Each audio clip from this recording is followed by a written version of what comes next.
Yo, chat, what's going on, guys? Happy afternoon. Hope you guys had a great weekend. Today will be a fun stream. I'm gonna explain what we're doing here real fast, but I gotta show you guys something. You guys excited for this? Are you guys ready for this?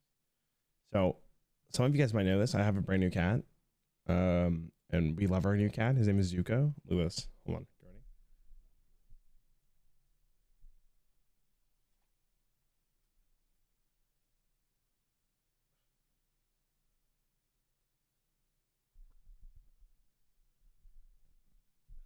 This guy's just dead. He died 8 years ago. Matt, Moon's there too. I don't know if you guys can see it. She's not gonna be in frame. Sure, he's alive. Yeah, he's alive. He's just tired, bro. It's funny because getting this new cat's actually been a really somewhat of a blessing because Moon loves him because it's something that she hangs out with him and they're just vibing all the time. But anyways, what's up, guys? Hope you had a good weekend. Blue, thanks for the sub, bro. Welcome, man. I recorded an episode of the expansion series with Ecor this morning, and it was probably the best episode of the series. I literally can't wait for you guys to see it. It was really nice. If he gets up, I'll pick him up. Other than that, nothing really has been going on. I've been just chilling. I had a good weekend. Hope you guys had a good weekend. Yeah, Rarran, I haven't seen your face yet today, but I know this guy's looking great today. Which expansion was that episode? That was Castle Nathria. I got the thumbnail for Stormwind over the weekend, so probably tomorrow will be the Stormwind episode, and we'll go from there. It was really good. It's gonna be made into a video. Yeah. So basically, here's what happened. When you were responding to Kendrick, buddy, I would get cooked. I would get destroyed, dude. That honestly, that has been so fun to watch. I think I'm so blessed to be alive. Just for the Drake and Kendrick Lamar beef has been so incredible to watch. It's good. It's fantastic, man. It's everything I've ever wanted. Anyways, let me explain what's been going on for you guys, okay? So basically, if you guys weren't here the last time, we did this together. You guys remember this? We went through every expansion. I picked the really good cards that I believed were really, really powerful for their individual expansions, and then we condensed it down to a top 100 worthy. Okay, that's where I ended stream. After this, I did my top 100 list of what I believe from this list deserve to be on the top 100. Okay, now the thing is that all of us are going to have different opinions on what we believe is top 100. I tried really hard to think and go above and beyond and really ask myself, what cards do I think deserve to be here? It's really difficult because there's some really, really, really, really good cards in Hearthstone of all time. It's wild to think. And I honestly feel like maybe I could have added more to this or even this, but I'm already past this point. If you disagree with my list, it's fine. If you guys want to see it, I will give you the link. Actually, maybe I should pin this again. Hold on, just so you guys can see it. Give me a sec.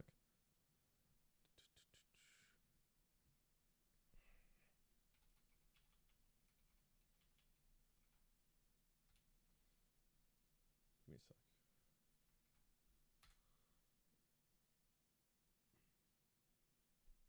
All right.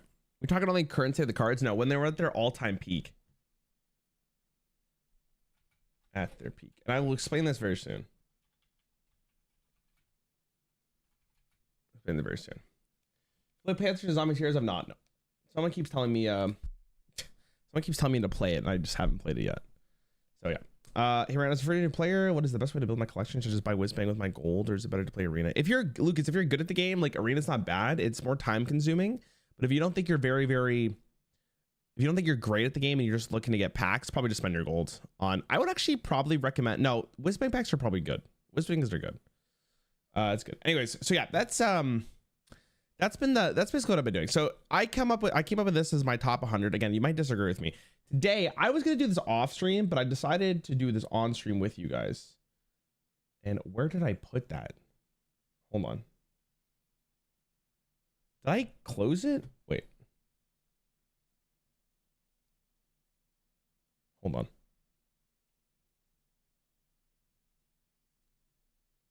Did I close it? The fuck?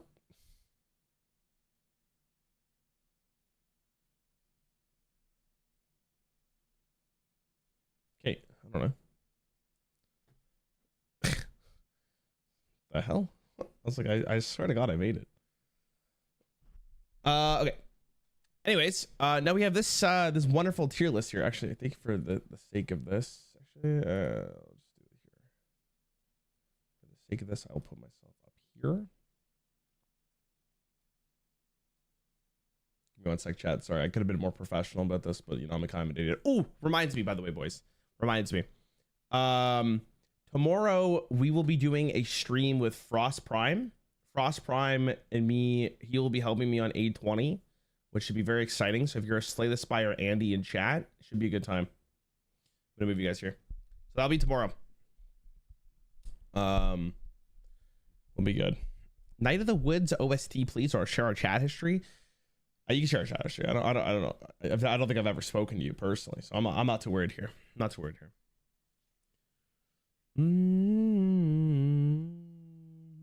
Anyways, so this is the plan. This is the tier list I currently have. Top 10, top 20, top 30, top 40, top 50, top 100. Once we figure out what cards belong in the top 10, I will condense this down further and I will do top 5 and number 1, or top 3, number 1, something like that. Okay.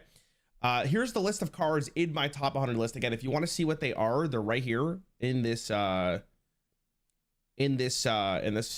sheet or whatever the fuck you want to call it. It's right here. Anyone have any questions before we get started here? Because I'm only going to say this once. I can't find Gadgets and Auctioneer. He is in here for sure. He's right there. You rate them based on how good they were in standard, or how good they are now? They're absolute peak in standard. Absolute peak in standard. And I'm going to go through exactly what I mean by that with maybe the first card, so we can kind of talk about it a little bit again. You know what I mean? So at their absolute peak. So I'll show you what I mean. So for example, we'll start off with the very first card here, okay? The very first card we're going to do is Altruist the Outcast, because he so happened to be first. All right. Altruist, for those of you who don't know, let me get the old wiki up here for this. So this is Altruist the Outcast. Okay. What the frick is that at? This is Altruist the Outcast, right? 4 mana, 4/2. After you play the left or rightmost card in your hand, deal 1 damage to all enemies. All enemies. Very good card at 4 mana. But here's the thing. It used to cost 3 mana.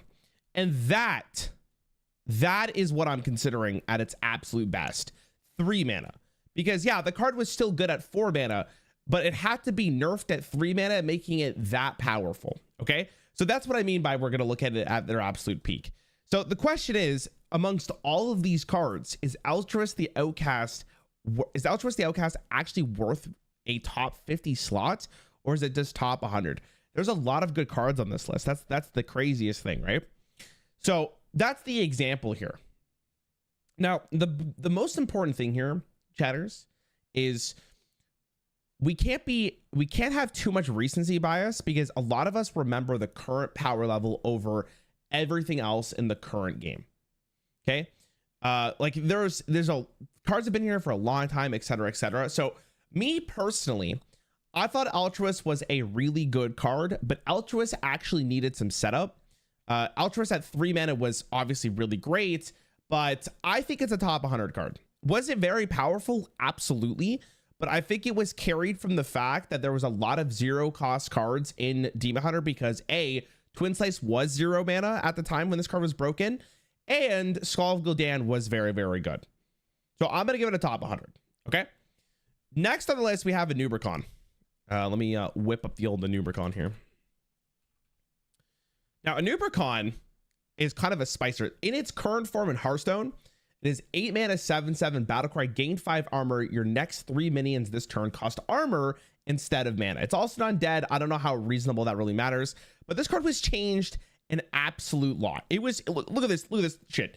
So it went from being added to then battlecry, gain 8 armor. Your next 3 minions this turn cost armor instead of mana, where previously it was battlecry, gain 8 armor. This turn your minions cost armor instead of mana. This card had to be changed because you could absolutely destroy the game if you had enough armor to just play your whole hand. Very, very powerful card. They then changed it in Festival of Legends to be gain 5 armor. Your next 3 minions cost armor instead of mana. Okay, so it went from being every minion in your hand that you could play with your armor to only 3 and gain 8 armor to gain 5, and then your next 3 minions only cost armor instead of mana. Now, it is important to note that this card is no longer in standard, and this rotated like this. Okay, they didn't revert any of these changes. They kept it like this card because it was like breaking wild, which is a pretty big thing to notice. Even though I'm not considering wild, this card was absolutely very dominant. Me personally, this might be slightly recency bias. I might change this. I'm probably going to put it like top 40. This card was very good, and it was one of the staples to Druid. It allowed some complete degeneracy. I'm going to put it top 40 for now. I might even increase it up. I got to go through the list first before we talk about the rest of this. Okay, next we have Aquatic Form.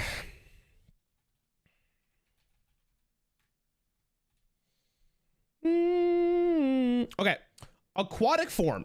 0 mana for Druid. Dredge, if you have played mana... Sorry, let me restart that again. Aquatic Form, 0 mana. Dredge, if you have the mana to play the card this turn, draw it. This card was never nerfed.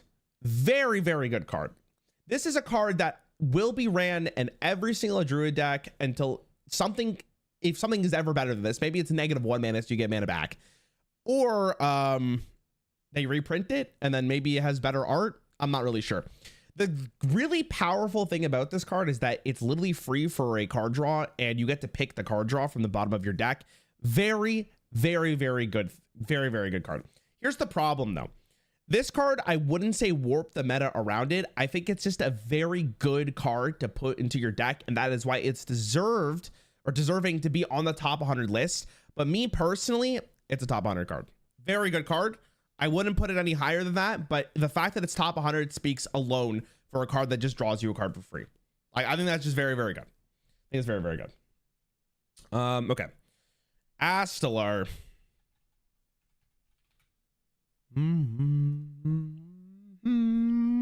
Okay, so Astelar currently is a 2-mana 2/2 battlecry. Add Astelar the Protector to your hand. Mana Thirst 5, deal 2 damage. Okay, on top of that, Astelar, the second pop, the Astelar the Protector is a 5-mana 5/5 battlecry. Add Astelar the Flamebringer to your hand. Mana Thirst 8, gain 5. And then for 8 mana, you get the Flamebringer. Battlecry, deal 7 damage, randomly split among all enemies. Mana Thirst 10, deal 14 damage. This card was nerfed. I think the only nerf they did to the card was the very first one, which they made it from 4 to 5, right? Yeah. So instead of being Mana Thirst 5, it was Mana Thirst 4. That was the original version of this card. This card is very good. And I think a lot of people will say that this card is deserving of like a very high spot, especially because we remember how good it was recently. It's also probably one of the most ubiquitous cards ever released in Hearthstone. I think it was played in virtually like every single deck because of the fact that you could put it in anything and just be really, really good. I don't think it necessarily warped the meta around it. It was like just strictly just a very, very, very good card. And I mean, I'm going to get flamed for this.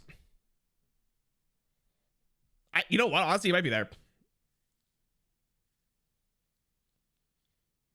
I'm going to give him top 50, though. I think top 50 is fine for the time being. I might move him lower.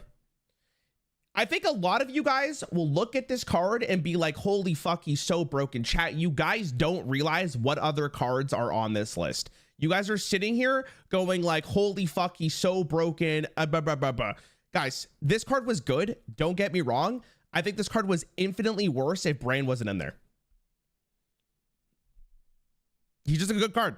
Honestly, he should be here. Honestly, I'm going to put him in top 100. From the comments on this stream already, I know this video is going to be fire.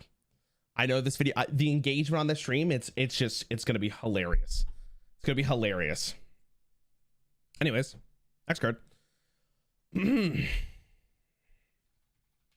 Baku the Mooneater. Yo, Bass, thanks for the sub, bro. Hold on, I gotta...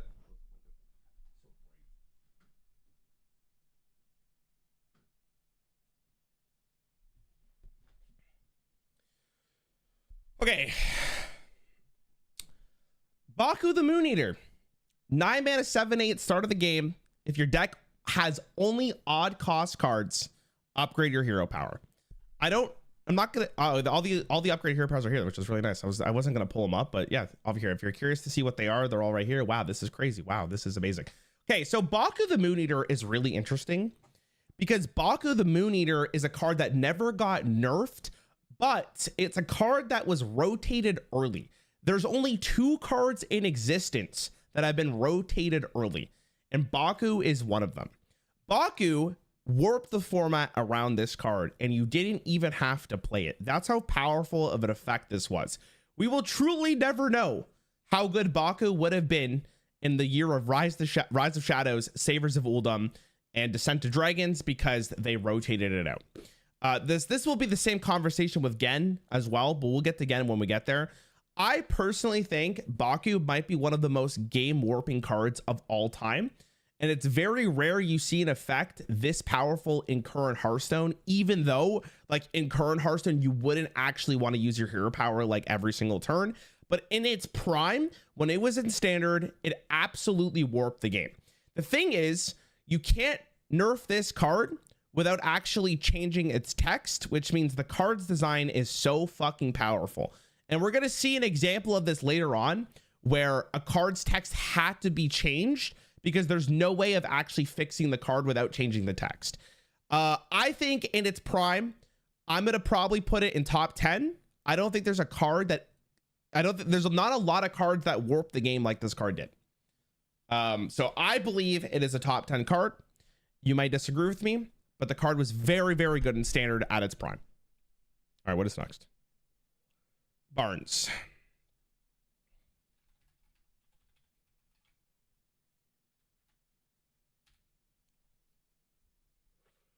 Okay. Barnes. This guy's a classic. 5 mana 3/4. Battlecry. Summon a 1/1 copy of a random minion in your deck. In current Hearthstone, this card would be absolute ass, which is crazy to think about because during its time in standard, it was a very good card. Now, this is not the version it was in standard. I don't remember if it was, I think it was nerfed in wild, but it used to be 4 mana, which was very, very good. One of the ways that you would win a game is just hoping you hit Barnes in your opening hand. You would play Barnes would win you the game. Chat, what minion would you summon with Barnes? I can't even remember. I know that Hunter played it sometimes just to maybe high roll the Savannah High main. This card was so good. I know I'm not counting wild, but I'm just going to put it out there. This card was so good that in wild, it was running the game. Yashiraj, yeah. Kalthos Druid was another good example. We'll get to Kalthos. Kalthos is a card that I'm going to talk about for a while. I think this card was very good. I don't know if it necessarily warped the game as much as a card like Baku, but in the days of like One Night in Karazhan and when it was in standard, it was a pretty impactful card. And there were moments where the card could outright win you the game, depending on what the matchup was, depending on how early you play this, because if you did get the Yashiraj, it would pull out your other Yashiraj, and next thing you know, you have a really, really big statted board. I actually think Barnes is pretty good. I'm going to put it top 50. Like, you would have to build around it quite a bit, and Barnes itself is a 4 mana 3/4 in its prime.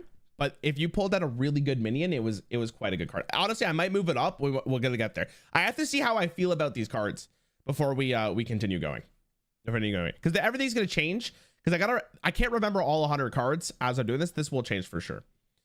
Better than Astalar. You guys, in its prime, Astalar. I gotta make this very clear right now. By the way, I gotta make this very clear. Every card on this list is very, very, very, very, very good. There are 5,000 cards in this game. Every card in this list is very good. It's not the question of, is the card bad? It's the question of what card is the absolute best. Nobody played Barnes. All right, Bernie, I'm going to time you out because he absolutely was played. I'll see you next stream, buddy. Have a good rest of your day. Okay. Top 50. Blind Eye Sharpshooter. Okay. What the fuck? What is that? Wait, what? Oh, okay. It's just like a bunch of code.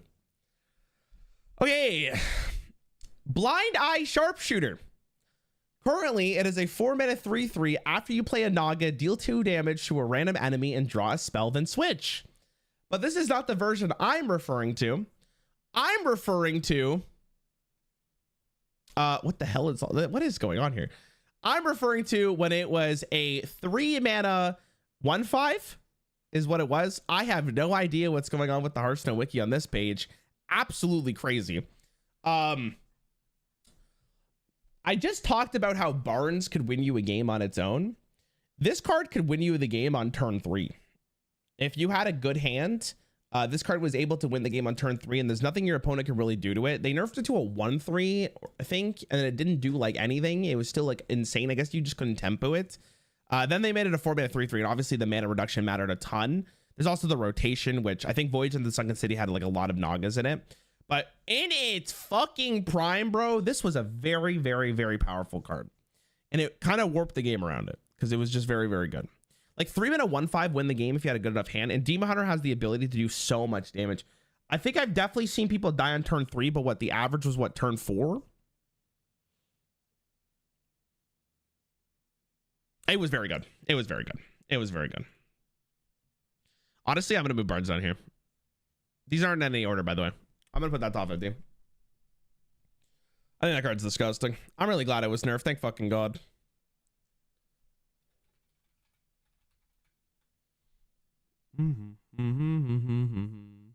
Like Barnes in its prime, though, was really good.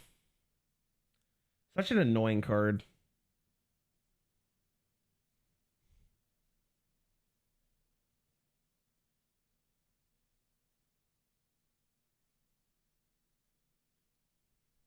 I don't know, bro. It's really gross.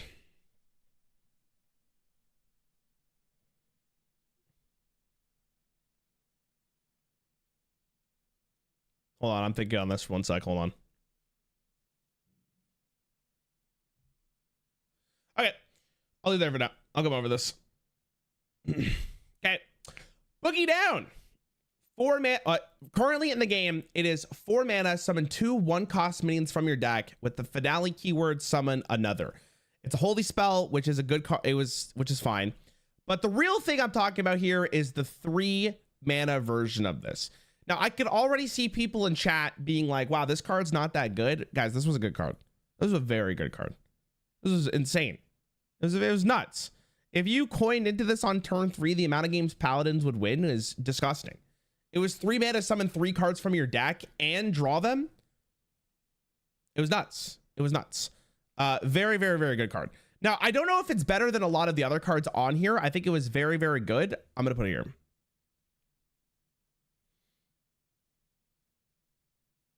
I think it's fine. I honestly might put it there. I think it was a very, very strong card. But we'll go this. Okay, here we go. Now we got the real spicers. It's good as a top 100. I'm going to say this right now, just so I don't have to keep saying this over and over again. Hey, guys, this is my list. If you don't agree with it, that's fucking awesome. Go make your own. Thanks. Okay.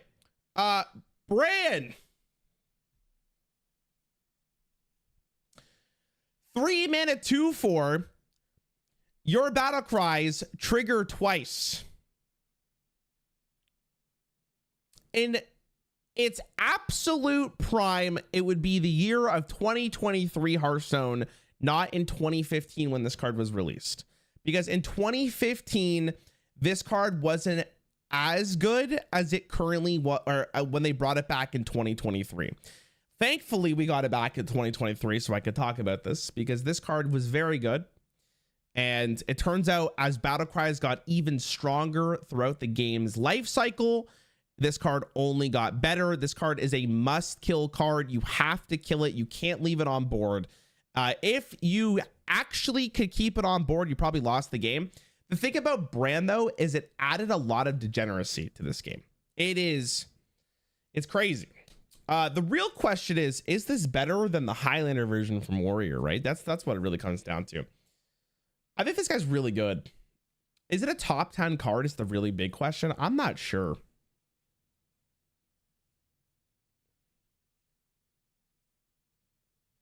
I'm not really sure. Are we considering standard? It's prime and standard. It's prime and standard.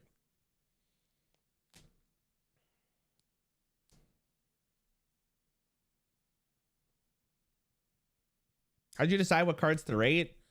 Oh, buddy. We went through the every expansion, picked the cards I believe that were good, and then we did top 100, and then this is the ones I came up with.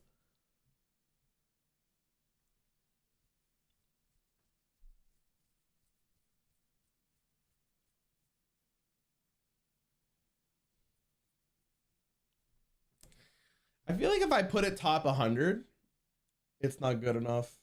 Top 50 seems bad too. It's really good. It's a good card. There's so many good cards on this list though, man. It's tough. It's tough.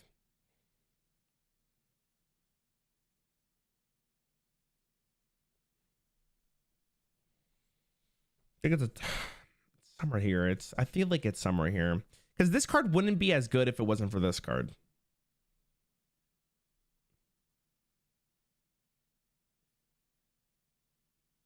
I'm gonna keep it here for now. We'll see. We'll see. This card added so much to the game. Like in its prime, I think it's very good. But like, how high can I give a card if its like whole power level is contingent on other battle cries? Interesting. I think Prime Brand was scarier than Prime Sharpshooter. It's an excellent question. I don't think it is. I actually think this card's fucking broken. You know what? You actually convinced me. I think this card's better than Brand.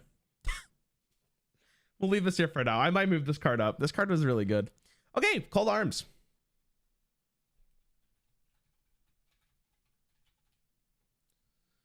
Okay, Call to Arms. 4 mana. Recruit 3 minions that cost 2 or less. I believe this is what it was in its prime of the game. Same thing as Boogie Down. Both of them were really good. I guess you could make the claim for this card that you didn't need the finale for it to be so good.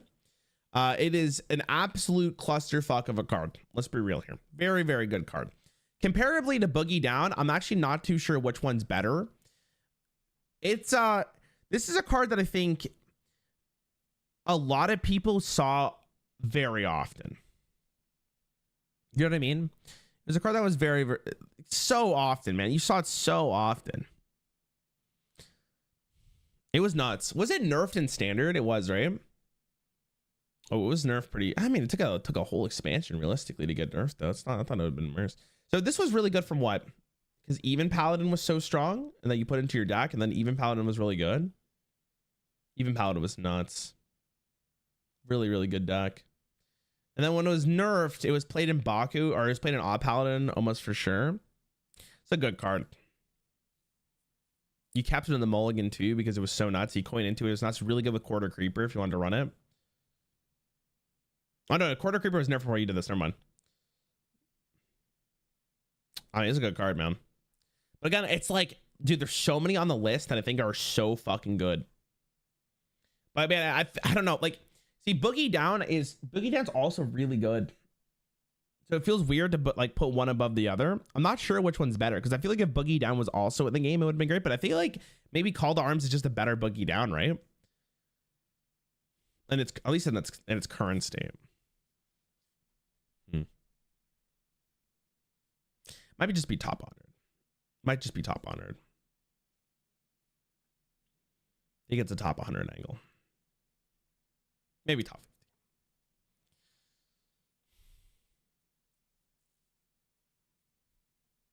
I'm gonna leave it in top 100 for now. We'll come back to it.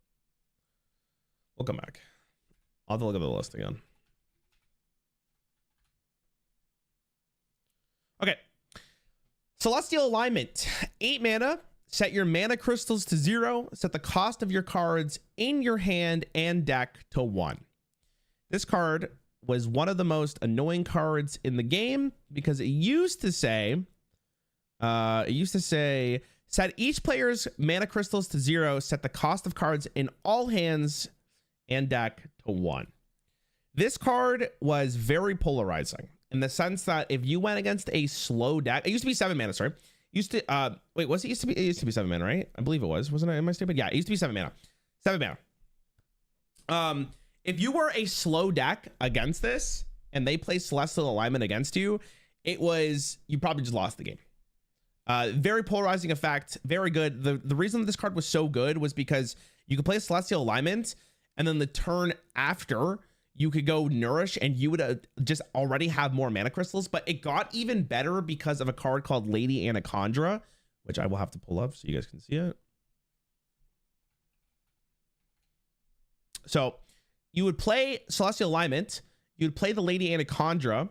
All of your nature spells would cost 0 because they start at 1. So you could start ramping, summon a bunch of stuff with it. It was disgusting. It was nerfed twice. The card was very, very polarizing. I don't know if you wanted to keep it in your mulligan necessarily, but against slower matchups, it was game winning. Probably one of the worst design cards. Yeah, that's a good way of putting it. For sure, for sure. I think it's there's a little bit of an asterisk for here because I think this card really started to pop off with this, which was not until the mini set.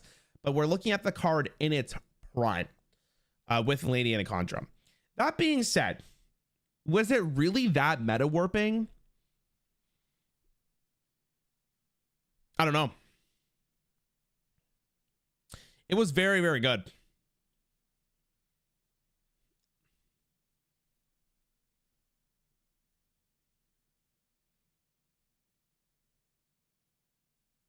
Dude, the more I look at this card, the more I gotta put it up. The 3 mana 1/5 version was absolutely disgusting.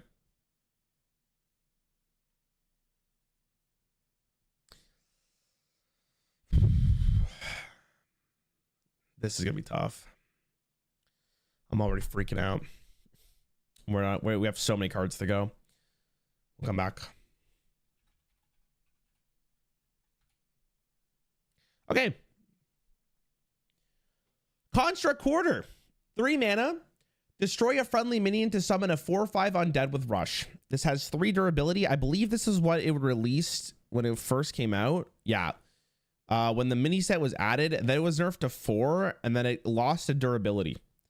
And then they reverted the changes when it rotated to wild. This card was really fucking good, dude. This was like, for 3 mana, this packed a pretty fucking big bang for your buck. This was a wild card. It made Demon Hunter it made Death Knight probably the best deck in the game, or the best class in the game because of it. It was just very good. It worked with your hero power, worked if you traded and then swapped, give you a lot of tempo. If you were able to play this on turn 3, you probably won that game. Very good card. Was it meta warping? Maybe. Is it really better than some of the other cards on here? That's the real question.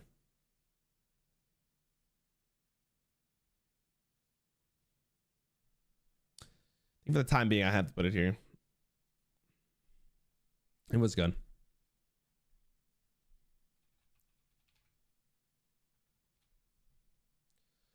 Okay. Yo, Drive, thanks for 69, bro. Hope you're doing good. Okay. Quarter Creeper. 7 mana 2/5. Cost 1 less whenever a minion dies while this is in your hand. This card was originally a 7 mana 5/5.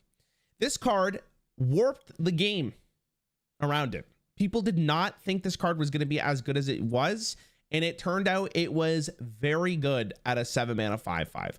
Often play this card for 0 mana. You would keep this card in your opening hand because of how good it was. Very, very strong card. They nerfed that shit pretty fast, I'm pretty sure. They couldn't leave that around, right? Well, how long did it take them? No shot. It took them 2 months to nerf that bitch. Oh my god, how did I continue playing this game? What was I doing? 2 months? Fam, in Hearthstone time currently, this would have been gone in like a 3 days. This shit was insane. Maybe it just took a while for people to catch on because a lot of people didn't think as a 7 mana 5/5 would be as good. So like maybe the metagame was so long that it took them a really long time to actually get to the point where they wanted to nerf it. I mean, let's be real here. In its prime, this card ran the game. Like, how do I not put it like at least here? Like, honestly, it might deserve this spot. I don't know if I think that Quarter Creeper is really on the same level as Baku, but like, crazy card. Crazy card. Crazy good card. It might go up, but I'm going to keep it here. Okay, what's next? Okay.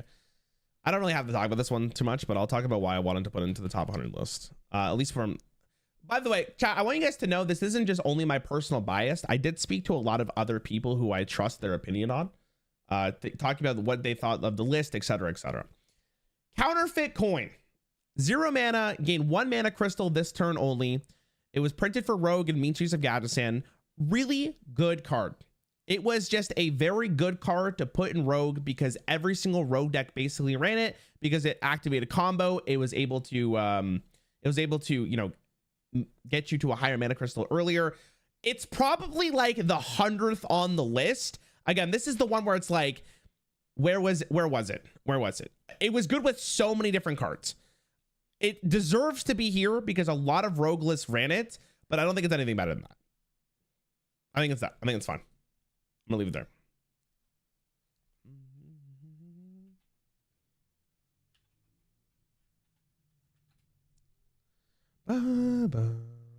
Okay. Dark Lair. 3 mana, 3/4. After your hero takes damage, refresh a mana crystal, and it's a demon. This card used to be, look how many changes this shit has. Okay, so let's go through this. What the fuck? Let's go through these changes. Now reads, after your hero takes damage, refresh a mana crystal. It used to say, after your hero takes damage, refresh 2 mana crystals. That's the version I'm talking about, by the way. It used to have 4 health and then they nerfed it. It used to have 3 attack and then they nerfed it. And it used to cost 3 and then they nerfed it to 2. At 2 mana, it was still really good. This isn't a one patch, by the way, because it wasn't, I don't think it was played too much here. But then everything changed when the Fire Nation attacked with Unite Instrument. But it was still good during Skullman's Academy. It was still very, very good. I don't remember why they changed it. I guess because 2 mana crystals was absolutely broken. It was really, really good. When did Skullman's come out? Hold on. When did it come out? July, August 6th. It was nerfed when? September? So it took about a month. Only relevant due to Demon Seed, it was played in Skullman's Academy. It was very good in Skullman's Academy. Skullman's Academy was a weird expansion. But yeah, it was played. Because you could do some fancy stuff with it. You could do like Dark Lair into 0 mana, hit yourself, and take 3 damage and get stuff back. And then you used to be able to scale with it because if you got another Dark Lair from that, you used to pop the fuck off. It was a disgusting card. Disgusting card. Disgusting card. I think it was very good. I think it's a top 50 card. There's Stealers of Seals, which made the card drawn cost health. Yeah, so I'm gonna talk about Stealers of Souls when we get to the Demon Seed. I'm gonna get there. Okay. I'm gonna go top 50. I think it was very, very good.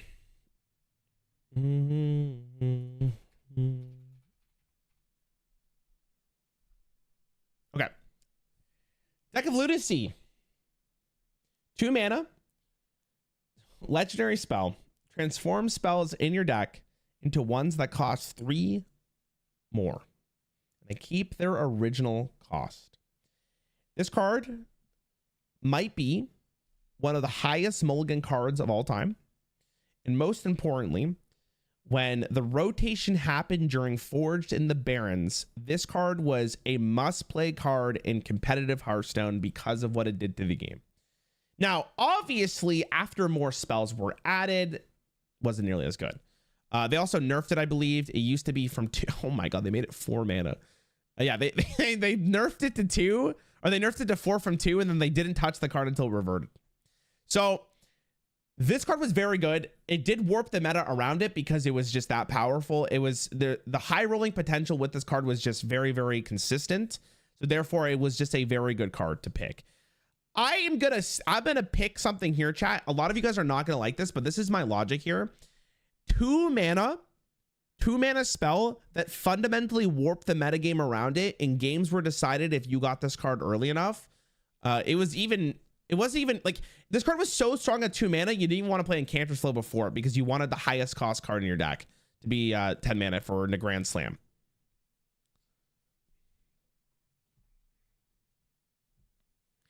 I'm gonna move on.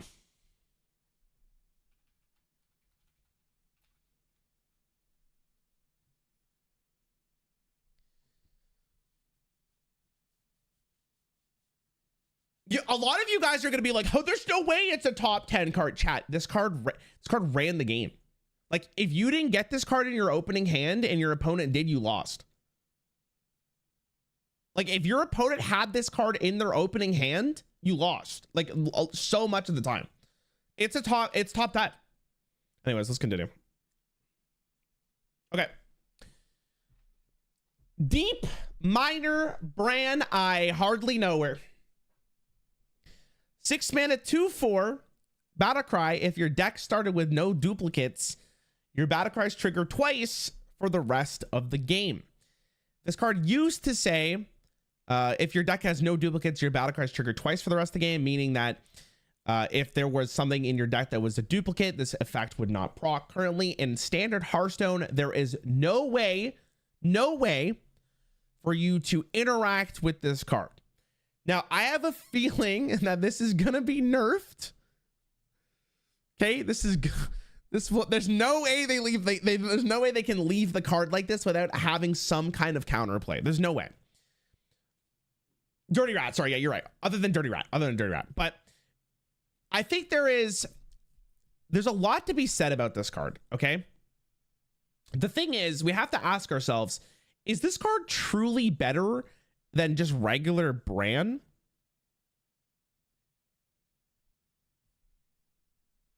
I don't think so, right? The thing about Warrior is Warrior doesn't have as many battle cries to really abuse. Right now they have Boom Boss, which I guess is kind of annoying, and it is a very powerful card.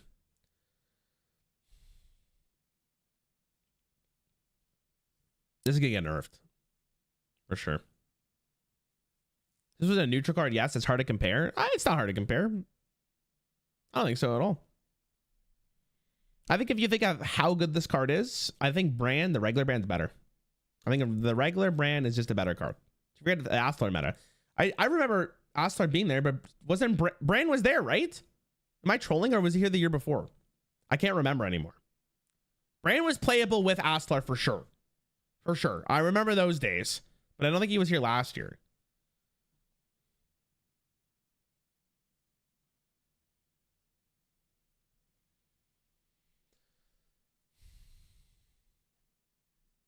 Card is better than Bran due to its infinite nature.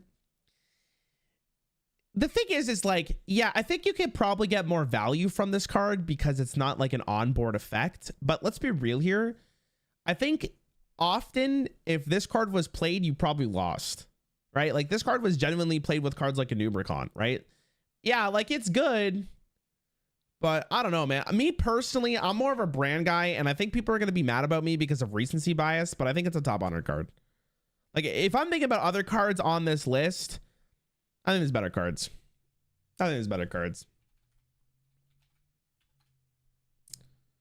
Okay. Defile. 2 mana. Deal 1 damage to all minions if any die, cast this again. Probably the best board clear Hearthstone has ever had. I think this design is really great, and I'm really glad they brought it back into standard. Really, really good card. There's nothing really to say about this. It doesn't warp the metagame or anything like that, but I think a lot of people would probably agree this might be the best design card in the game. Like this is the best design card. But this isn't the best design card in the game.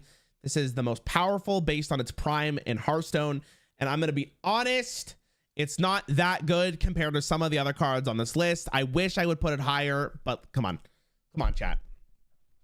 It's top 100. Is it a really good card? Absolutely. Top 100.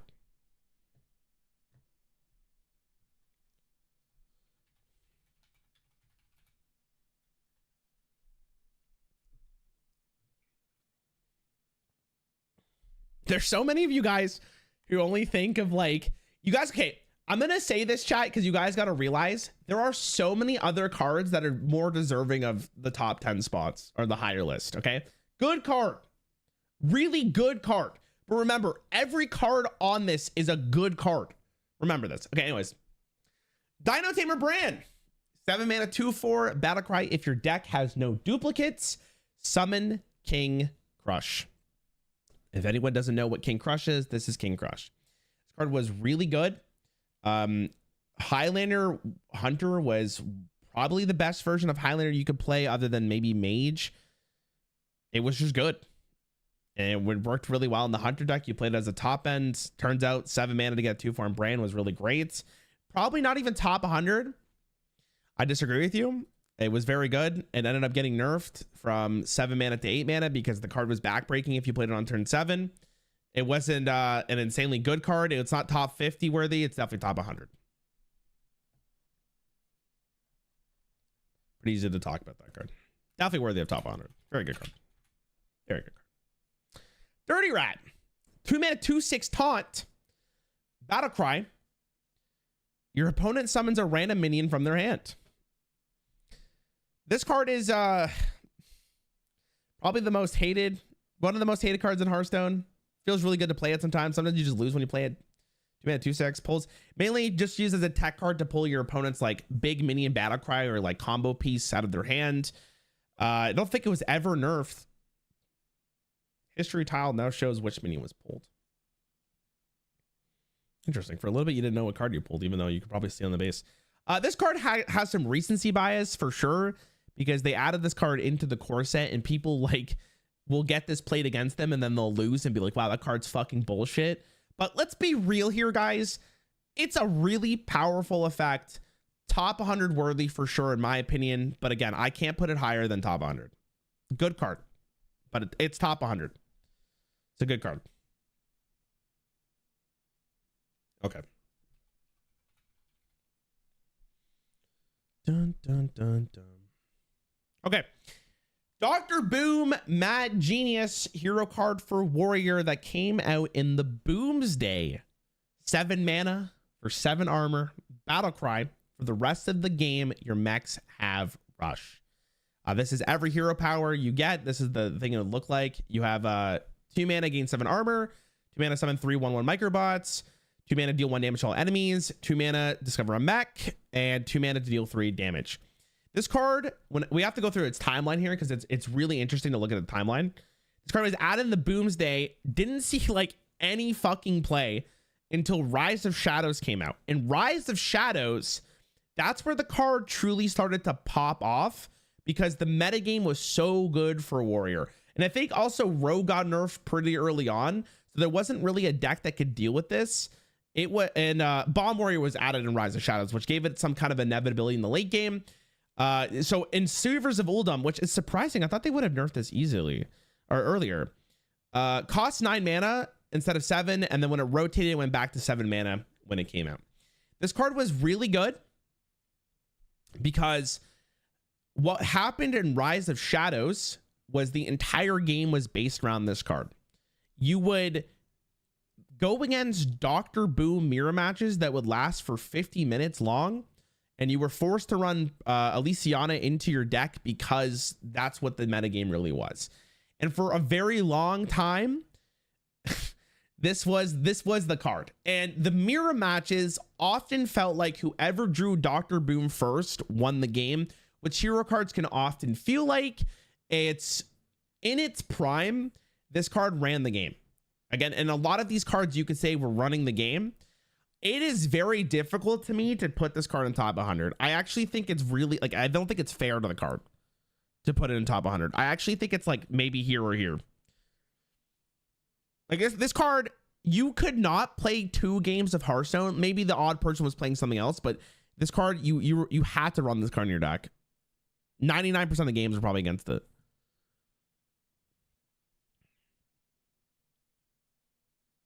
Probably here. I'll leave it here for now. Ooh, okay. This one's gonna be interesting. Yo, Don, thanks for the sub, bro. First time viewer here. What's up? You're not first time viewer. You've been here for 4 months, bro. Some new first time chatter wrote, why are some shit cards in top 100? Yep, that's a first time chatter for sure. Okay, anyways, Dr. Boom, 7 mana, 7/7 Battlecry, summon 2 1/1 boom bots. Warning, bots may explode. We have to remember, I'm going to remind you guys what this list is of. It's when it was in its prime, okay? Dr. Boom was in, like, I think I could say this honestly, other than Freeze Mage. This card saw play in every single deck. Every single one. other than Freeze Mage. I can't think of a deck that didn't want to run it. The only reason you didn't run it in Freeze Mage is because you wanted to draw and not play a 7 mana 7/7. Face Hunter. Okay, fair. Zoo didn't? Okay, fair enough. It was played in a lot of decks. All right, fuck off. It was never nerfed. Just very, very good card. I feel like if we had maybe the same philosophy of what the current dev team does, I think this card would have been nerfed, maybe. But if you played back during the days of GVG in the following year, you saw this card a lot. And let's not forget how backbreaking it could be for Dr. Boom to be played. And it's funny because they brought this card back into standard and it's like unplayable. Like no one runs this card. It's basically there just for like evolve RNG. This is a tough question to answer, chat. How impactful was Dr. Boom? Was it a meta warping card, or was it only played because it was just very strong and there was no 7-drop that was better than this? And this was just the highest curve card you can go for. Because you know what? I think about a lot of cards, and as much as I think Dr. Boom was very good, I don't know if it's worthy of top 10. He forced people to run BGH, literally the definition of meta warping. Like, sure, but people run Dirty Rat to pull cards out of people's hand. Like, people ran Dirty Rat to pull Sif out, and I wouldn't call Sif a meta warping card.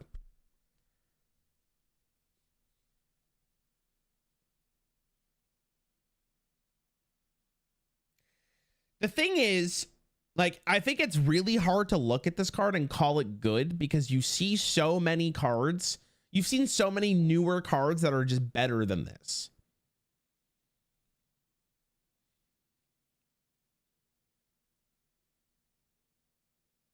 Card that features in almost every single deck of any class that goes past 5 metas, entirely meta warping. That is not a bad logic to have. I'm going to disagree with you though, because the game was a lot slower. Like, this card was just good. Like, it was a very good card to put into your deck. There was no other 7-drop in the game that you would want to put. You know what I mean? And I'm bringing up these hard-hitting questions here, chat, because we have so many other cards that are coming out. There's so many other cards that we have to deal with. Like, giving this a slot in top 10, I think is a little overboard. Top 20, I think if you tickled my nutsack, I can maybe get with it, you know?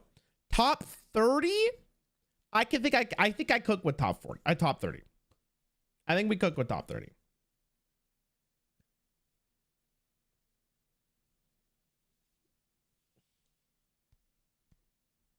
He's iconic. Iconic doesn't mean anything.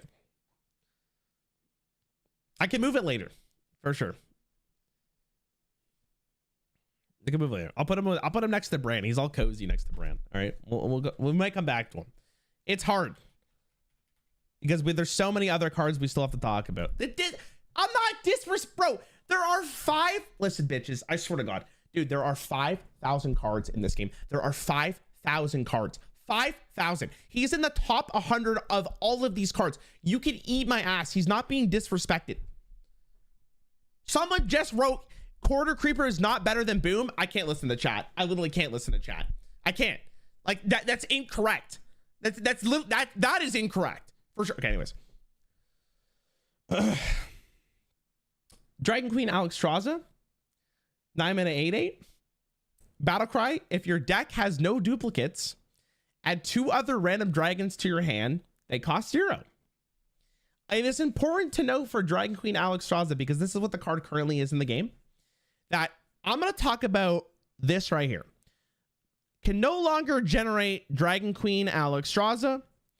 This card used to be able to generate itself, which means you can go Dragon Queen Alexstrasza into another Dragon Queen Alexstrasza, and it would win the game. There are literally people in my chat telling me that this card is not worthy of top 100. You guys are smoking heroin. Sorry, I shouldn't say that anymore. You guys are smoking something not good. Go talk to your dealer. You're incorrect if you don't think this card is not going to be top 100. Anyways, Why was this card so good? A lot of decks played Highlander. It was a neutral Highlander card. It fit really nicely in a Highlander decks. There's a really good payoff. There's a lot of really good dragons that you can get in standard at the time. During its peak, God, it was a really, really good card. It was disgusting when it can discover it itself. I wish I played during this time to see how good it was. Nim. This card was very good. It was very, very, very good.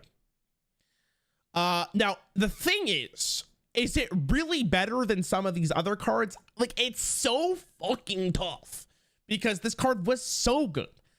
It's just like, is it better than some of these other cards? Like, am I really gonna put it higher than my boy fucking counterfeit coin? Yeah, probably. Probably top 40. I'm gonna give it top 40. All right, let's talk about a real beast here, actually.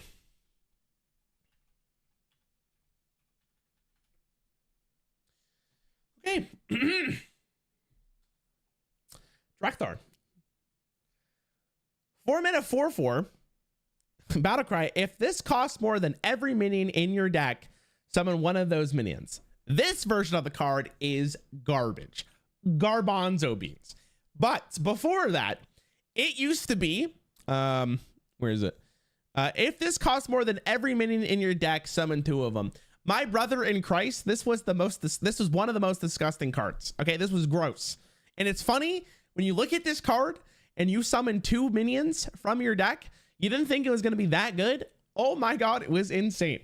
It was a card you kept in the mulligan. If your opponent had this, I think their win rate was at like 70% or something. It was something disgusting. It was one of the highest cards, one of the highest drawn win rate cards of all time.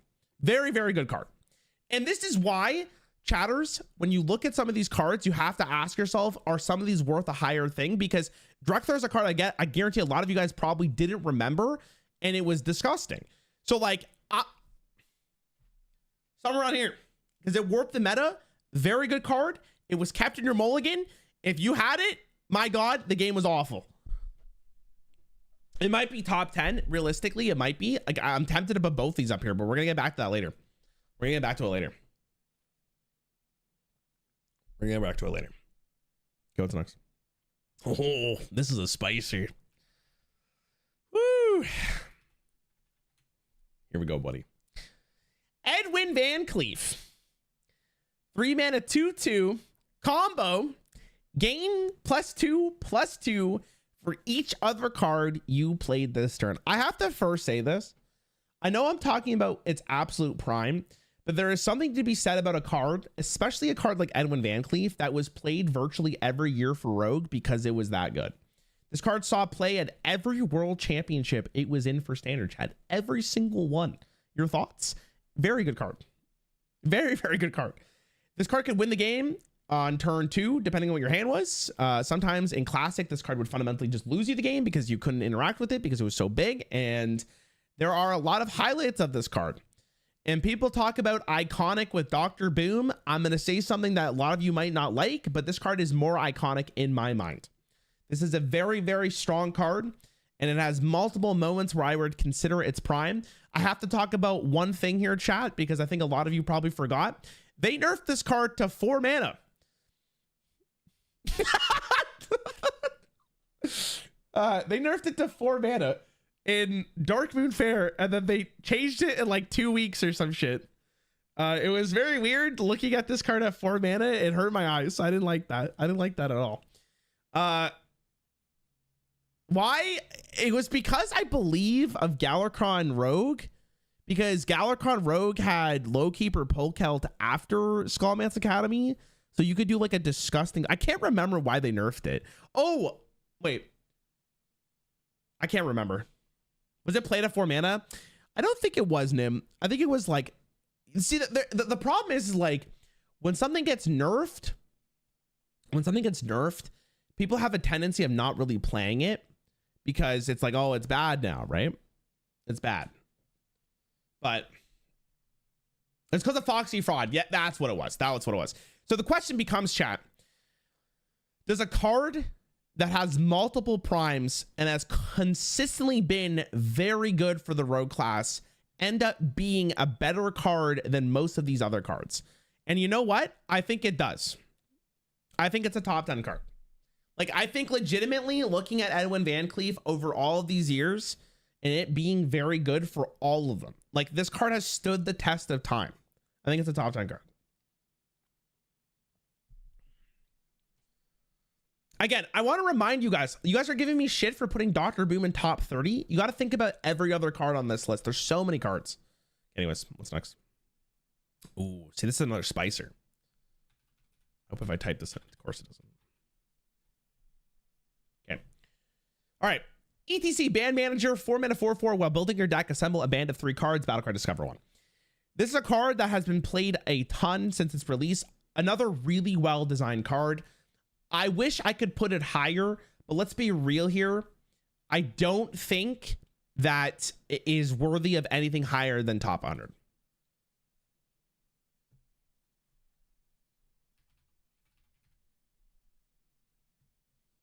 It might be the most honored card, but I think it's worth talking about because it's played so much. It's played so much. I-Beam, 3 mana, lifesteal.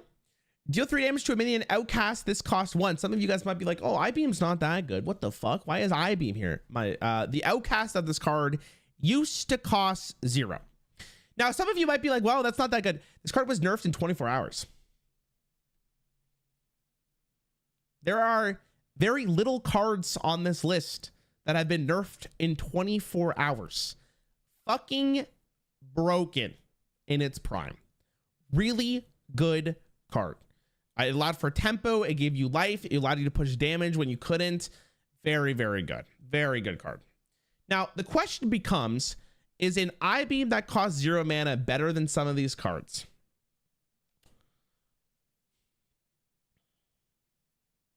Like, it's nuts. It's a nuts card. God, it's tough. I might put it top 50. It's tough because it's like, we truly don't understand how good this card would have been if it lasted for more than 24 hours, right? We have no idea how good this card would have been. Because it was pushed, right? Like, it was gone. I'm going to give it top 50. I'm going to give it top 50. Okay. We're going to put 2 of them together here. Hold on. How was I-Beam better than Barnes? One of them was nerfed in 24 hours. The other one wasn't. See, I think a lot of you guys don't realize that the most powerful effects in this game are not flashy effects. They're just good effects. I'm trying to find the other one. Here it is. Okay.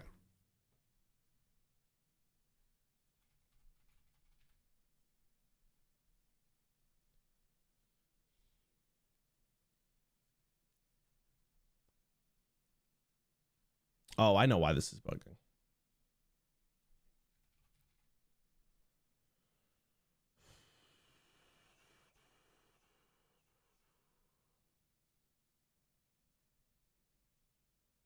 Okay, these two I'm going to talk as like a unit because they were both nerfed at the exact same time. And both of these were pretty great cards in their initial release. We'll start with this one. Mortian Watch Post, currently in the game, is a 3 mana 3/5, can attack after your opponent plays a minion, summon a 2/2 grunt. This card was nerfed from 5 health to 4. It was banned in Arena, which is absolutely hilarious. And then when it rotated out, it went back up to 5 health. I actually don't think this card is played in Wild. Far Watch Post is currently a 2 mana 2/3, can attack after your opponent draws a card. It costs 1 more, up to 10. And this card used to be at 4 health. Both of these cards were so good in their original state that the game was being warped around you drawing this card at 2 mana. Do you guys remember how awful it was when your opponent played a 2 mana 2/4 and then you couldn't answer it and you lost?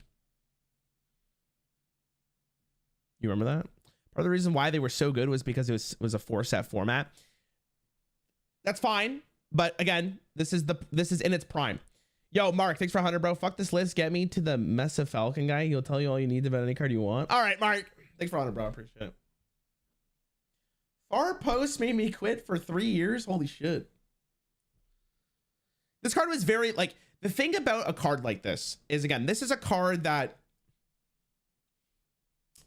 not very flashy. It's not very flashy, but it would win you the game. It's a big deal. Like if your 1 mana card goes to 2 mana and you don't have a play anymore, it can win you the game, right? If your win condition that you needed to play, you can't play it anymore because it costs too much mana now, like you lost. Like this is a low, like this is, I think again, this is another card that's not very flashy, but like, man, at 4 health, it would win you the game. It was very gross, very gross. And it's not mana cheating for yourself, but it's like reverse mana cheating for your opponent. Very, very good card. This card, how long did it take to get nerfed? It took about 2 weeks to get nerfed. 2 weeks to get nerfed. I think both of these together are probably top 50. I might put it up. Honestly, I don't know which one was better because the thing is like this card was really good against like any board-centric deck lost to this. If you didn't have an answer to this and you had to play minions, you lost.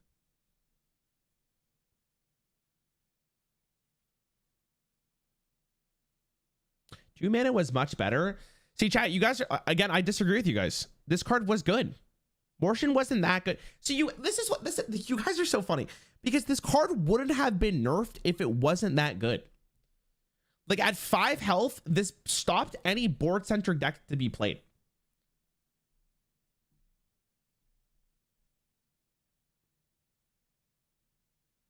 It's annoying for beginners.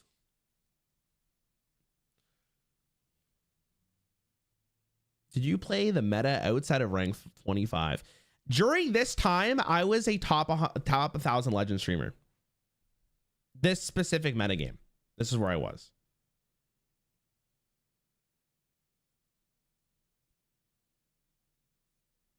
Some cards are nerfed because of poor play patterns, not just because they're too powerful.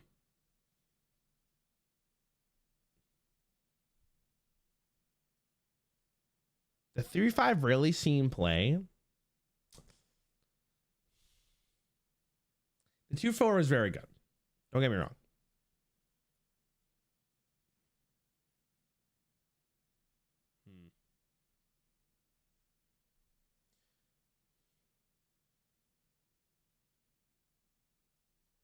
I think a lot of you guys don't remember how good this card was.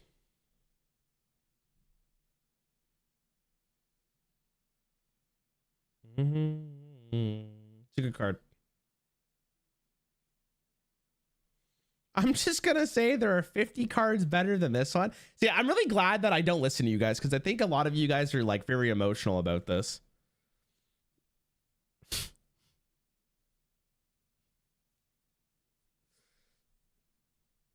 You guys are very emotional. Both these are really good. Honestly, I'm gonna put both of them in top 30, but I'm gonna count them together. They're kind of a unit. This is the 101 card, both of these together, because I had to put both.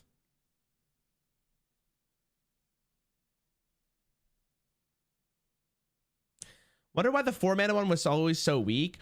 The problem with the 4 mana one was that was way more of like a control-esque card. Like it was ran, but you need to have a board set up for it to be good. Both of these were just good. Like if you played this card going first and your opponent is a board-centric deck, they lost. Like it's so hard to deal with this. And then this one also, this one was really good because if your opponent couldn't answer it on turn 2, like it would just make every card cost more. What does the 4 mana one do? It was 4 mana 3/6, 4/6, I think maybe actually. After your opponent plays a spell, give all your minions +1/+1.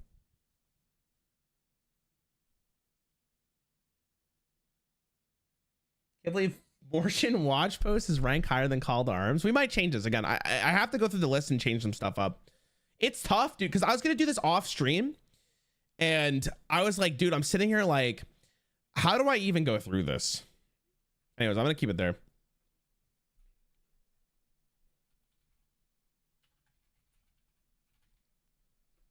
Okay. All right. Final showdown. 1 mana. Questline. Draw 4 cards in 1 turn. Reward. Reduce the cost of the cards drawn by 1. You then got Questline Part 2. Draw 5 cards in 1 turn. Reward, reduce the cost of the cards drawn by 1. You got Close the Portal, which is draw 5 cards in 1 turn. You got Demon Slayer Kurtrus, and then Demon Slayer Kurtrus is 5 mana 7/7. Battlecry for the rest of the game. Cards you draw cost 2 less. I believe this card was nerfed twice. It used to be 4.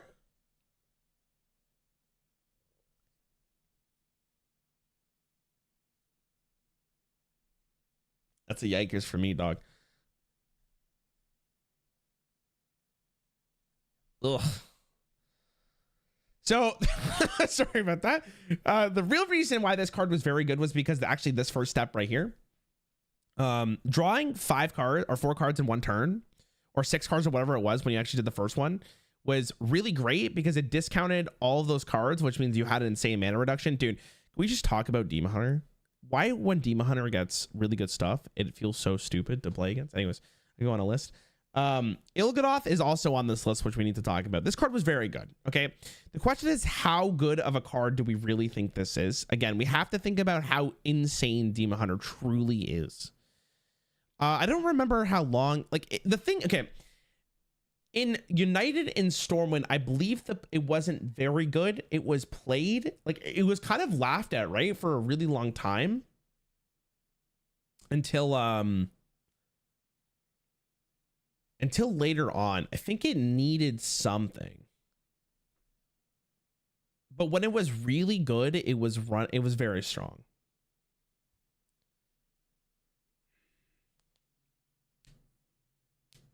It was tier 1, played on all jam tours. What would you rather deal with? I can't read the other one. Maggie Simpson from Window Shopper.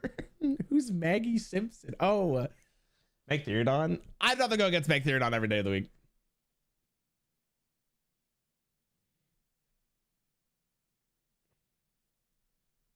This card is very good. They're all really good. I don't know why I keep saying that. It's redundant at this point. Fuck, I don't know where to put this one. I hate Demon Hunter. Try not get emotional. It did win a world championship.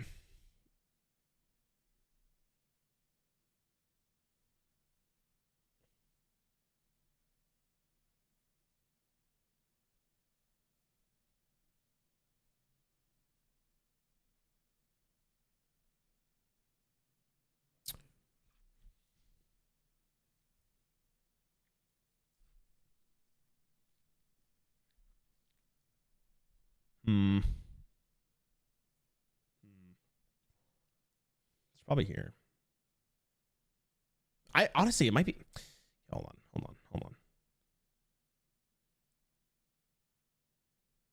In its prime, bro. In its prime, it was really good. It was really good. Oh, it was so good.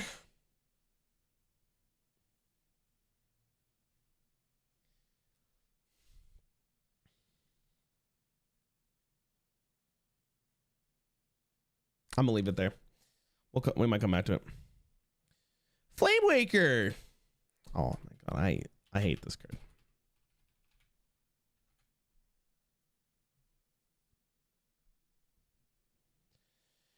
Flamewaker, 3 mana, 2/4. After you cast a spell, deal 2 damage, randomly split among all enemies. This card I have a vendetta against. I really did not like playing against this card. I think a lot of people would agree with me. The thing is, it's been a really long time since I remember how good it was. It was nuts, though. It was a good card. I think you played it in Tempo Mage, right? Tempo Mage, and then if your opponent didn't answer this, you were dead.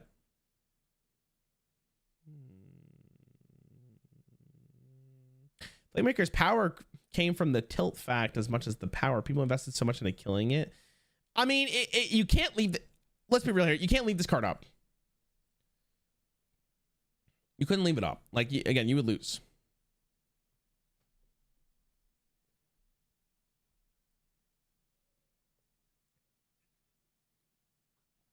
It was good. You know what? I'm gonna come back to this. I'm gonna come back to that card. We're gonna move it at the end. I'm gonna come back to it. Okay.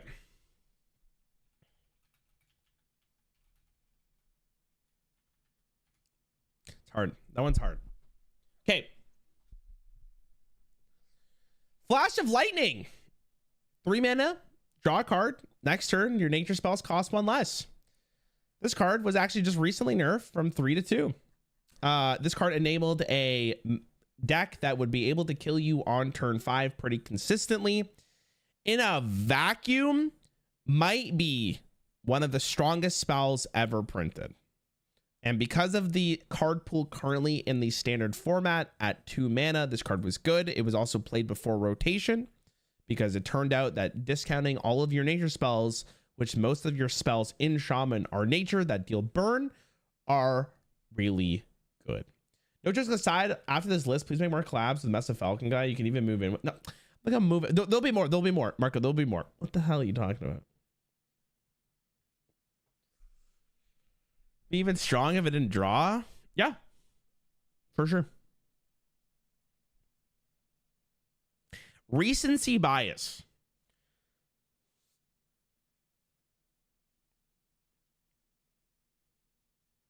I think you're coping.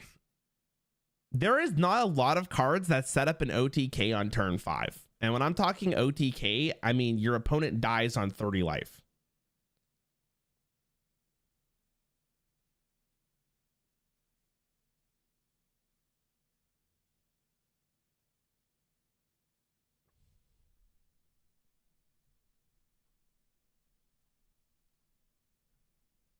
That answered my question.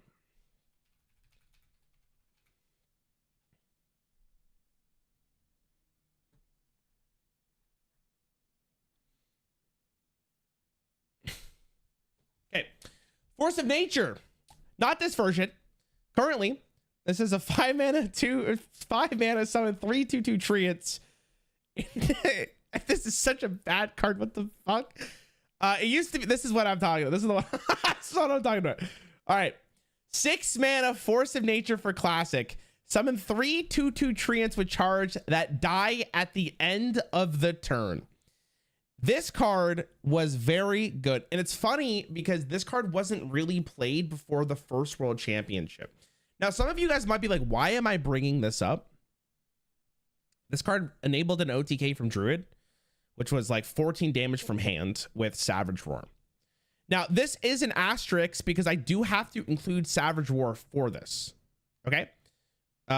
This card, I think on its own wasn't very good, but it allowed Druid to be a very good deck because you would just basically ramp, draw to this combo, and then win the game. This card won a world championship, I believe, because Firebat he understood that this card was good. You know what? This is one of the cards, by the way, from Classic that I legitimately think that if it was in Standard today, it would be very strong.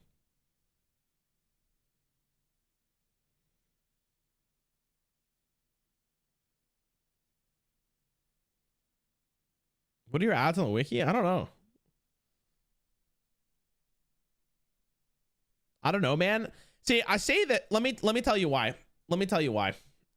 There's a card in the game called I don't remember the name of it.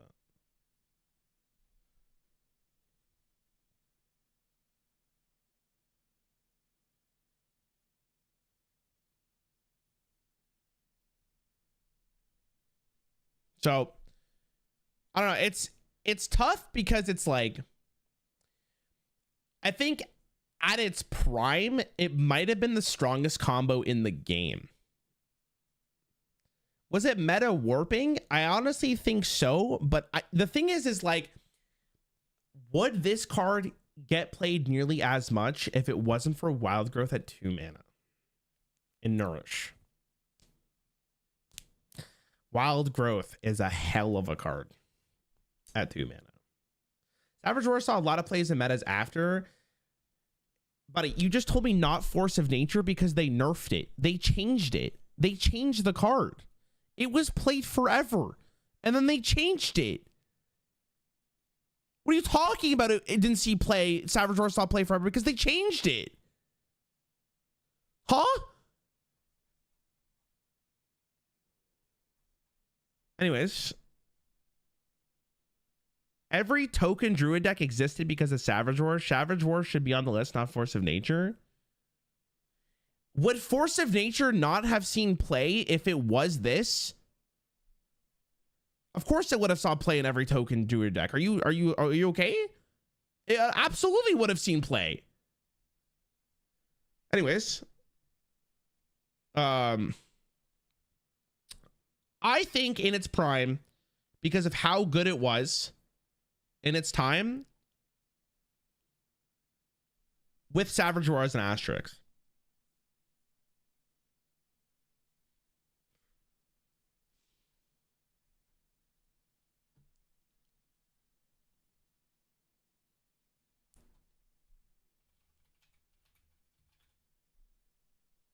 No. Okay. Forge of Wills. 4 mana. Choose a friendly minion. Summon a giant with rush. With its stats. And rush. Sorry, I said that wrong. Choose a friendly minion. Summon a giant with its stats and rush. This card's currently 4 mana. Obviously, I'm considering the 3 mana version that was recently nerfed. This card is really good.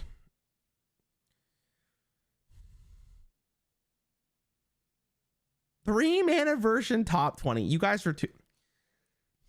I should have done this off stream. There's no way you said it's top 20. There's no way you said it was top 20. There's no way. I think it's pretty easy. I think this card's very good. I think it needs other cards to be good, but I think it's very good. I think it's going to put top honored.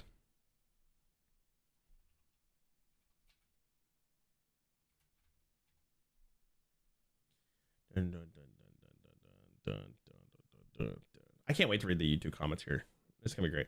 Frost Nova, 3 mana, freeze all enemy minions for Mage. Classic card. One of the best interactions with board that Mage has ever had. Very, very good card. Frost Nova Doomsayer, an absolute classic, but this card was just good in general. Because you would use it in combo decks to freeze. It bought you a turn for 3 mana a lot of the time when the game was very board centric. Oh my god, it was so good. It was such a good card. I think it rotated too, right? Didn't it get Hall of Famed?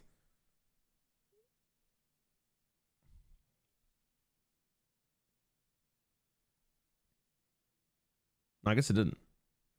It used to be 2 mana in closed beta. Excuse the fuck out of me. Excuse me.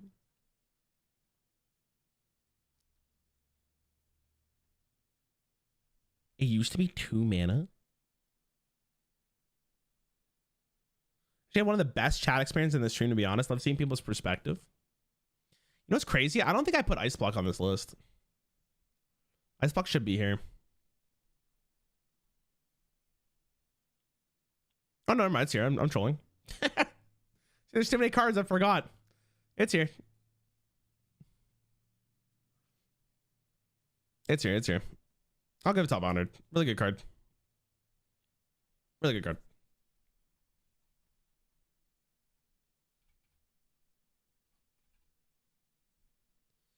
Okay, let's talk about a big boy here. Gadgetzin Auctioneer.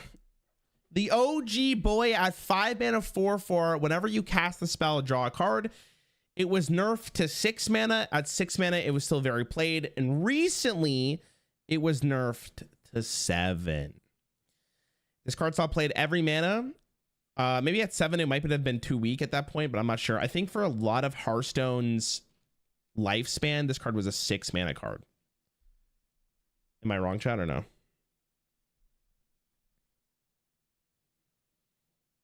I think it was 6 mana for a very long time. Very good card. Rogue loved it. Druid loved it. This card is weird because it's like, it doesn't really win the game. Like through lethal, it wins the game through card advantage and drawing your combo. And there's never really been a card like this ever again. This is just, they learned from this card pretty early on. He's no field contact. What do you mean he's no field contact? Okay. He's napping. You want me to grab him?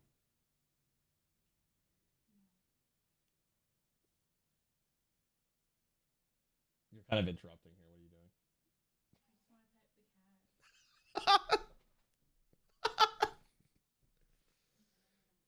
Hmm?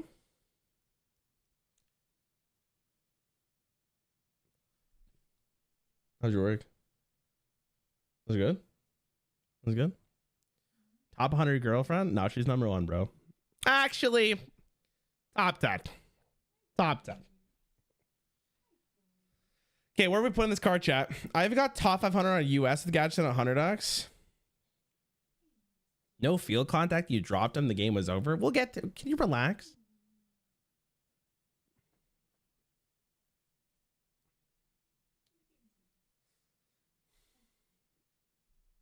How many of you guys would say this card is meta warping?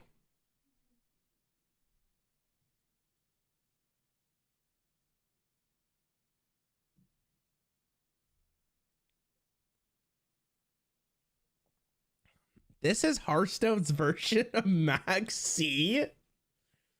Huh.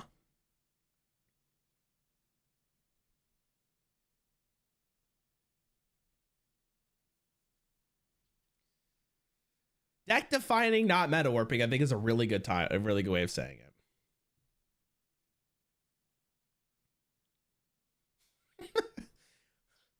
Looking back to these cards, Blizzard should be trialed at The Hague for war crimes against unemployed young adults of first world countries.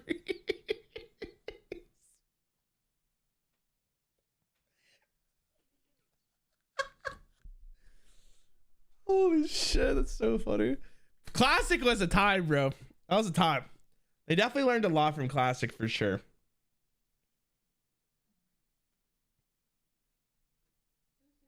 I think realistically, Chad, I can't put a top 10, but I could put a top 20. I think it was a good card. It saw a lot of play. I don't know, actually. Maybe top 30. Like, I think emotionally speaking, the card was very good. And it definitely got a lot of serotonin in your bloodstream. Dude, for the people who are saying what, you guys are delusional. We look how many more cards we still have to go through. Look how many more cards we have to go through. And you guys are sitting here acting like Gacha and Auctioneer is the greatest thing we've ever given. Bro, relax. Honestly, it might go here. But I'm going to leave it here. Anyways.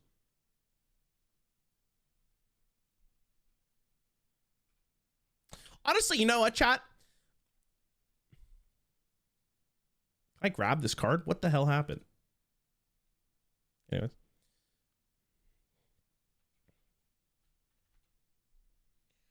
Not this one.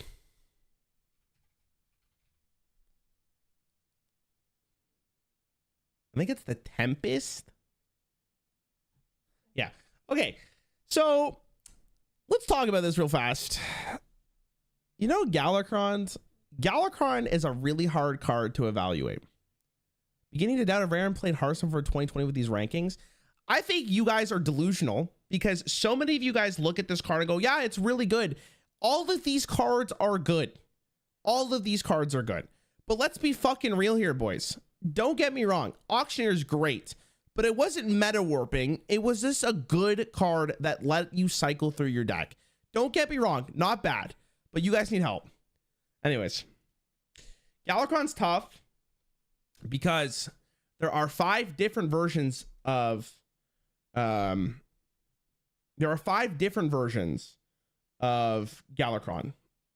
Galakrond also was a complete package. And with the package that it had, it warped the game for the first 2 weeks of Descent of Dragons. Galakrond the Tempest might have been the strongest shaman has ever been, other than the nature shaman we've seen.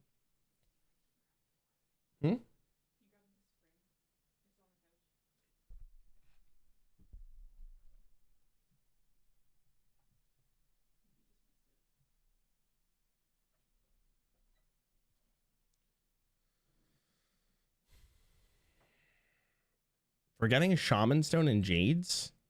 That's a good deck. We'll talk about it. We'll get there. I said mine. You guys are so rude. You guys are so rude. I'm gonna. You know what? All these people who think Auctioneer is so good here. Look at my ass. All right. Anyways, so the question is, how do I really evaluate Galakrond? Because I feel like it's an entire package. right? I don't think that Galakrond itself could be as put really high on the list if you don't consider every card that goes with it, right? There's Invoking, there's the Kronks package, right? So I think personally, I'm going to think of the best one, which is the Shaman one. The Shaman one was really good, really, really, really good. And I can't remember what was nerfed about it. I think it was the 5-mana spell was nerfed and something else was nerfed about it. But this was running the game for a hot minute there during Descent of Dragons. It was really, really good. What's up, Panda? The double Invoke card. Yeah, the 6-mana, dude. That's what it was. So anyways, how do we evaluate this card? Because it was good. But can I really put it higher than top 100 if it's an entire package?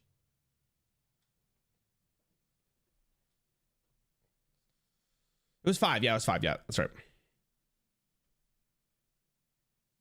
Also, I'm not considering, like, again, we could look at the like all the Galakrond saw play, but the most powerful one is either Galakrond the Tempest during Descent of Dragons right at the beginning, or it's Rogue with Lowkeeper Pokeout.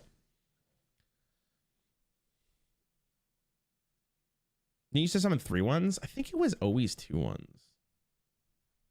Yeah, it was always 2 ones.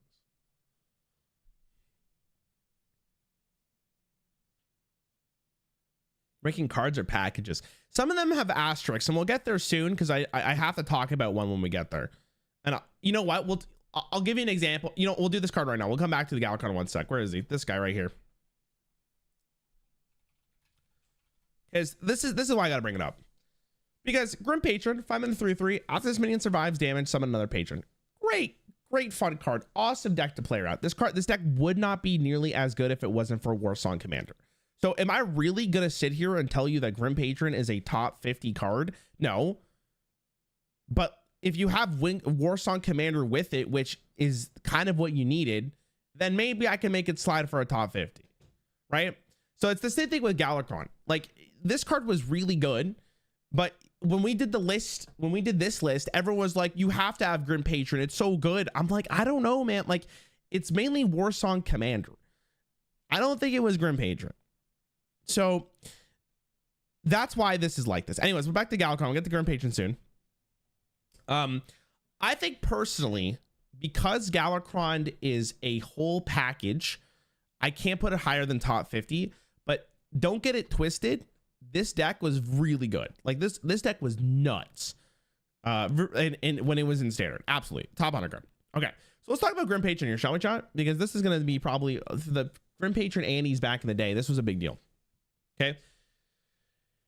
Very high skill cap deck. Very good. It was probably the best deck during the time that it was in standard.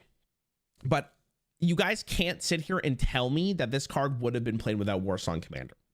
Okay. There is a big asterisk here talking about Warsong Commander. Was Galakrond Shaman the strongest power level deck ever? No, Day 1 Demon Hunter was.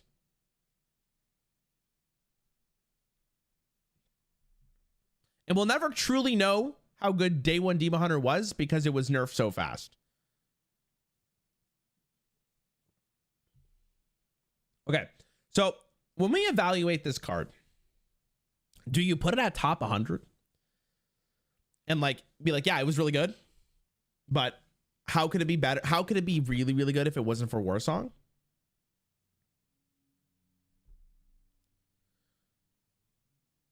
Again, I want to make this very clear. I did this on stream. You guys can go back in the VOD, and I literally said I don't think I should add Grim Patron. And all of you guys were like, yeah, but it's called Grim Patron Warrior. So you know what? What we might do in post, to be honest with you, is I might take the Grim Patron, swap it out with Warsong Commander. So I'm going to put a top 100.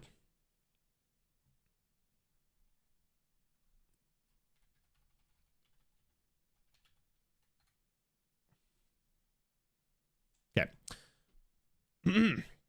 Groat. 2-mana spell for Rogue. Deal 2 damage to the enemy hero. Shuffle 3 bloods into their deck that drawn. Oh my god, I can't speak. Shuffle 3 bloods into your deck that deal 2 damage when drawn.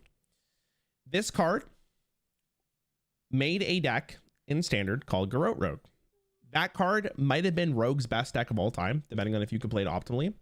And this was the reason for it. You would play it with spell damage on board, draw your deck, and you would run people's life. It was really good. High skill cap deck. Honestly, one of the few decks from Stormwind I have a very high respect for because it was really good. This card did need a whole package for it to be great, but man, it would go hard. Currently she's playing Wilds. The thing it comes down to is I think personally it's one of the best decks of all time. And I think it was nerfed. Oh yeah, they nerfed it twice. Deal 2 damage to the enemy hero, shuffle 2 bloods in your deck. They're drawn, and then they unnerfed. No, they nerfed it to 2. Wow, 2 was so. Wait, wasn't it played on 2? Wasn't it played with 2 cards? Still, like what? After you shuffle 2 bleeds in your deck? I think it was, right? The Guru win tournaments, yeah. It was played out. I'm pretty sure it was played at Worlds. It was played at something. It was definitely played at something.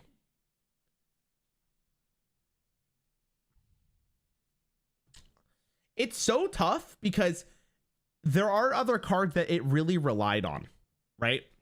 It relied on field contact to draw through the deck. You needed the spell damage, and most importantly, you needed the discount from the Octobot, which we'll talk about soon. So listen, I think the deck was really good. I think it's a really good card, but again, I think as an individual thing, it doesn't stand on its own. And you know what? I have to make a claim here, chat.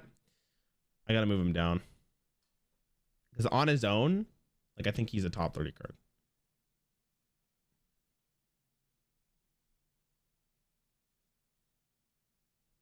I think this is fine. Yeah. Okay.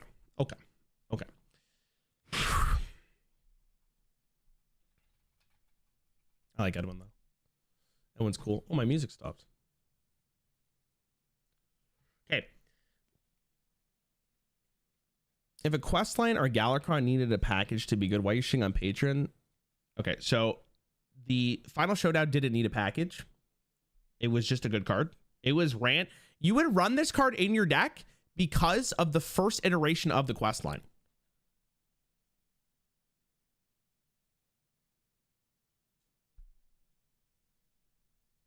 Like you built around this card. But you didn't even need to build around the card. It was just good. Okay, anyways.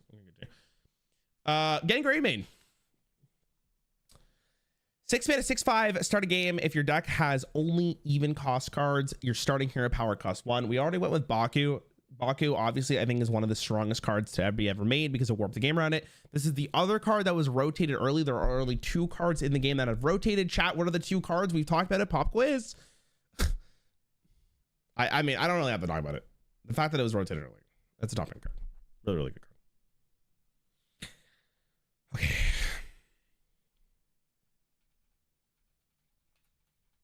I can't wait for chat to tell me this card was bad. I can't wait. Giggling Inventor. 6 mana, 2/1 battlecry, summon 2/1/2 mechs with taunt and divine shield. At 6 mana, this card was okay.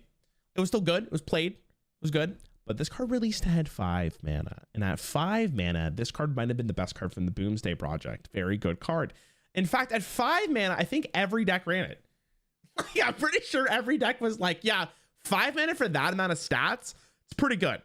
It protected your board. It gave you a reason to stay alive for later in the game. Top 100, not more. See, this is what I mean.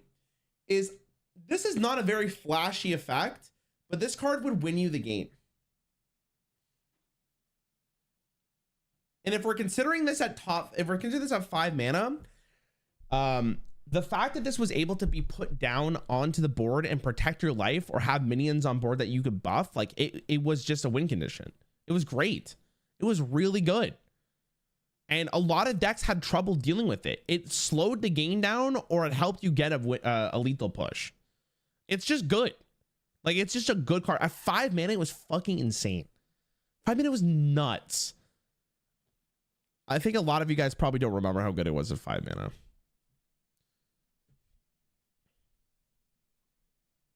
Anyways, I'll talk about this one real fast. I think it deserved a little bit of a shout here because it was very strong for a bit. Again, this one may have been cut. Top 100 list is tough. 6 mana 3/4 lifesteal rush, also damage minions next to whomever this attacks. It's almost the same vein as the Giggling Inventor. Really good card for Demon Hunter and Hunter because it helped you stabilize a lot to help you get to the late game so you can actually win. I don't think there's anything more to be said. Top 100.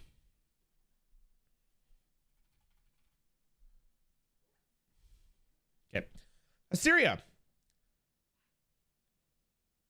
4 mana for Priest and Warlock. Choose an enemy minion that attacks random minions until it dies. This is not the version I am referring to. I'm referring to the 3 mana version, which you could choose any minion you wanted. Which means if you played a minion that turn, you can make it strike into any one of those minions. Which was, for 3 mana, like probably one of the best removal tools in the game. And it was also really good for just giving your minion rush if you needed it to. It was good. It was really powerful card. It made an OTK in Wild, but again, I'm not talking about this. I think in Standard, like they nerfed this card pretty fast. That was a good card. Dude, this card was nuts. The 3 mana version of it was good. Now, that being said, I don't know if I could really put it higher than top 100. So I'm going to put it top 100. It's very good. I wonder how good it would have been if they kept it at 3 mana. It was really good. Okay, Ice Block. 3 mana. Secret, when your hero takes fatal damage, prevent it and become immune this turn. This card was never nerfed, but it was rotated. And the reason they rotated it was because this is a card that's really hard to balance because they can't nerf the cost of his secrets. And if they change the effect, it is not the same card anymore. It's one of those weird situations with Gen and Baku where, like, how do they change the card? It was just really good. Really good. It was Hall of Fame. Sorry, not rotated. Hall of Fame. Realistically, this is probably the reason why Freeze Mage was a real deck, because they gave you an extra turn guaranteed unless you had a way to interact with their secret. And if you're forcing, like, the only class in Classic that had a secret interaction, I believe, was Hunter. The question becomes, chat, because so many of you guys think this is a top 10 card. Why do you guys think it's a top 10 card? Don't get me wrong. Again, very good card. But there are cards on this list that I think deserve more.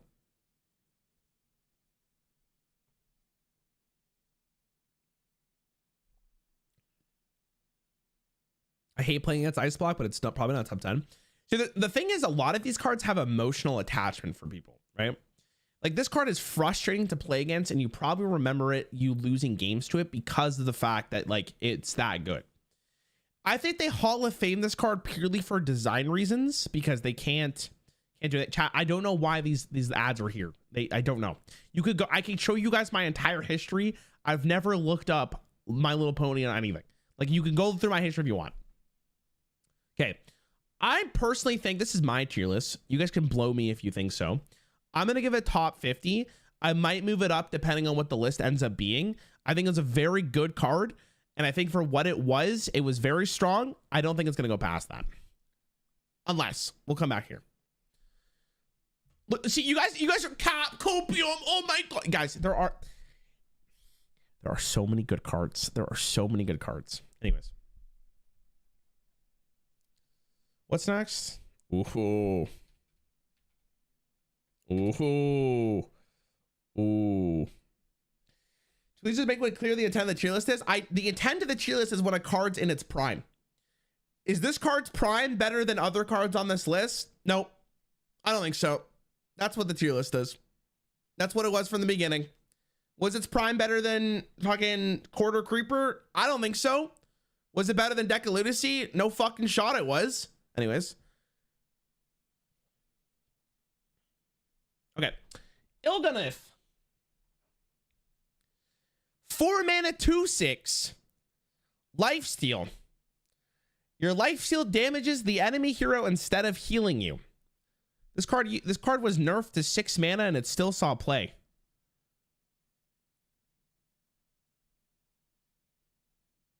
It was released in Storm. Was this the Stormwind card? Wait, what? Oh no, it was nerfed in Stormwind. So interesting fact about this card, chat. This card is one of the few cards that saw play at 2 world championships, and I believe won both. So that's pretty impressive.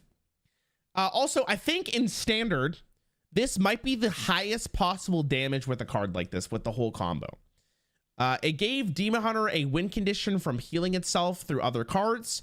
Also, with Demon Hunter's like insane draw, the combo was very consistent. I personally think this might be the best OTK ever released in standard. They're like, if you think about how powerful cards were at the time, like it was really good. The one problem with this card is it relied on a lot of other cards for it to be very good. Right? Like it needed the Moarg. It needed the spell damage card for it to be insane. I hated this fucking card. Like I hated it. I hated it. I think Shaman is a better OTK, but still. What's the Shaman OTK? But Rarran, didn't Ice Block also see multiple tournament plays? Dude, I'm in it.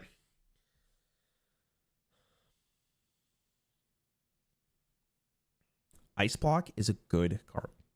I'm not saying it's bad. The fact that it's top 50 out of 5,000 cards speaks to how good the card truly is. Thank you.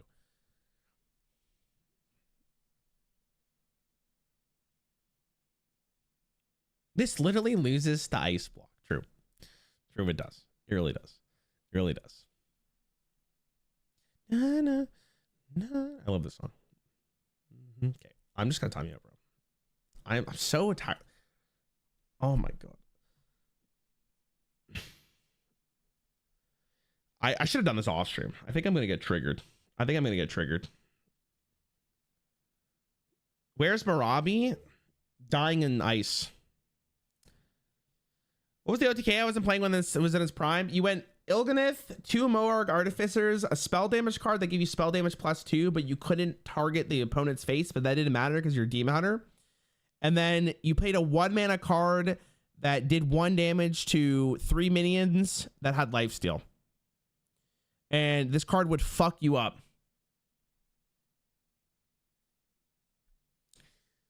Really strong card. I don't think it warped the game around it, but it was very good. And it's tough for me to be like, it's not good. I think I'm going to put it here and we'll come back to it. Okay.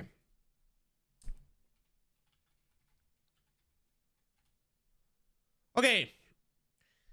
I'm going to talk about, let me give you a fucking story here, chatters. Let me give you a story here. In Cantor's Flow, 4 mana, reduce the cost of the spells in your deck by 1. This card used to cost 2 mana, and then it costs 3 mana, and then it costs 4 mana. This might be the strongest card Mage has ever received other than Deck of Lunacy when it was in its prime. And I think it's way better than Ice Block. I'd rather see an Ice Block than a Cantor's Flow being played on turn 2. I'm going to be real with you. This card was very, very good, and it warped Mage in a way that was miserable to play against if they played this card. And I remember, like, this is emotional for sure. I remember when this card was played on turn 2, I wanted to throw up. I don't think there's a single other card in the game, by the way, that discounts your entire deck like this. This, like, you played a full spell deck. Okay, the question is this top 10? Where'd I put it? Where'd it go? Huh? Okay.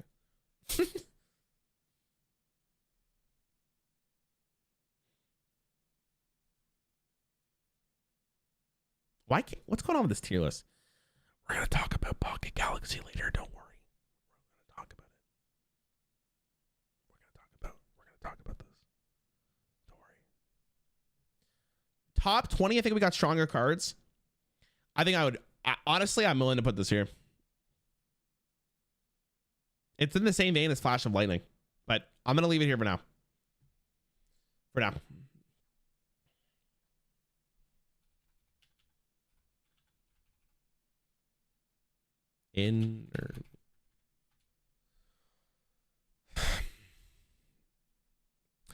Innervate. 0 mana, gain 2 mana crystals this turn only. You guys see how you're like, oh, this is a top 10 card, and then you see this. Remember this card, chat? Remember this card? Remember this little guy? I don't think it's really like that hard to evaluate this card. The fact that you got 2 mana crystals for free was really good. It helped Druid out a ton, and it was played throughout its entire life cycle. And even when it was nerfed to 1 mana, it was still very, very good what it is now. 2 mana, this card was disgusting. Druid was one of the best classes in the game because of a card like this. Next.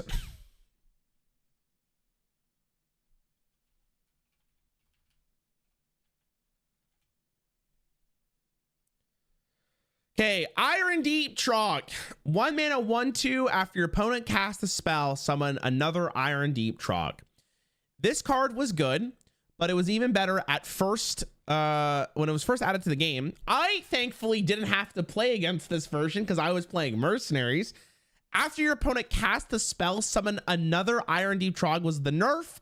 It used to read, after your opponent cast the spell, summon a copy of this. Now, for those of you who don't understand what that means if you buff this card or you gave it any death rattle or enchantment, if your opponent cast the spell and it lived, it would copy all of the buffs and enchantments over. I didn't play with this card, thankfully. I think it was nerfed pretty fast, no? Wow, it almost took a month. The fuck? I think it's pretty... Now, this is where I need to talk to chat about this. I'm gonna have to talk to chat about this. I didn't play during this time. How much did this warp the game? Because I feel like a card like this should be really good. Every game. Play this turn 1, you win.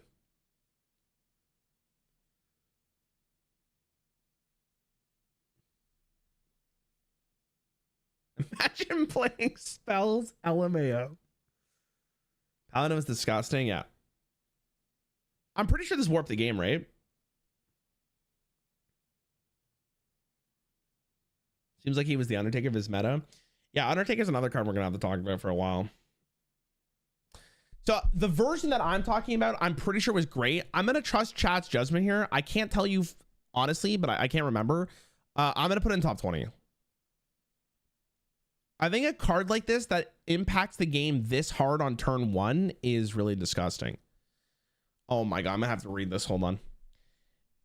Quarter Creeper wasn't really that powerful. It was a top meta only because a 1-drop pirate plus patches on both sides gave it 4 triggers. In other metas, it would have been playable, so not so OP. So because it existed in a game where it was really good, meaning that in its prime, it was very playable, it's not a good card. Questions, confusions? I don't understand.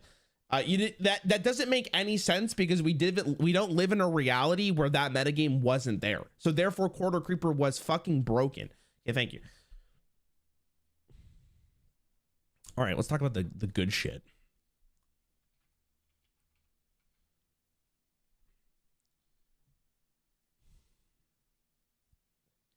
Okay, boys.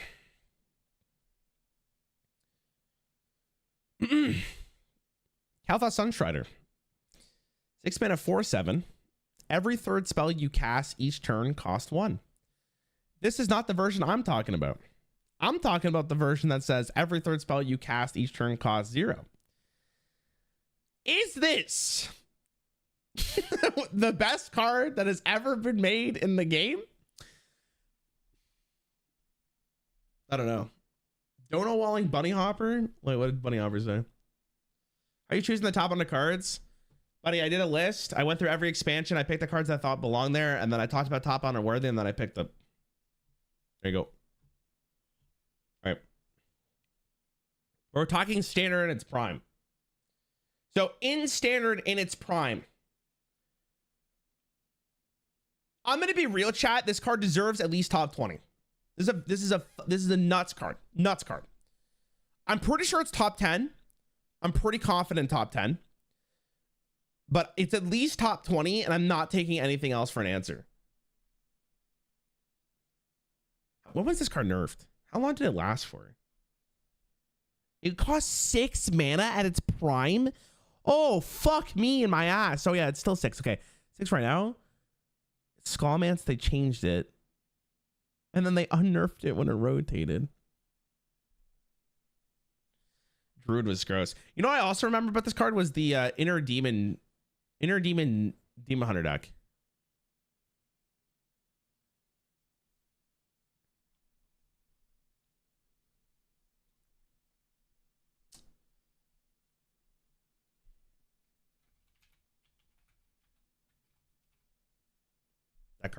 That was a card. That was a card. All right, Lady Seno. 3 mana 1/4 immune while attacking. After you cast a spell, attack the lowest health enemy. I'm talking about the version where it had 2 attack. This card was good. Obviously, OTK for Demon. What the fuck is with Demon Hunter, man?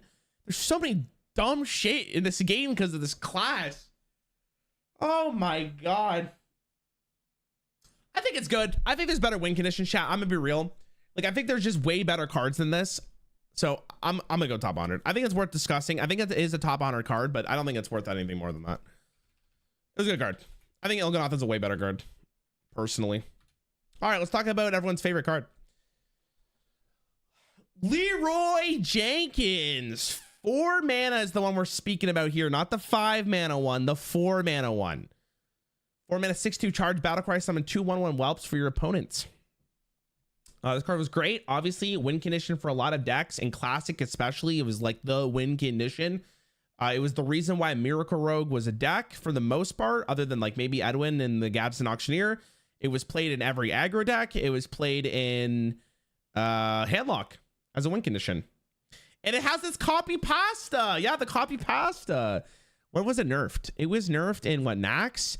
Oh, it was nerfed in Nax. Do you guys remember Undertaker? Wait, is it nerfed before Undertaker came out or after? Leroy Jenkins created a strategy that revolved around trying to defeat your... Unironically, top 20, Bunny. I actually agree with you. I think it's very rare that a card is this good. I mean, 4 mana was so nuts, dude. Oh, it was played forever. Even at 5 mana, it was played forever. But like at 4 mana, it was really, really good. Wasn't it the first Hall of Gamer? No, it was never. I don't think it was ever Hall of Famed. It was Hall of Famed at some point. It was Hall of Fame the year Demon Hunter came out. It was Hall of Fame that year that Demon Hunter came out. Dude, imagine Hearthstone in 2020 if Demon Hunter came out with Leroy Jenkins in the game.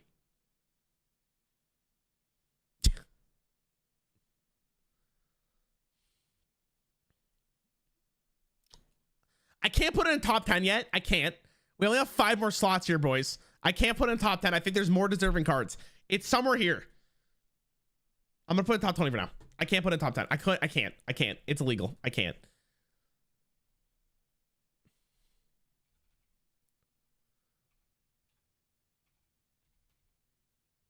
All right.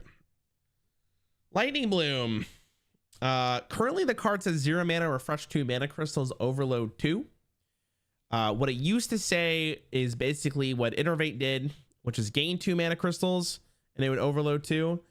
Obviously, I think Innervate, classic Innervate is just a better card, but this is obviously a very strong card. I think in its prime, it was good. Like, it was really good. Better than Innervate because it was a more impactful metagame. We can't really do that. You can't do that. Shaman could have it too. I guess, yeah, it's dual class card. It's not top 100, boys. It's not.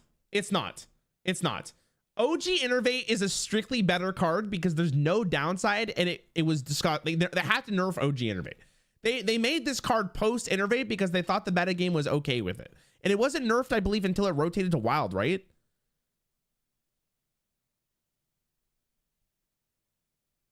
Yeah, it wasn't nerfed until it was rotated. So, me personally, like, probably top 50. I could maybe go for top 40, maybe even top 100. I'm going to leave it in top 50 for now. We'll talk about it later.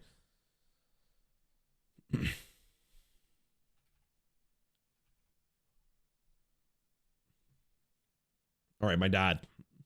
I love this card. I miss this card. Whew.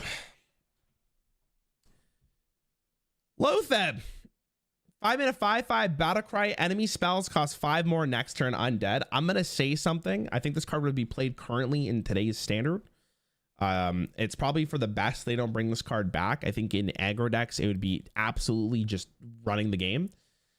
In classic Hearthstone, All right, when this card was released, I think this card was played in every deck. Like I know I've said that before, but I legitimately think I can't think of a single deck that didn't want this. Maybe Freeze Mage.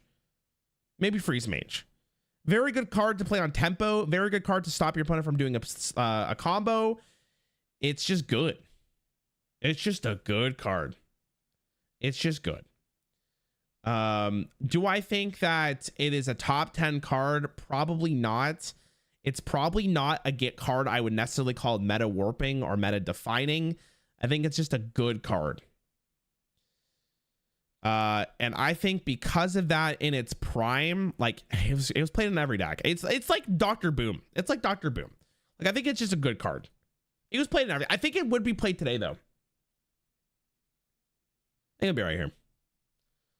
This is fine. Honestly, I might move Dr. Boom lower with Lothar. We'll see. Okay. Chat, I'm going to say something here, and this might be the hottest take on this entire list. Are you really only judging things by their P power and standard or compared to P power of every other card? It's prime power level in standard, okay? Which means you can't sit here and tell me that Baku, its prime thing in standard because it was rotated into the Hall of Fame in 1 year, wasn't one of the best cards ever printed in the game. It is busted. It was busted, right?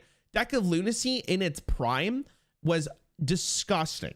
Like the mulligan win rate of that card was disgusting. Honestly, if I think about its prime, I might actually have to move Innervate down. Like it might be here. Anyways, let's talk about Luna's Pocket Galaxy here, okay? This card was released at 7 mana. I'm not talking about the 7 mana one. I'm talking about the 5 mana one. You guys remember the 5 mana one? You guys remember that? The 5 mana version of this card when it was warping the game around it? Do you guys remember that this card was absolutely just, you lost the game if it was played on turn 5? You guys remember that? You guys remember when Blizzard thought it was a good idea to, for some reason? So it's really crazy because Luna's Pocket Galaxy changed the cost of minions in your deck to 1 after it was buffed and then nerfed. People played this at 7 mana because they're like, oh, wait a minute, this card's actually pretty good. It's kind of crazy, right? So I'm gonna make a claim here. All right. And people may not like this, but I personally think this in its prime at 5 mana is like right there. Probably like somewhere here. I think it's very difficult to actually think of a card that was more impactful than a 5 mana Luna's Pocket Galaxy. It's really difficult. It's really difficult.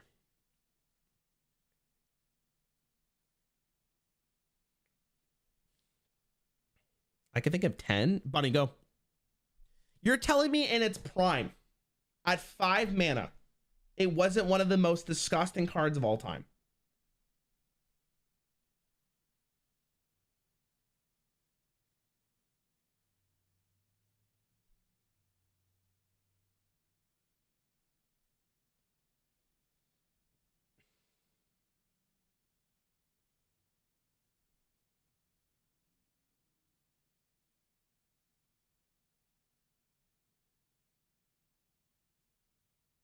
Three mana Tome Tampering. I think that's wild though.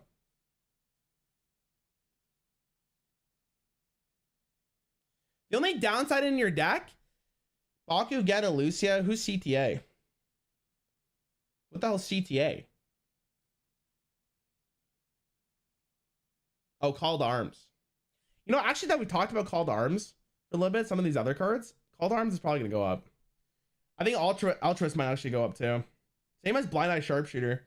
It's cool. I'm glad like this is adaptable because it's really hard to come up with like a good list.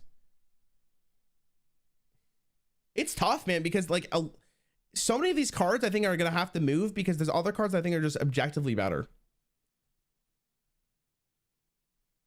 I'm gonna change shit after. Let's get through the list first. Anyways, I'm putting Luna Pocket Galaxy at number 1 or in top 10. I think it was very good. I think it was very, very hard. It's very hard to argue how good that card was at 5 mana. Gonna pitch for Neptulon again. I didn't put Neptune in top 100. Maybe that's a mistake. Too many cards. Too many good cards. Okay, Mad Scientist. 2-mana 2/2 Death Rattle. Put a secret from your deck into the battlefield. Again, another card I think would be played in current standard. Really good card for 2 mana. I mean, there's not much to say. Just a good card. The higher up a card, the worse the metagame was.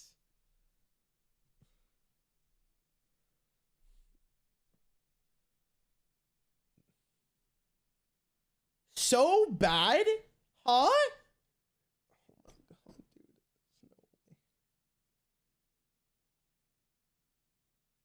It's only one of the best cards. It's very good. I think it's top 100 though.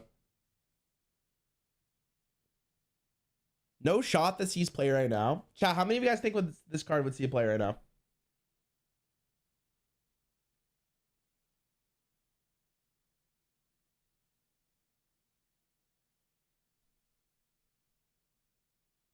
In what deck? I mean, I don't know. Aggro Hunter? I don't know.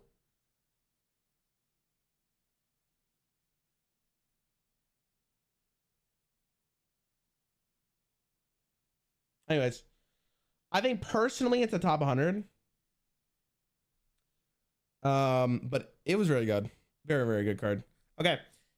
We're here for another big one. Another big boy right here. Mindrender Alucia. 3-mana 1/3. Battlecry, replace your hand with a copy of your opponent's until the end of turn. This card's dog shit. But it used to say swap with your opponent's hand until the end of your turn. And that card would win you the game. And there's no way you could play around it. If they had it, they had it. And it used to cost 2 mana. Where did I put it? Oh my god. Like falls on my mouse. Okay, anyways, thanks for listening to my TED Talk.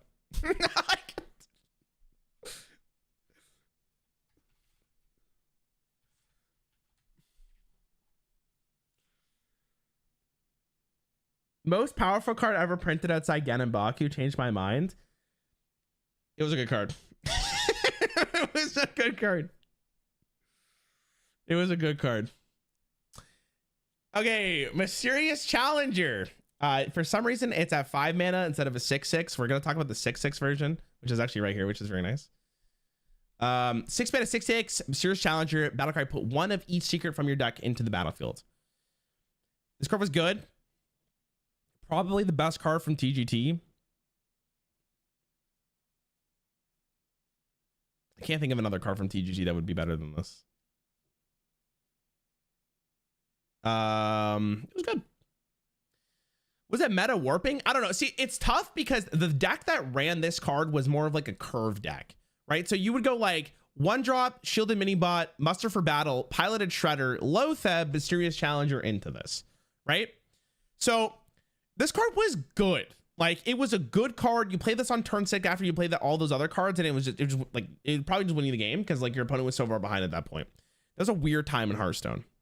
Also, I wonder how good this card would have been if they didn't nerf Patron right before. It could be replaced with any 6-drop. I don't know about that. Not during its time. What do you mean by meta warping? Meaning that like a card single-handedly is so strong that the decks have to warp around it to try to actually win games. Like a card is so strong that the game is built around it.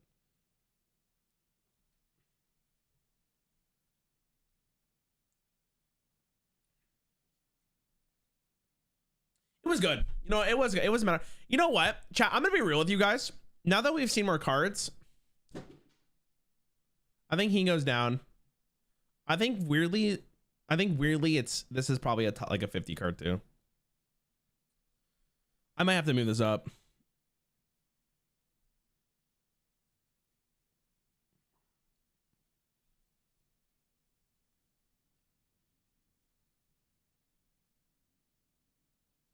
All right, now we're cooking.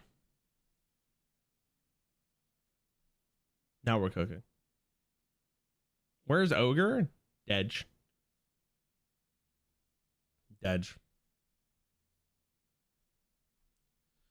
No, no, no, no. Okay.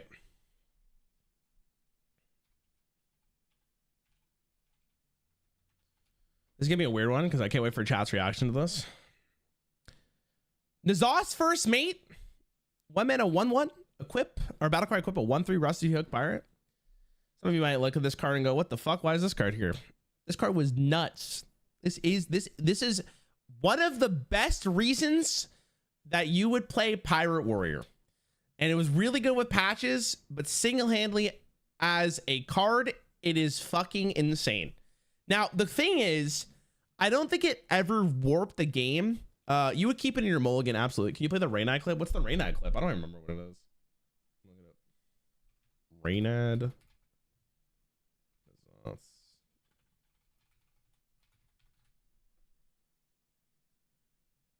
Yeah, what clip is it? Don't you have to take into consideration Mysterious Charm is the best card of a very weak set? I don't think it's the best in the top 100. Yeah, that's why, like, I don't know. It's tough because people will be really emotional about a card like this because it literally would win games. Like, people would play that, hear the voice line, and then probably just concede, right? So it's weird. It's just so much wisdom. I can't remember what it is. If you have the link, Bunny, if you want to send it to me, I'm down. Anyways, I think this card was really good. Okay, and I think people like would forget about this card a lot of the time, but going through the list of cards, I think this card is just, as a one drop in a game of Hearthstone, if this card was played, is very good. The thing is that a lot of other cards on this list are really good, and I don't feel confident putting it higher than top 100. It was good though. It was good. Would we play today? I don't know. It's tough because it's like, if there's a pirate deck, maybe.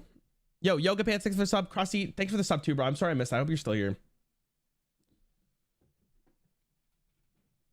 The cats are chasing each other. What the fuck? Why did I typed in Yoga Pants? Because that's what he just subbed. LOL. Okay. My brain went on autopilot there because I was watching my cats chase each other. Yo, buddy, how's the kid, by the way, man? Okay. Efficient Octobot. 3 mana 1/4. Frenzy, reduce the cost of a card in your hand by 1. It's a mech and a beast. I'm not talking about this version though. I'm talking about the 2 mana version, which was only nerfed in Alterac Valley. Huh? Do you include the pre-nerf 0 mana charge on this list? What's the pre-nerf thing? I can chill here. Nice, buddy. That's awesome, bro. This card's tough too, right? Because it's like, it was played in every rogue deck, I'm pretty sure. How does Frenzy work? It takes 1 damage and it survives. Or it takes damage and survives. Oh my god, relax.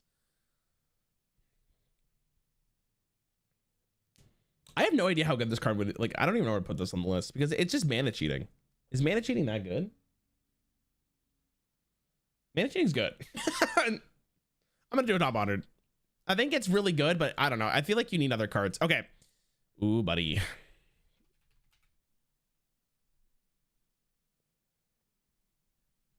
Okay. Patches the Pirate. 1 mana 1/1. After you play a pirate, summon this minion from your deck. It's a demon and a pirate. Also, used to have charge. Okay, so this is the conversation we truly need to have here, okay? So I'm gonna this is where I'm gonna make the list above this, okay? This is called 1. All right, this is what I believe the best card in the game, okay? Patches the Pirate with charge, warped the game around it. Every single class paid pirates because of this card.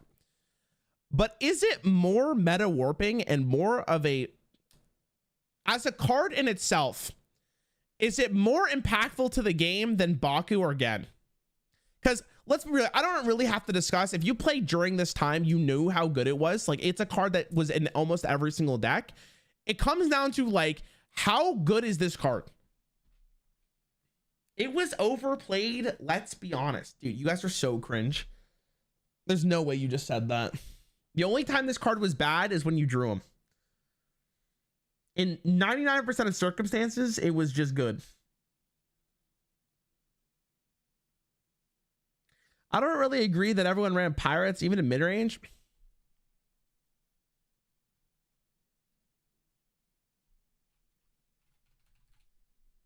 Hold on.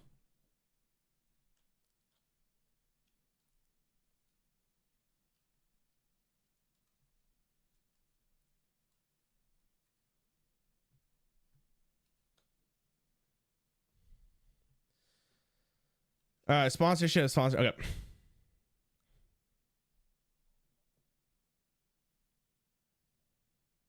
Can you guys not hear this? Hold on.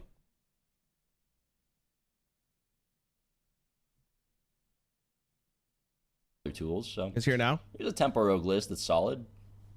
Tier 1 deck. It's an excellent deck. Now, hello. Let's play some early dudes, some pirates to get control of the board. So some tempo stuff, some South Sea Captain. Just good, efficient dudes. Plays a tempo game and kills your opponent. Okay, I mean, what's another good deck? Warlock got a lot of new tools. It got a cool like Spellstone to gain life with. It got Skull of Manon, blah blah blah, that summons demons and stuff. It got Void Lord, Oakenheart, all these sick cards. Well, the best Warlock deck's actually just Zoo. And, you know, of course, Warlock doesn't have weapons, but let's put Pirates in it anyway, just because we can. Because Patches is so well balanced that the best 3-drop in the game is actually South Sea Captain in a deck with no other Pirates. Well, okay, I mean, Zoo has always been a good deck, right? So, I mean, it's not that surprising that it's good after it got a couple new tools. That's fine right now. It's metagame safe. Well, what about Druid? Druid got some cool cards. It got Twig. Let's build a cool Druid deck. Let's play Arcane Tyrant and Ultimate Infestation's so broken, and there's all these good cards and tools. It's a good deck. You know, it's better. Pirates. This is the best Druid deck. Hey, you guys get the point. Anyways, really good card. Obviously, really good card. So the question becomes: Is Patches the Pirate the best card ever printed in Hearthstone? When we did the video for the best legendary, I said Patches the Pirate was the best legendary ever printed in Hearthstone. It is very hard to argue that a card warped the game as much as it did. But honestly, you can make the same case for Baku and Gen. And honestly, Mind Under Lucia, if it was a neutral card, would probably be there. Spreading Plague and Branching Paths are better. Okay, here's what I'm gonna do. I'm gonna move these 3 up. Actually, no, I gotta keep them here because we need 10 cards here. We're gonna talk about this after. Okay, we're gonna talk about here. What's next? Ooh, here's a fun card. The old Penflinger. Okay, Penflinger.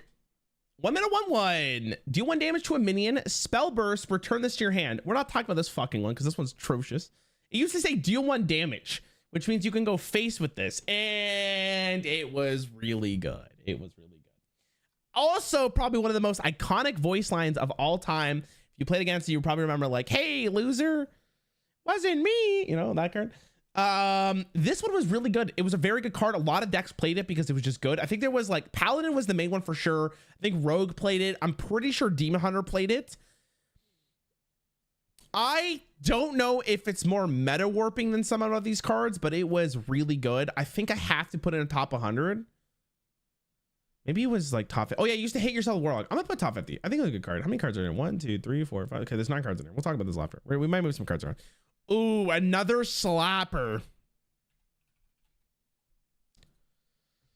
Okay, preparation, but not this one. We're talking about this one. 0 mana, preparation. The next spell you cast this turn costs 3 less. Probably the best mana cheating card for majority of Hearthstone's lifespan other than Innervate. The old classic prep coin concede. Preparation is still played to this day. It is very good. The thing is, you guys got to remember that there are other cards on this list that are worthy of top 10. I think this card is very good. Better than Innervate, to be honest. I'm going to disagree with you on that one. Me personally, it did get nerfed, but so did Innervate. I think personally, Innervate for 2 mana is really good.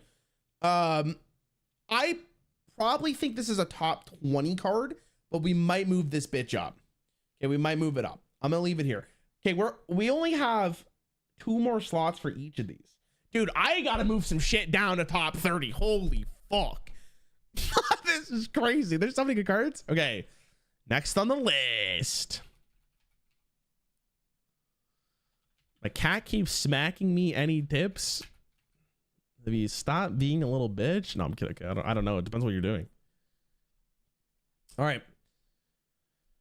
Prince Keliseth, 2 mana, 2/2 battlecry. If your deck has new, oh my god, if your deck has no 2 cost cards, give all minions in your deck +1/+1. Now, this card was good. A lot of decks would play this for 2, or they would cut all 2 cost cards from the deck to play this for the high roll potential. Most appropriately, I think Rogue was the one that played this the most, just because Shadow Step exists. No, I don't even know where to put it. It's mid, honestly. I mean, you say that now, but when it was good, it was really good. What do you mean it's mid? It was played. It was played. But the thing is like, if you didn't Shadow Step this card, right? You just played Keliseth on 2. Was it really that good? People often consider that this meta had basically had no good 2 mana cards, so dropping them for Keliseth was very easy. Okay. It was played, but so was Chillwind Yeti. Caitlin, Chillwind Yeti is goated. Mid of the list, but not actually mid. Yeah, I think it's more like, this is probably the last top 50 card. Somewhere around here. I might move some of these around, but I think for the time being, I think this is top 50. I think this is what it is. I think this is a good way of doing it. It's a good way of doing it. It's a good way of doing it. Yeah, I'm happy with that. I'm happy with that. Oh man, another banger, boy. This is where we have so many on this list that there are every other card on this list, I'm pretty sure, is, oh, this is gonna be difficult, except for Flamewaker. You know what? Fuck Flamewaker. I'm putting a top 100 after we've seen some of these cards. There's no shot.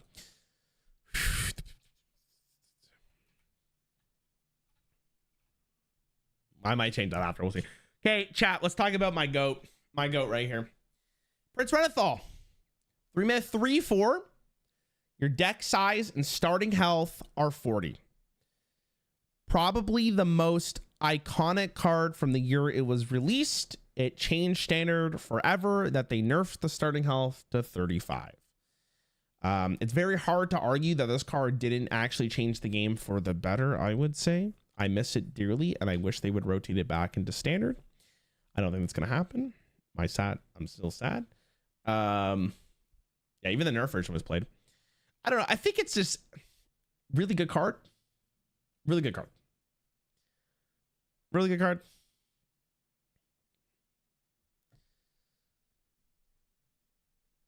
Okay, where do I put it though, man? Where do I put it? Is it here? Is it here? Is it here? Okay.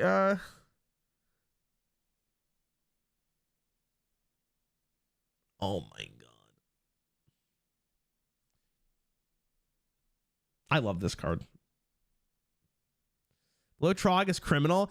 Bunny, do you not remember how good Trog was though? Like in its first iteration, where it would copy itself, not summon another Iron Deep Trog. Like, you know what I mean? Like, that was pretty gross. That could win the game on turn 1. It's tough. Like, maybe it is the last card in top 20. I want to put it here. Like, if it was emotional, I would put it here. But I can't. I legally can't. I'm going to have to move some cards down. I'm going to be fully transparent with you guys. I'm going to have to move cards down.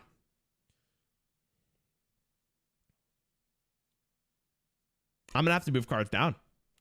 Because, like, bro, we got Reno Jackson next on the list, man. Like, you're talking about cards that changed the game. Like, this is the OG guy who changed the game. Let's be real here. Like, in its prime, my boy Reno. Are we insane? Mindrender and Deck of Lunacy down. I'm going to time you out. There's no way you just said that out loud. No. You get a 1 minute timeout. You get a 1 minute timeout for saying that out loud. Take a step back and reevaluate what you just said. Okay. Reno Jackson, 6 mana, 4/6 battlecry. If your deck has no duplicates, fully heal your hero. In its prime, change the game. It was like Hearthstone's future is based on this card. Like, full transparency. I think it says a lot. Like, during its time, probably the most played card during its era. It was, people loved it. Which future? Okay, let's relax. let's calm down there. Let's calm down there, okay? Highlander was not very good though until it had other cards though. That's the problem with it. But it was fun as fuck, bro. It was so fun to play it. It's weird because like this card I wouldn't call like wins you the game outright, but unless you were against an aggro deck. But man, it was just fun. This card made me stay in Hearthstone. I'm a casual player. If I put a top 40, you guys think you'd be mad? I don't know. The thing is, if I think about like it in its prime, I think it was very good. But at the cost of other cards in the game, though, I think it's top 40. I think top 40 is fine. I think it's a, you know, if maybe there. I'm gonna keep it 40. I think it has an argument for top 1 in terms of impact on the game long term. If we're talking about cards that fundamentally changed Hearthstone, this is probably like top 3, if not number 1. I think it's hard to argue that Reno Jackson was a better card than majority of the cards above it, right? Like maybe it's on par with Edwin, but we'll keep it here for the time being. All right, what's next? Oh man. All right, speaking about getting emotional, here we go, boys. Oh, yippee. What the fuck's his name? Reno what? Lone Ranger. Okay, 9 mana hero card, battlecry. If your deck started with no duplicates, empty the enemy board and limit it to 1 space for a turn. This card was recently changed. It used to say battlecry. If your deck has no duplicates, empty the enemy board and limit it to 1 space a turn. It's high noon. It also went from 8 to 9. So I'm going to be honest, I really don't know which one is better because both of them have a reason to be played. But the fact that so many decks put this in their deck and there weren't highlighted to begin with is a really strong case for how strong this card truly is, right? As a card in a Highlander deck, it's the best card. Nothing comes close. I think this version is just fundamentally worse. This is a better design for the game, but the other version was probably better. Which has me thinking, how much better is it than other cards? The next card is so absurd. Yeah, it's pretty good, right? Okay, what's the... All right, let's be real here. Let me bring this bitch up real fast. Okay, so let's be real here. 1, 2, 3, 4, 5, 6, 7, 8, 9, 10.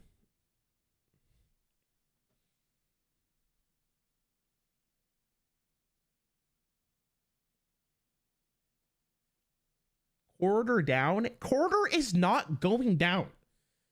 What are you guys taught? Is it better than Zephyrus? Oh, what? I didn't, wait. Where did I got a photo of Zeph, right? Zeph should be here. Hold on. Zeph should be here. Hold on. I don't know why he's not here. I must have not grabbed the image for him. Give me a sec. He should be here. He needs to be here. Bottom right? Oh, he is here. Okay, yeah, you're right. I knew I fucking brought him. I was like, there's no fucking way I didn't bring that bitch. I knew how good he was. Oh, I need music because I'm going insane. What's next? I think I don't know. Dude, Reno's tough because it's like a card that is so strong that Highlander decks, non-Highlander decks want to run it. 8 mana to empty your opponent's board and limit them for the next turn, so you get a huge tempo advantage, and it's a pretty good hero power. Come on. I think it's top 20. We'll talk about it after. I might move it. Oh, Peter. Is that Reno or Prince Renathal for your control deck? Both. I don't know. It's tough because it's like comparing apples to oranges, bro. Like he forces you to go Highlander. Prince Renathal gives you more cards and he gives you more health, and he's just different, right? He's just different. Okay, anyways, another slapper right here. To be honest with you, okay, should we talk about one of my biggest misplays in Hearthstone of all time, and it wasn't even during a game. I said this card was bad. You got who was there for that moment? Remember that, chat? I said this card was bad at 3 mana. Classic Rarran moment. 5 mana 0/2. After you draw 4 cards, reduce the cost of the cards in your hand by 1. Lose 1 durability. This card, when it was first released, cost 3 mana. In theory, this is 3 mana to reduce your hand by 30 mana at its absolute best, but it did pretty much that for most of it. I'm gonna be honest. It was nerfed twice. It went from 4 to 5. Dies to ooze. True. Yo, Radiant, thanks for the sub, bro. Welcome back. Appreciate it. How do I evaluate a card like this? Because in a vacuum, it's very good. And the fact that it was nerfed twice makes me believe it's a top 30 card for sure, right? Like it's... And it was still played at 5. Like, that's crazy. Okay, let me be real here.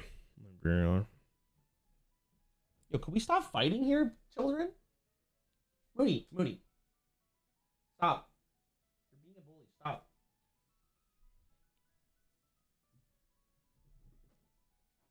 Dude, my kitten. Stop. Leave him alone. Here, play with this. Play with this thing. Wow, that's so crazy. Wow. Here, have that. Sorry, my kitten's getting attacked. Are you judging that card by their nerfed or unnerfed? They're prime. Their prime version. 3 mana rod is probably better than prep. I like that take. You know what? I like that take. I'm moving prep down. I like that take a lot. That. You know what? I actually agree with that. Okay, but hold on.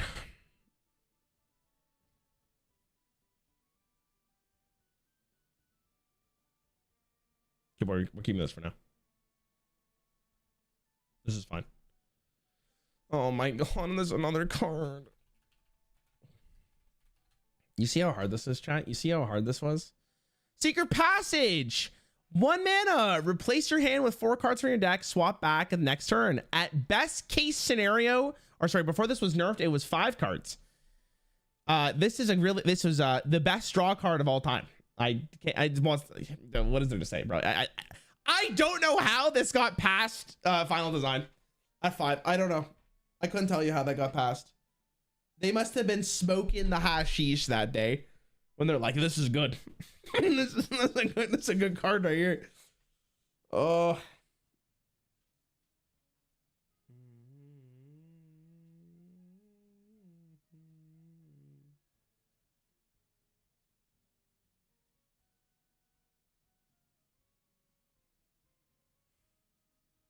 Man, I don't even know what to say about this. I think a lot of people who, if you just play card games in general, you know this card's very strong, right?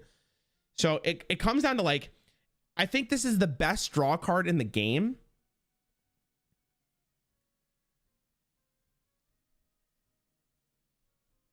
But is it truly better than any one of these?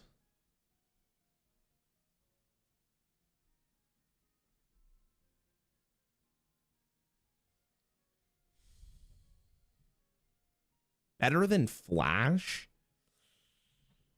Yo, chill. Yo, Moon, what's your deal, bro? Why are we freaking out? Hey. Yeah, I'm gonna have to save my kitten soon. He's getting harassed. Oh god, my cat has zoomies. It's over. Moon, what's going on?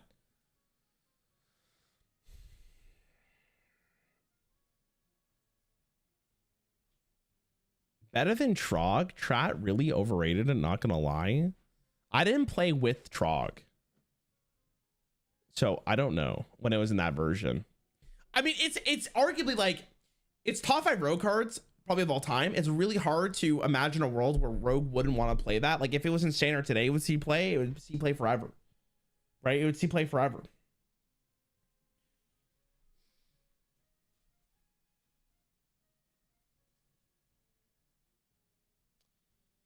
I don't know, man. This card seems so strong. Turn 1, win the game. Seems pretty good. Ask Jay Alex, he'll tell you. Yeah, but Jay Alex is like giga biased, no? No, I guess he's like the rogue main. So if I'm gonna ask someone for the rogue main, what it would be? Can you move all the asterisk cards down 1? Okay, what's the asterisk cards besides the watch post here?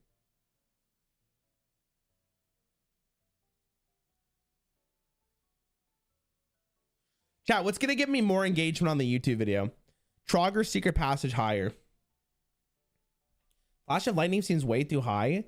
Yeah, it could win the game on turn 4. It seems, I don't know about you, but the card at 2 mana that could win a game on turn 4, I think is a little bit disgusting. Same as Trog, right? Like Trog's nuts. I feel like if you think this card is worse than top 20, you didn't play the game when this card was at its peak.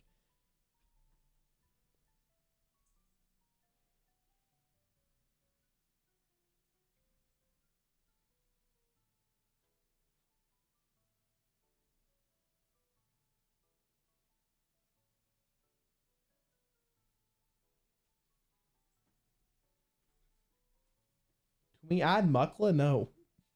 I'm leaving it here. It's probably higher. Okay. Shadow Reaper Anduin.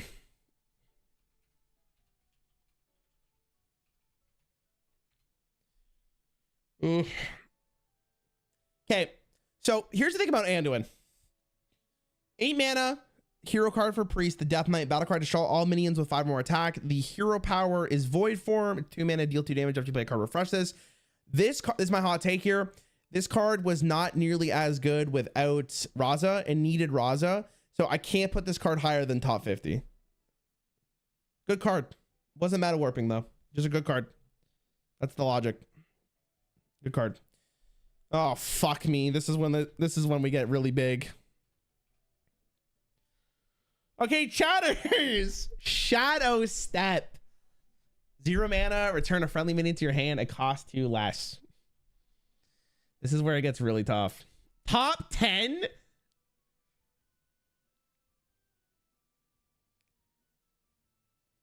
Oh, Force of Nature? Okay, sure. Sure, I can move Force of Nature down. Okay. Top 10? Top what? Chat, this is not the best card in the game. There's not the best card in the game. There's no way. Chat, what was better, Secret Passage or Shadow Step? Well, you guys argue this conundrum. I'm going to go pee because I got to pee so bad. I'll be back.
Yo, what's my hot take here?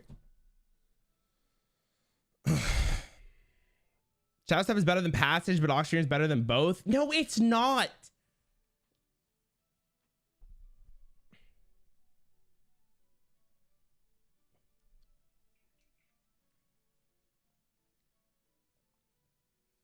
Please explain how Shadow Step is not top 10. I mean, okay. If I'm talking about the best card in its prime, Shadow Step is objectively just a very good card, right? It's just always been a good card. But does it really do more than Baku Does it really do more than Mindrunner Elusia at 2 mana? Did it really do more than Deck of Lunacy when it was at its peak? No, I don't think so. I don't think so. Now, is it a good card? Yeah, of course it is.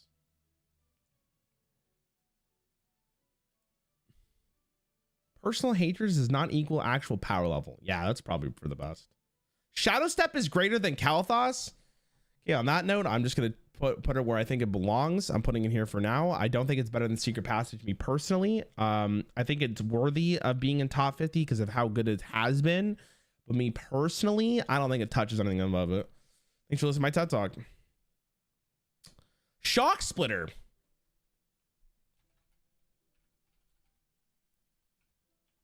Spitter, sorry, not Splitter.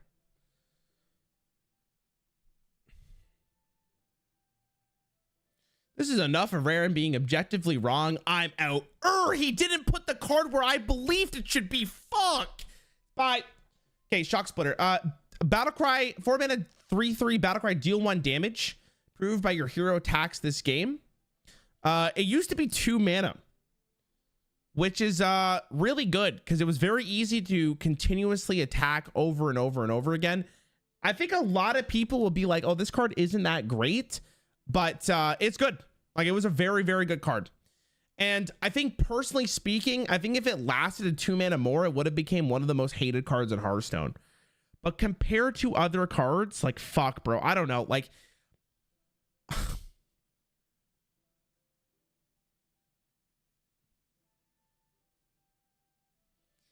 how many people would I trigger if I move him down and I put this guy up? I think that's correct.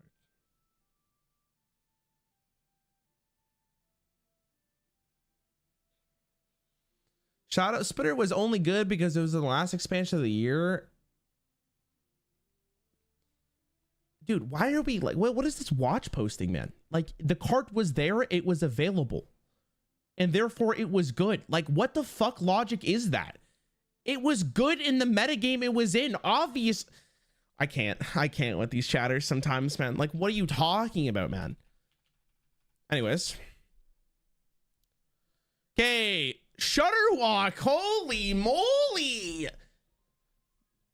Dive in a 6/6 Battlecry. Repeat all the Battlecries from cards you played this game. I think the only change it's ever had is that they capped the amount of Battlecries to 20. And then they made the animations faster. This card was very good. I think in standard, it was good. It was great. I think it's gotten better over time. It's one of those cards that I think like really has become inevitable. Like, it's Thanos currently. If it gets all of its Infinity Stones, it wins. This one's emotional too, because people will look at this and go like this. Top 20, but not better than Shadow Step. Okay, let's ask the chatters here. Yo, chatters, do you think Shadowwalk is worse or better than Shadow Step?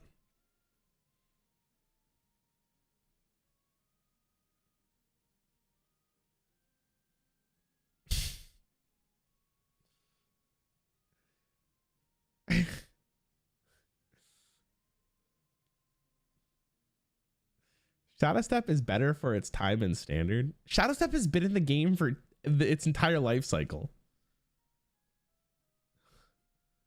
Remember, we're focusing on its peak, not like its playability over 10 years, even though for Edwin, I think it's fair because Edwin has been very good in its prime. Shadow Step is interesting because it's the foundation of making broken combos, but it needs cards to be good.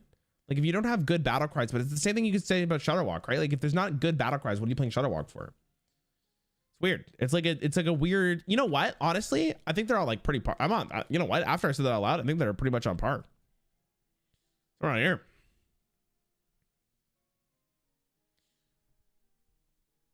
here. Easy. What's on your wall?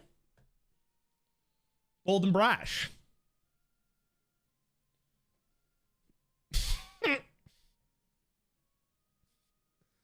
Don't say more like belongs in the trash.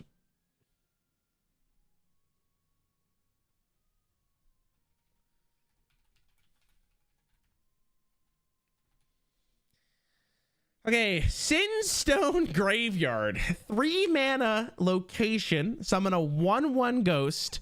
Has +1/+1 for each other card you played this turn. This card used to be 2 mana, and it used to be a stealth ghost. Now, we talked about Mr. Edwin Van Cleef, and I love Edwin Van Cleef. Okay. Very good card in its prime. Very, very good card. But like, I'm pretty fucking sure this card is like one of the biggest atrocities that's ever come out of Hearthstone's lab. 2 mana to get an Edwin Van Cleef that's stealth, and it's 1 less mana, and you develop other stuff with it.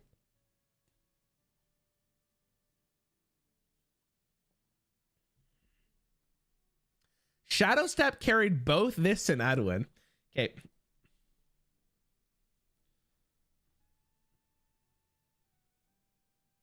Yeah, that seems good. Okay. Sire did not. I'm kidding.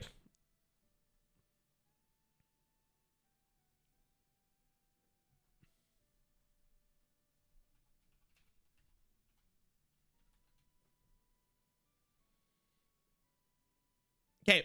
Sire Denathrius. 10 mana, 10/10 lifesteal, battlecry, deal 5 damage amongst enemies. Endlessly infused 2, deal 1 more. It used to say endlessly infused for 1.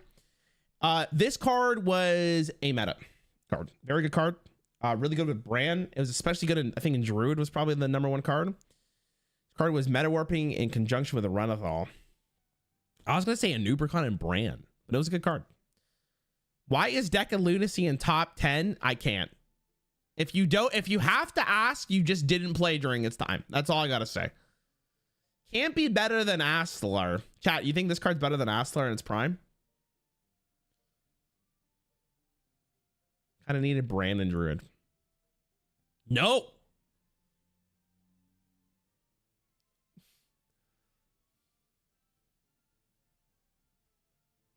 Daddy D is top 20 in its prime. I disagree with that. Good card though.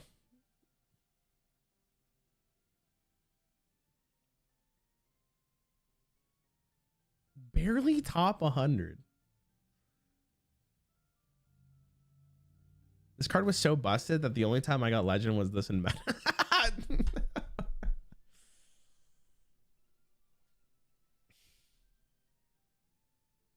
This in DK? I feel like this card was nerfed before Death on even came out, right? Astlar could be in any deck. You have to build it on Sire. Did you really?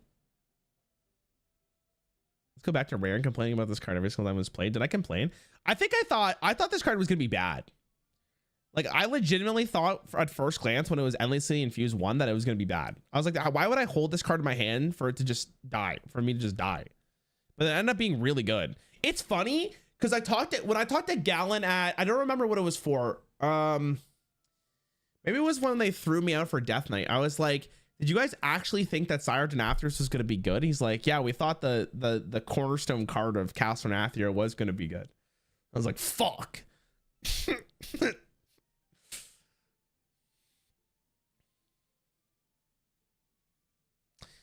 I don't know, man. It's tough. Like, he's a good card. Okay, you know what, chat? Hold on. I got to make some decisions here. We got to move some shit down. Let's be real here. Oh my god. Is it top 50 worthy? In its prime? If you played Sire in top 20, you played a Nubricon Druid? I mean, I put a Nubricon in 40 because he's good. He enabled some fucking degenerate shit.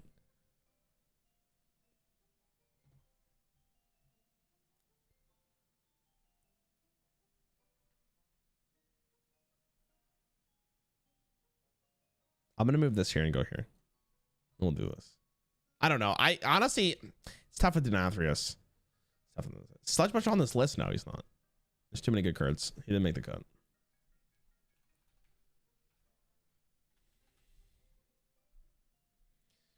What the fuck? I typed in Sire Denathrius again because it was on my mind. Okay, I'm gonna be biased here, so let's be real here. I gotta be careful.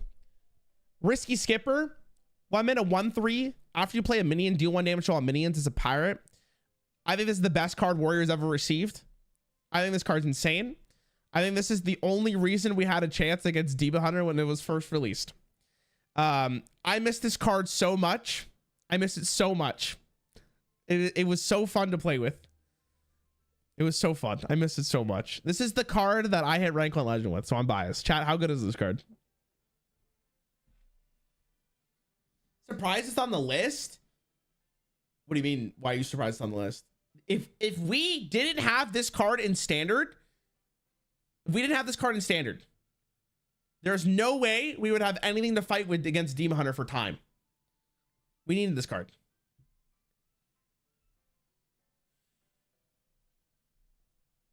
I miss it. Like, it's how much merit, chat, does it have to counter the best deck in the game? Like, Demon Hunter was tier 0. There was one deck in the game that was able to beat it, and that was this.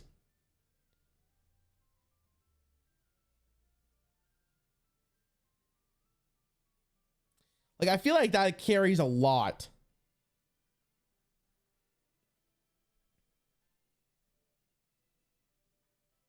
Ever bad? No, it was good. It was bad when it was first released. It needed Ashes of Outlands cards for it to be strong. But we're considering its peak.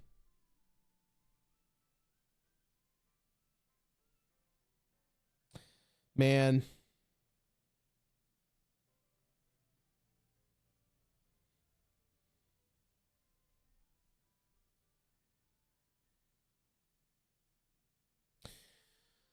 I don't know. It's tough. I think it deserves more, but I have to put it here because there's too many better cards.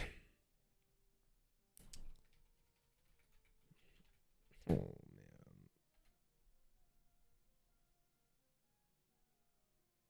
Okay. Skull of Gul'dan, 6 mana, draw 3 cards, outcast, reduce their cost by 3. I'm talking about the 5 mana version of this, chat. 5 mana. This card was nerfed in 24 hours. At the time, probably the best draw card we've ever seen. Because this came before Secret Passage. Oh my god. Imagine this card was it stayed at 5 mana.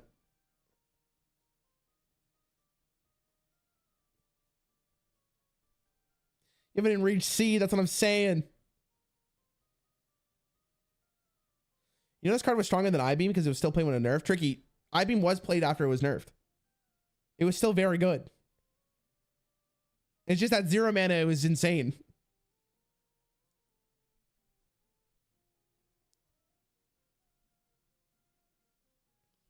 Hot take, but hear me out. Secret Passage and Aquatic Form are objectively 2 best cards in the game. Patches won't be played without Pirates, but those 2 cards will be played until the end of time. Yeah, but we're talking about it in its standard prime. You're trying to tell me that those 2 cards were better than Patches? Ain't no way, bro. Ain't no way. OG version of Skull is the best card burst. Best card burst draw I think HS has ever seen.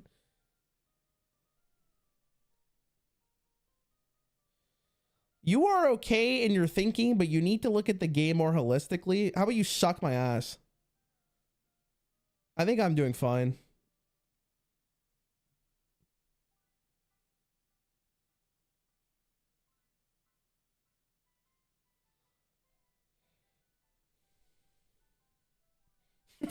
That ass sucking me on the secret OnlyFans.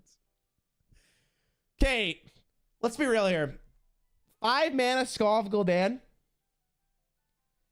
I mean,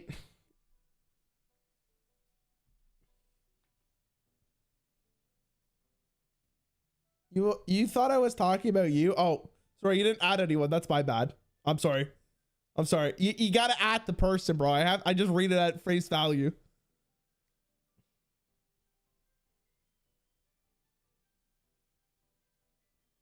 I'm so sorry. You can still suck my ass though if you want. Is it illegal if I put it there?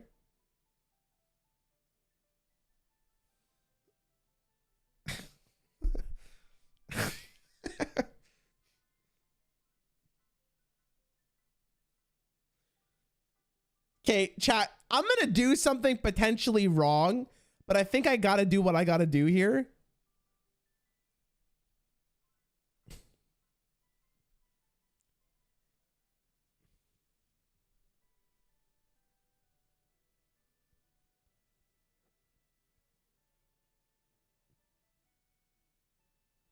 I can't imagine a world where 5 mana Skull of Gul'dan is not top 20 or higher.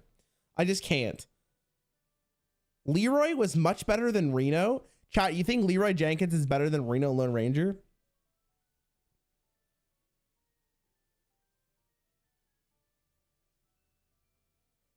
I think this is fine. Dude, this is impossible.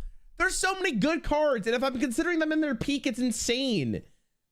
Like 5 mana Skull of Gul'dan, bro. The thing is with these Demon Hunter cards, chat, is like we'll never really know how good they were because they were gone in 24 hours. Like we'll never know. Like the fact that it was nerfed in 24 hours is insane. Like that's crazy to think. That's crazy to think about. We'll never truly know how impactful 5 mana Skull of Gul'dan was. We'll never know. Okay, anyways. Source. Oh my god, this is another card that's so good. Okay. I'm not talking about that one. That one's illegal. Source's Apprentice. 2 mana, 3/2. Your spells cost 1 less. For mage.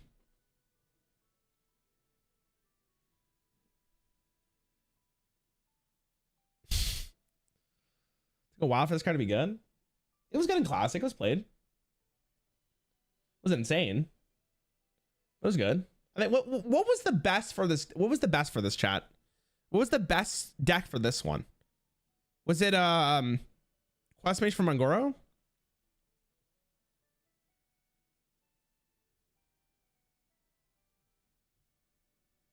Tempo. Just watch your first 12 wins video, and my god, the anxiety was through the roof. Man, I hope you liked it. Thanks for watching it. Oh, I'm glad that can I ask you a question, Laughing? Did you get that recommended to you, or like did you look up my channel and then watch the video? Chat Antonitis was terrible. Yeah, Flamewaker is the other one, right? Flamewaker with Luna. In Cancer Slow's top 20, it's only busted and wild if this card makes it, then peak test subject makes it. Chat, who's gonna fucking tell this guy how broken 2 mana and Cancer Slow was? Are we like, are people okay?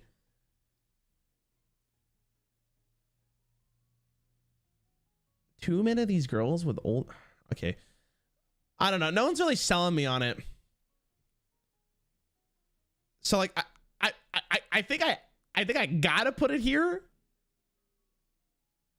Again, there's so many cards that like all of these are good, but it's so good. Like in its prime, I can't remember like there's not. I played this game since class. I can't remember a single card or a single deck that really made me want to like remember this. I don't know. Okay, this is actually like a really hard one too because I do think this card was insane. Okay, chat. 0 mana Soulfire. Deal 4 damage. Discard a random card.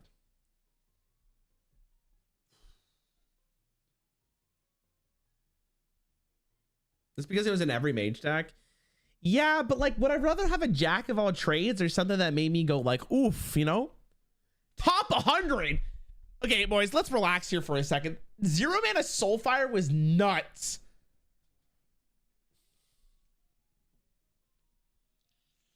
I think it's a top 50. Like, if I'm gonna be real, 0 mana Soulfire, like, you can't tell me you look at this card and think that's okay. It was so good. It was so good. Hit it with the spinner on that one. Can't. Hold on. I gotta move some shit down. Okay, Cal says you're going to top 100.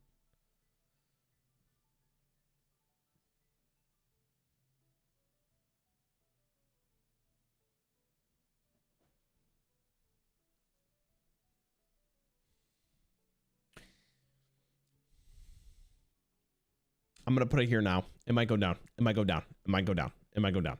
It might go down. I can't promise. It might go down. Zero mana was good. It was a good card. Really good card. Really good card. It's really good. Okay. Yippee. Okay. What the frick's going on with the text there, man? Spirit Claws. 1 mana, 1/3 has +2 attack while you have spell damage. Now, some of you might be like, there's no way this card's good. Wait, I missed what Laughing said. Laughing, did you respond to what I said? Did he leave? Recommended, I think, but I was already a sub before. Okay, thanks. Wild, thanks for the sub. And Mark, thanks for the sub. Welcome back, guys. Appreciate it. Love the channel. Love the more Rarran content. Thanks, man. I like it. XD. Okay, so people who think this card is not good, when this card was released in One Night in Karazhan, this card clawed your ass. It was nasty. It was nasty. It really took you to the back of Karazhan and really showed you what's good. Like it was kind of gross.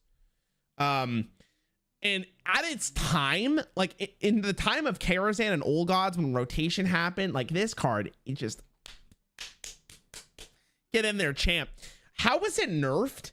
It went to 2 mana. 2 mana was tough because I think the play pattern was like Spirit Claws into the hero power. Card was nasty though, along with the taunt. You think it's top 90? Spell damage totem was removed. Well, it's back now. I'll have you know, Ren, that this card was ass and the best streamer said in the reviews. True. The thing is, man, is it really better than some of these other cards? Okay, I'm gonna do something currently, but I'm gonna move it after, just so we can kind of move things on. I've been streaming for a while here. I've been talking a lot. Okay, I'm gonna put it here. I'm gonna move it down probably. But for the time being, I'm gonna keep it there because I do think it was very good. Okay, this is another one where I think a lot of people forgot about it. But this card was so good. Spiteful Summoner, 6 mana, 4/4. Battlecry, reveal a spell from your deck, summon a random minion with the same cost.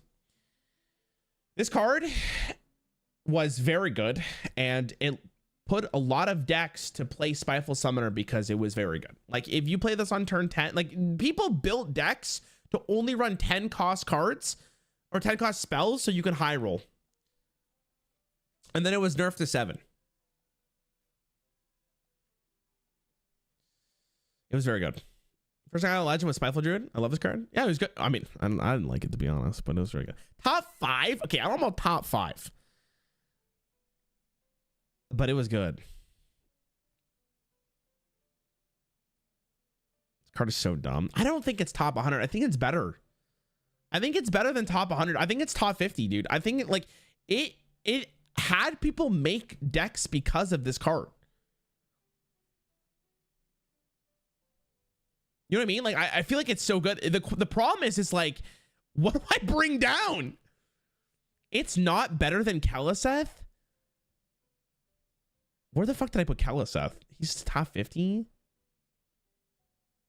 Spiteful Summoner would have been much worse for the meta if Creeper didn't run everyone. I think it was very good. Was Giggling Inventor that good? At 5 mana, she giggled your inventor. You know what I mean?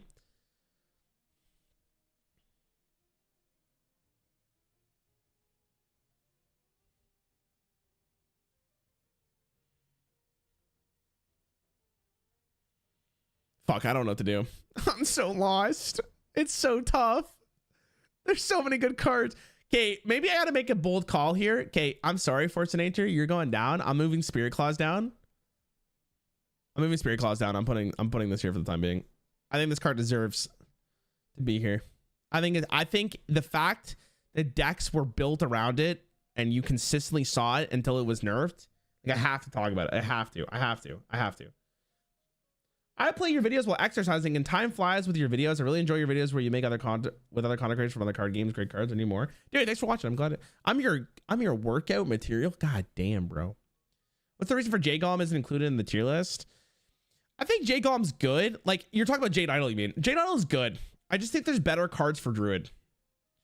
And it's tough because again, like there are really good cards that I didn't include in here, but I can only do 100. It's really tough. It's really, really tough. I'm going to explain why this top 100 thing is here, by the way. Just for the record. I wasn't here when the Shadow Step was discussed. Can I make a case for it to be higher, considering you know battlecry and rogue neutrals I've ever seen to take that card in consideration? Okay, the thing is, okay, Striker, I don't think you need to. This is the hardest part about Shadow Step here is it really better than any one of these other cards? I think maybe you could make the case that like Shadow Step's better than Renethal. Like, does this make chat sparkle and sunshine if I do that? Does that make you guys feel good? Like, I can't. I think legitimately Renethal is a better card, but Shadow Step is worse than Prep.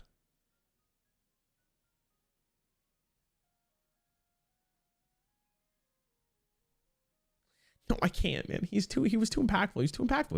He's too good. I like him too much. Okay, I'm gonna keep this for now. That's fine. Okay, Spreading Plague. What the fuck? I hope this is fun, by the way, chat. I have no idea if this is a good stream. I didn't want to do this all by myself off stream. Okay, Spreading Plague, 6 mana, summon a 1/5 Scarab with Taunt. If your opponent has more minions, cast this again. It used to be 5 mana. Used to be fun. All right, it's fun. Okay, good. Pog. It used to be 5 mana. Here, chat. I'm gonna show you guys something. Hey, buddy. You guys want to see my kitten? I'll show you guys my kitten if you want to come. Hold on. You come here. Hey, bud. Come here. You're running so much. Oh, God. This is Zuko for anyone who hasn't met him yet.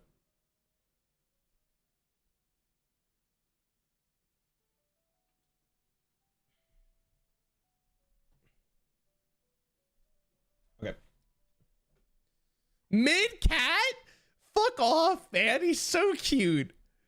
Oh, fuck it. I'm gonna ban that guy. I actually think that's a bannable offense. That's crazy, dude. Okay, Spreading Plague. 6 mana, summon a 1/5 Scarab with Taunt. If your opponent has more minions, cast it again. I'm talking about the 5 mana boy. Was nerfed pretty quickly. I believe it was nerfed in Frozen Throne. Yeah, it was nerfed about a month later. I'm gonna be real. I think Spreading Plague's a really good card here. And yeah, it was giga annoying, but I don't know. I can't put it higher than this. I can't. I think it was a really good card, but I can't. There's no way it's better than some of these cards. I can't. Even the nerfs should just played. Yeah, but you can say that about so many cards, right? Like Hysteria was played, right? And like Efficient Octobot was played, and like Sharpshooters played, right? Like, I gotta move Called Arms up. Hold on, I gotta move this card up. The card deserves to be higher up. I'm gonna move it here for the time being. I think it's actually really tough. Okay, yeah, I'm gonna need your help with this one because this one's tough. Okay, this one I think is very difficult to evaluate because this card went through a lot of iterations. 10 mana, 11/11 Thaddeus Monstrosity. Taunt. Your odd cost cards cost 2 less, and it swaps polarity each turn. This card I think was at its best when it was your odd cost cards your cards cost 4 less. But okay, I think me personally, this is a weird thing to evaluate. You have to cheat it out, which means, is it really this card or is it the play pattern behind it? Like, I think this card definitely deserves to be spoken about for sure, you know, but I think it's a top 100. It's just, I think it's gross. Like, I think it's just, remember, can I just talk about this real fast? I'm going to say that, what the fuck? Oh, I've never, what menu was that? Wait, can I go back? Oh, I missed it. I changed it. I'm just going to say this real fast. This card could suck my ass.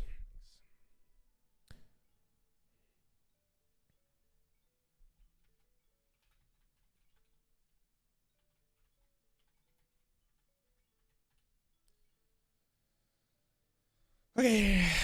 Hey guys, remember this card? The Caverns Below. 1 mana quest. Play 4 minions with the same name. Reward, you got a Crystal Core. The Crystal Core is 5 mana. For the rest of the game, your minions are 5/5. It was nerfed like a lot. It was changed for sure, but this is the original version.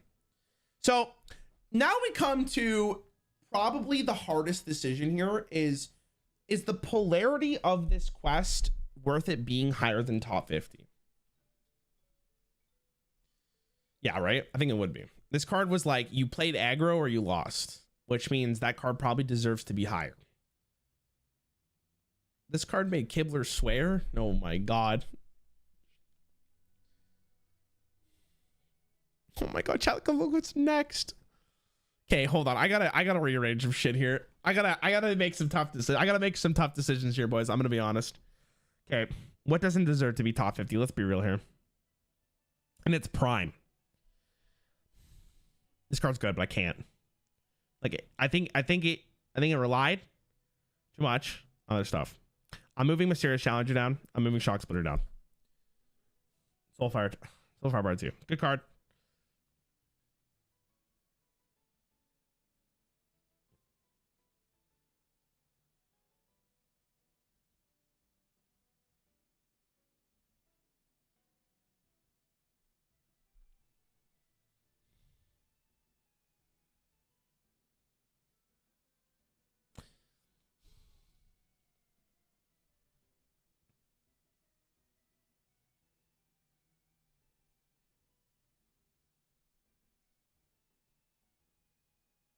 These two are a pair, chat. These two are a pair. So I still have 1, 2, 3, 4. I have 2 more cards here. I have 2 more cards here. These two are a pair. I just put them together because they're like the watch post group.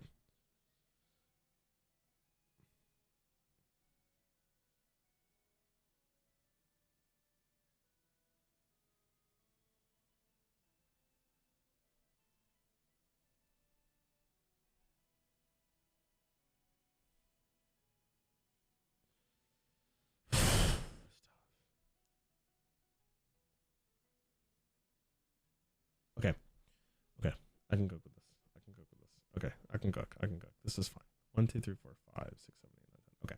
Okay. That's fine. That's fine. I think that's good. Top 10 card, I think it's really good. I think there's a lot to say about like a card that defines the metagame in the sense of polarity. The fact that like, it forced you to go aggressive and try to get under it, otherwise you lost, is really a shitty thing to have in the game. But the thing is, man, it's like I can't claim it higher than any of these. I can't. And the reason I say this is because this card exists.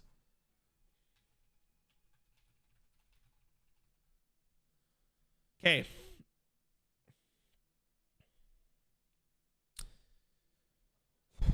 Okay, the Demon Seed. Questline, take 10 damage on your turns. Reward lifesteal, do 3 damage to the enemy hero. I'm not going to go through every iteration of it, but basically the main quest reward here was Blightborn Tenzin.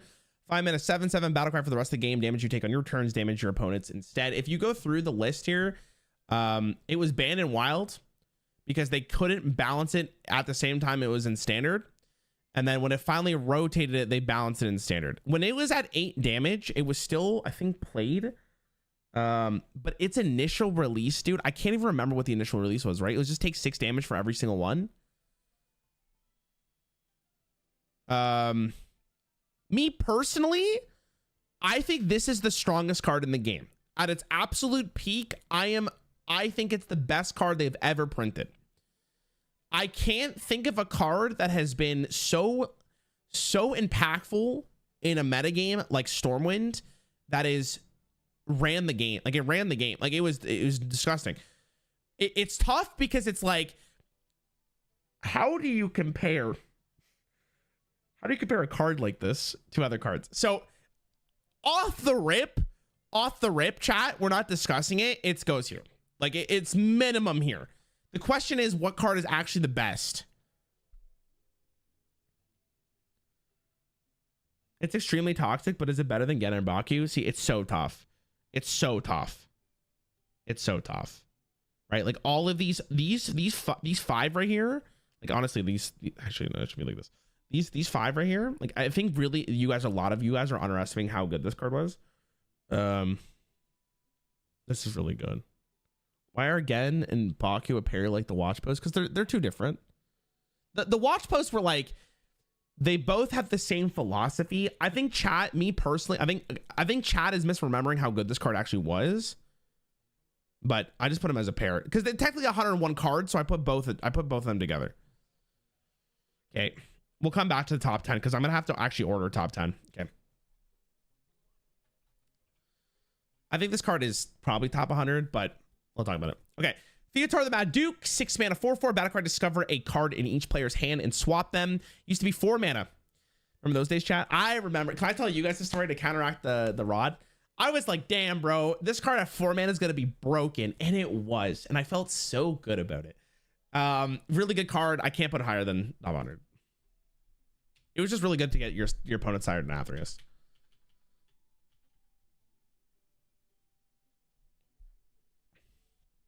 People are going to be like, wow, this card actually makes the top 100 list, even though it just came out. Threat to Despair, 2 mana for 1 Blood Rune, give all minions death rattle, deal 1 damage to all minions. 1 mana, probably the best Spore Clear I've ever seen in my goddamn life. I don't think it really had its time to shine just because of what the metagame is. This card is insane. Very, very good card. I think it's, even at 2 mana, it's really, really good. Me personally, I think it's actually a top 50 card. I would be surprised. I'd be surprised if it's anything else. If it was at 1 cost, it's top 50. Like it just, I think this is a card that really didn't get a chance to shine just because of the metagame it was in. But even in the metagame it was in, every time this card was played was insane. Okay. This one's tough. Chat, where are you going to put this? I need you guys help for sure for this one. This is actually one of the reasons why. What that? I'm going to call it Time Winder. I never know how to spell Zarimi. Time Winder. That's with an I. That can Lucy that good. It was really good. It was disgusting. Time Winder Zarimi. 5 mana, 4/6 battlecry once per game. If you summon 8 other dragons, take an extra turn. I'm talking about the one that was summoned 5 dragons. We just saw this recently at a Masters tour, how good this deck was. I think honestly, this card in itself is still very, very good. Dumb design. This is like Mindrunner Elysia Light. I think Mindrunner was better.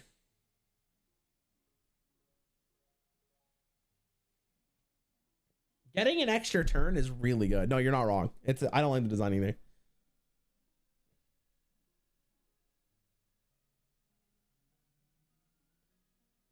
I almost wish the card said once per game, if you summon 8 other dragons, refresh your mana crystals. I think that would have been like a better way of doing it. Or like even if it was at 5, because that way you don't get the other attack. I think that would have been interesting. 2 slow versus caverns. Okay, you're thinking about in its current time. Top 100 at best is not even that meta dominant. It was really good before it got nerfed. It was really good. It was like the best deck in the... Wasn't it the best deck? Hold on, we actually can look at this.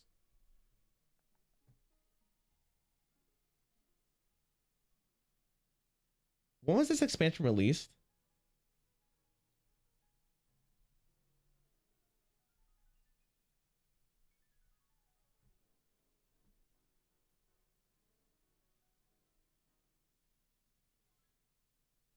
Tier 1 in all brackets. Best card at top, best in top honor legend.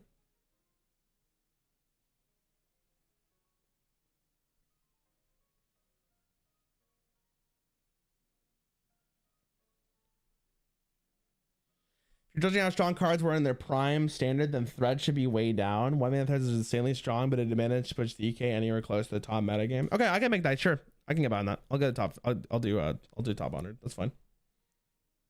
Recency bias here. See, I don't think it's recency bias at all. I think it's just a very good card, and I think it's worth like top 30.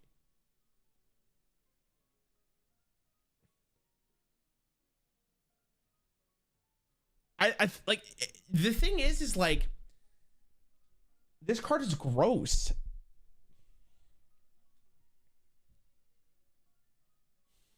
Time Warp is better than Zarimi. I don't know, man. Extra turn on turn 6, pretty gross. You have to look up how good the deck was. You didn't have to do that with any other cards. I did that to prove to chat because chat said it wasn't even the top of the deck or top of the. It wasn't the best deck in the game. I'm gonna do a top 30. I think it's really good. I put Undertaker on this, right? I did. Okay.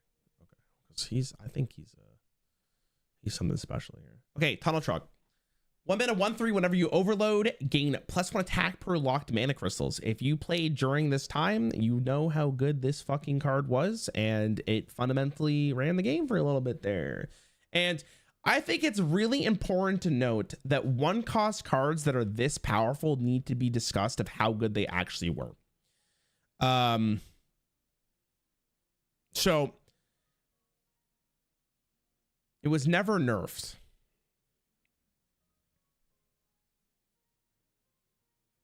Unfortunately, I did. No rogue graveyard, it's there. Was this card good, or were the cards around it hella broken?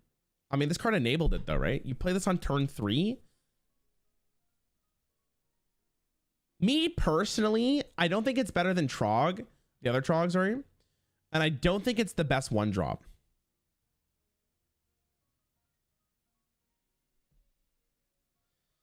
But he is really good. Why is Worm not in this conversation? I just didn't have the space, my guy. That's basically it. And there's better cards in Classic. It was good, not great. What are you guys talking about, man? He was so good.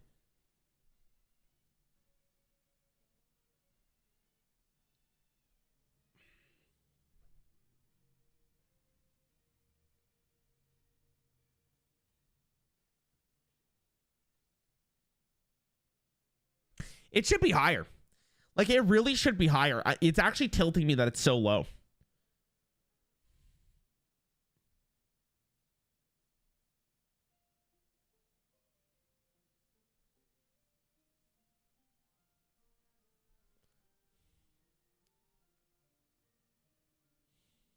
Oh, it's triggering me, man.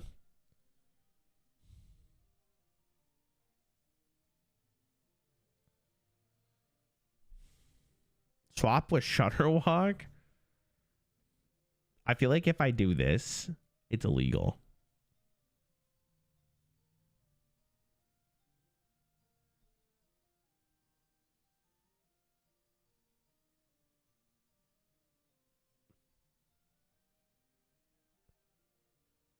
It's true. Like, see, the thing is like a lot of the people in chat will be like, oh, it's not actually that good. But dude, it was. Like, it actually was. It fucked you up. It gave you the 1-2 clap. It had no mercy. It ran the game. Like, how is a card that is 1 mana win the game worse than like Shutterwalk? It should be. I actually think it should be higher. Like, I'm just trying to think about what cards I would get. Like, I can't put Skull lower because we really don't know how good that card was, to be fair. Oh my god, it's so hard. Maybe I move this down. I mean, I'm gonna keep him at top 30. I'm gonna keep him top 30. I think it should be higher, but I just knowing what comes next is ridiculous. Oh my god, I hate this. Why did I do this to myself? This is actually miserable. Okay. Shaman Goat here, to be honest. Tuskar Totemic 2 mana 3/2 battlecry summon a random basic totem. We're not talking about this one. We're talking about the fact that it used to summon any totem. And this card had the potential to summon the 3/4 totem. What is it called? Totem Giant? Totem Goliath? Which would win the game basically on the spot. You would also have the ability to do Flame Tongue Totem. Totem Golem. Yeah. This card was disgusting as well. It fit the curve for Shaman. Like, that Shaman deck in Karazhan was something special, bro. But I think this was nerfed in TGT, right? No, it was nerfed in Karazhan.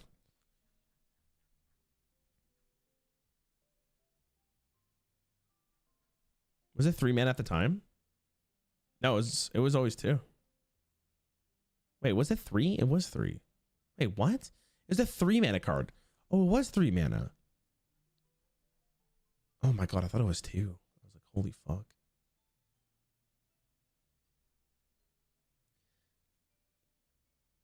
Power level wise, the original Tuskar wasn't necessarily the best card in the deck, but the randomness was annoying. I mean, okay, but how do you evaluate a card that could win the game on turn 3?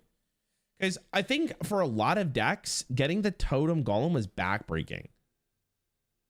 This should not be on the list. Luke, I'm going to time you out, bro. I'm going to be honest with you. Your takes are out of this world, buddy. I'll see you next stream. Have a good day, all right?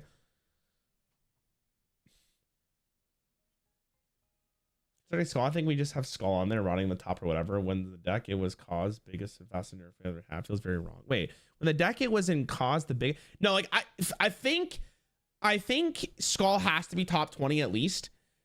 Because at 5 mana, like, again, we don't know how good that card would have been, but the fact that it was nerfed in 24 hours is disgusting.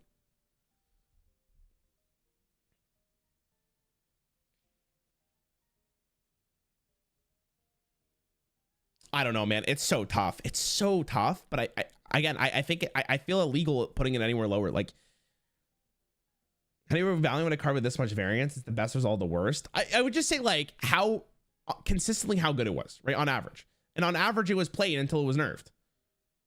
Like it had to be nerfed for people to stop playing it, which means on average, it was just very good.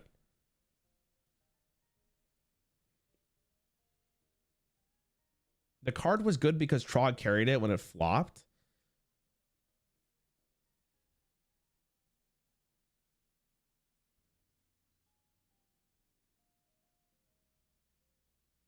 I don't agree with that at all. It was good because it was good. Okay, I'm leaving it there.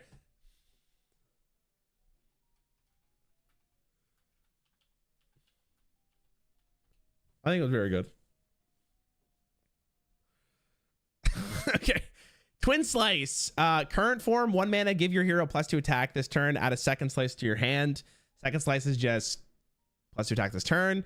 I'm talking about the one I believe which was better, which was 0 mana. It used to be 0 mana, give 1 attack to your hero this turn, and then the second was also 0, so you got 2 attack. But even this version was really, really good. But I think the reason why it was so good was because of, I mean, it was actually, I don't know, man. 0 mana Twin Slice was so fucked. Wasn't it +2 at 0? Please, God, tell me it wasn't. No, it was +1. It was +1. It was really good because it set up your other minions and it set up your Glaive Bound Adept if you didn't have a weapon.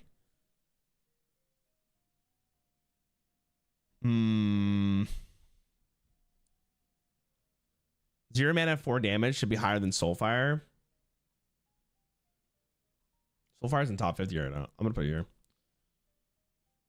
Curse of Will carried it. No. It was good with Kalthos. You think about Nosdormu. I mean, it's a good card, but I'm not gonna count cheese, you know? I'm not gonna count the cheddar. That's a little bit cheddar for me if I'm gonna be real. Chat, look at these bangers we still got here, boys. Like, you guys acting like this is impossible. The second part was +2 attack. No, it isn't. Was it? Oh, it was? No, it wasn't. It was +1. It was +1. It was +1. It was +1. I'm gonna leave it there. Okay. All right. I don't want to hear any shit for this one, chat. I don't want to hear any shit. Undertaker. 1 mana, 1/2. Whenever you summon a mini with Death Rattle, gain +1/+1. What am I moving down?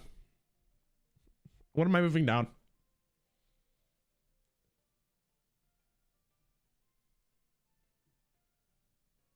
Like, that's the question. What goes down?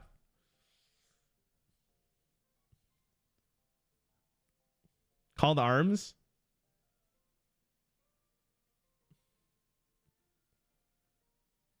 It's probably Kalthos. I don't know. Kalthos is so good. It was so degenerate. If you drew the card, it would win you the game. It's, how do I move any of these? I gotta move a card down here as well.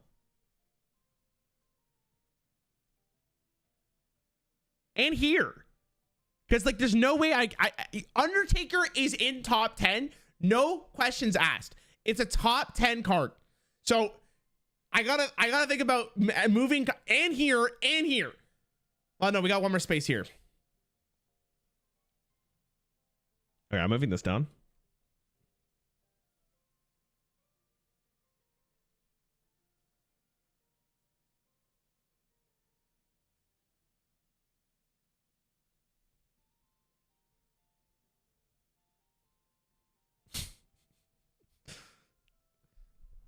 Shh, just let it happen. Just let it happen, chat. Just let it happen. Let it happen, please. Let it happen.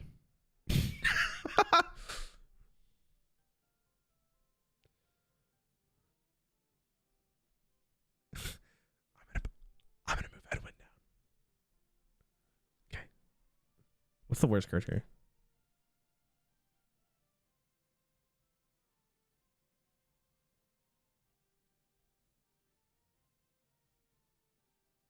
Oh my god.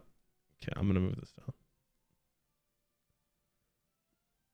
Oh, he's too good. He's actually too good. I can't move that guy. I'm gonna move this. Flash is the worst at a top 20.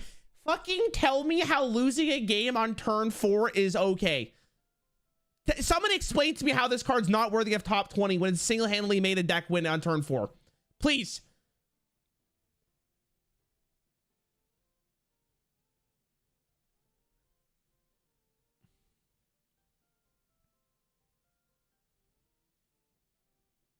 Okay, we're back. We're back. We're back. We're back. We're back. All right, what's next? All right.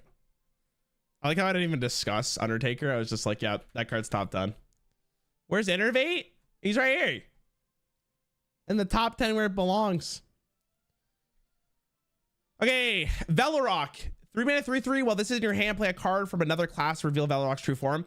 The only reason this is here is because Blizzard decided to buff this card one day, and it was a 3/6, and the 3/6 popped off. The camp covers it. I'm sorry. I didn't know. I don't know. I didn't know. Sorry, it's my bad.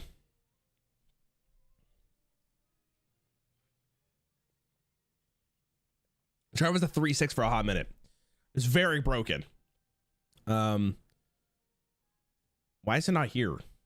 Oh, it's because this was changed. Yeah, it was buffed, and then they buffed the actual mechanic to change it, and then it was a 3/6. And then that was the end of that. Moon, what are you doing? Okay. It was always a 3/6. They changed it from the oh, sorry, yeah. It was sorry, the change of it was what mattered. They made it so instead of playing 3 different cards from a different class, you played 1. And that was really broken. When was this played? Never seen this card before. What do you mean? 3/3 is better though? No. Matcha, thank you. I appreciate it. Is he for real? Okay, the thing is though, is like this card was good. I think it actually is very strong, but I'm gonna put a top 50. I'm gonna put top 50. Or top 100, sorry. Because I can't. Okay, this is another card here that this is gonna take a little bit to discuss here, boys. I'm gonna be honest. Like, this is a card I fund. What the hell? Oh, I called it Wild Nature. Heckers. Yeah. So, Wild Growth, 2 mana, gain an empty mana crystal. Really good card for Druid. Really, it's a card. It's a card, baby. They nerfed this card to print other cards just like it because it was so good. They had to it limited design. Top 30. 2 mana Wild Growth, boys. It was insane. Is it that good or was Druid Ramp OP? How is Druid Ramp OP without this card though? This card, I'll just put it like this, okay?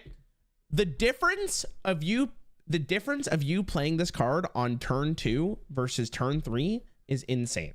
The fact that you played this card on turn 2 would it changed the game entirely. Like you were so far ahead at that point because it's big and it's peak. Like it was good. The game is really fast paced, but even for fast paced games, it was good. They rotated it out because it was too good. Or did they Hall of Famed it, right? I'm pretty sure they did. I think when Demon Hunter came out, they rotated it out. I can't remember. Are they there for the 3? I know Overgrowth is there. I don't remember if Wild Growth is good. Wild Growth deserves to go as high as we can fit it. Dude, the thing is, chat, we haven't talked about Yogs, we haven't talked about Zephyrus, and we haven't talked about Guff or Wild Spirits. Dude, I can't. I gotta be tough. I gotta be tough.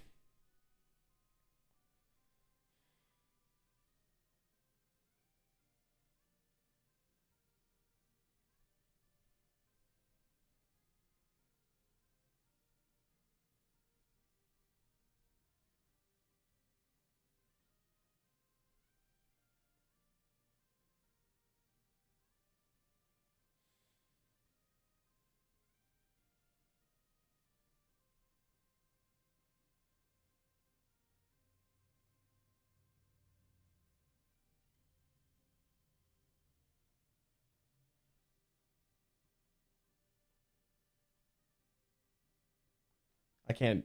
Lothip's too good. Okay, I'm putting Wild Growth here. Honestly, it should be higher maybe, but it's tough because Wild Growth is at the cost of you playing other cards. It was just very good. It's like Shadow Step. Like Shadow Step's a good card.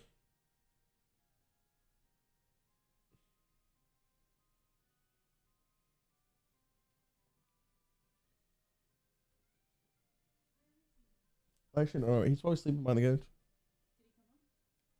He was there for a bit. I'm not sure where he is now. Please move Lotheb down and Reno up. You guys think Lotheb is worse than Reno?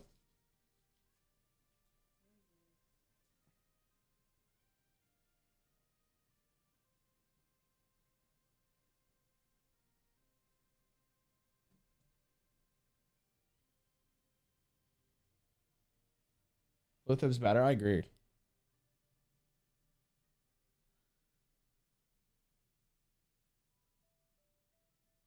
Edwin's worse than both? No, I don't agree with that. Tustar Code Totemic is worse than Reno? No, I don't agree with that.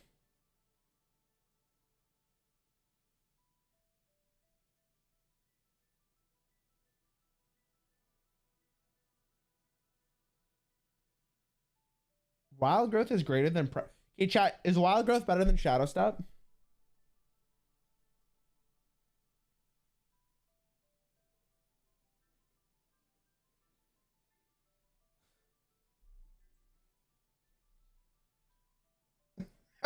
Dude, it's only on curve.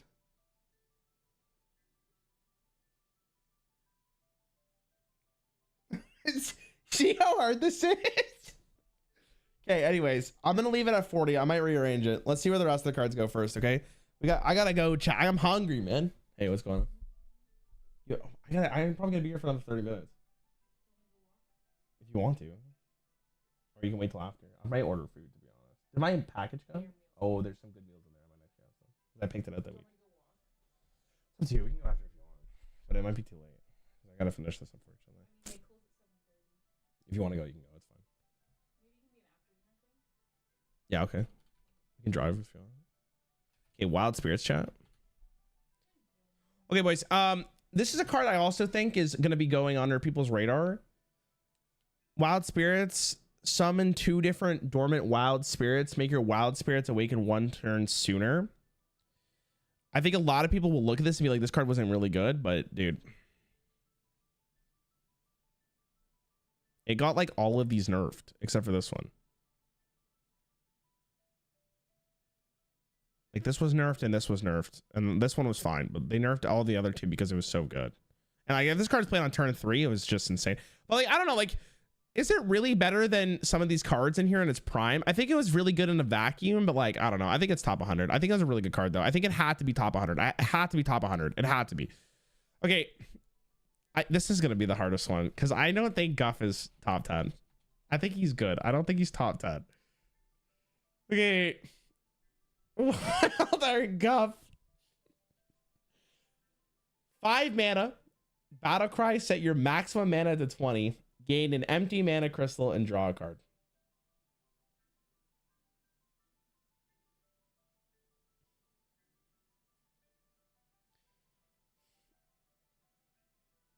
And the hero power is you get to choose one between you draw a card or gain an empty mana crystal. Its pre-nerf version is that the mana crystals would not be empty, I think it's what it was. So you get the mana immediately, which was really good because then your hero power costs like 1 mana theoretically. How the fuck is he not top 10? Bro, have you seen the list of top 10 cards? Like, yeah, Guff is really good. Don't get me wrong. But like, there's no way it's better than any of these. Maybe you can make the case for Kalathos. Maybe. But like, the rest of these just are better. Deck of Lunacy is not top 10. I'll have what he's having, officer. I can't wait for the amount of YouTube comments who are going to tell me Deck Lunacy is not top 10 and they just don't understand.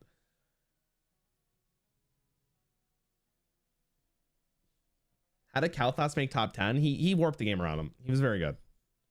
Every third spell you cast costs 0. It's crazy. Yo, what's up, Yarmo? Welcome, man. Maybe you don't understand. Yo, blow me?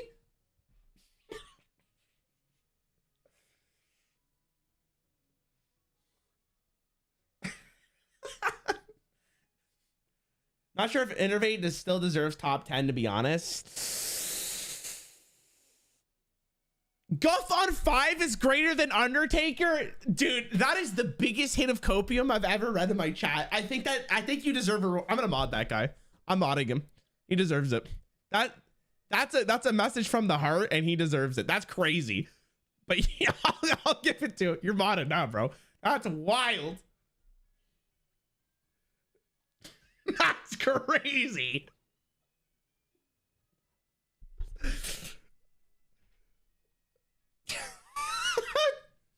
That's insane. I'm gonna remember that in a week. I'm gonna forget about that in a week, and I'm gonna be like, why is that guy modded?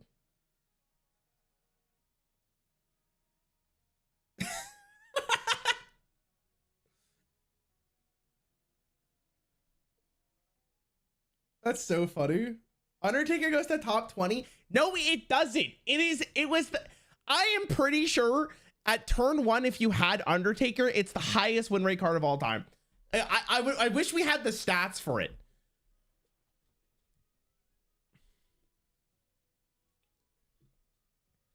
Like, for people who didn't play, like, it was over. If you didn't have an answer immediately, the game was done. You could just concede.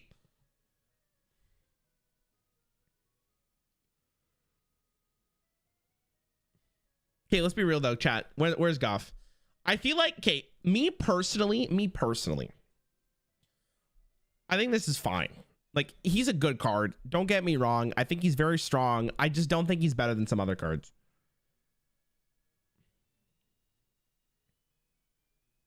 Rod on top 10? Rod's good. It's in top 20, okay? Your best play against turn 1 Undertaker was turn 2 Owl? Yeah. Dr. Boom is too high? No, bro. He was good.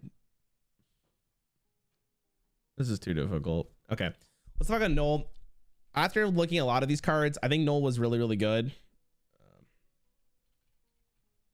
Why Paul Null? Like, really good card. During Alterac Valley, it had its time, for sure. Very, very annoying card. But again, it has an asterisk here because you kind of need to have the Maestro interaction. So it brings me weird conundrum here that I have to put at top 100.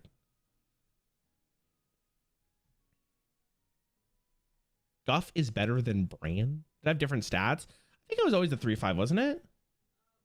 Oh, you said 4. You said 4. Then they nerfed it. Oh shit! It actually got a lot of changes. What's wrong?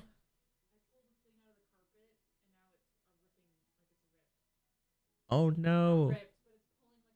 You gotta go get the scissors.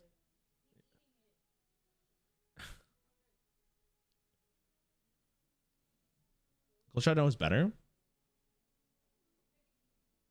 They had to make a rule change because of Null.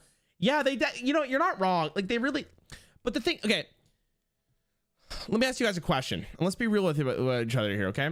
Would Null see play if it wasn't for Maestra? Like, did that interaction need to exist in order for it to, in order for this card to be truly, like, insane? Because, like, I feel like, yeah, it was good. Like, it was really good. We ran about its prime for sure. We do. But I have to put an asterisk. I really do, because it's the same thing as Patron. Like, would the deck really be that good if it wasn't for that? It's tough.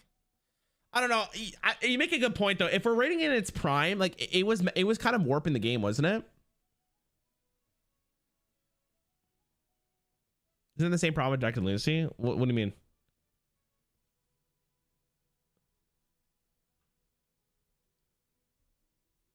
What did Deck and Lunacy do, chat? Which was the same thing as Null. I don't understand. Why are you guys competing about that?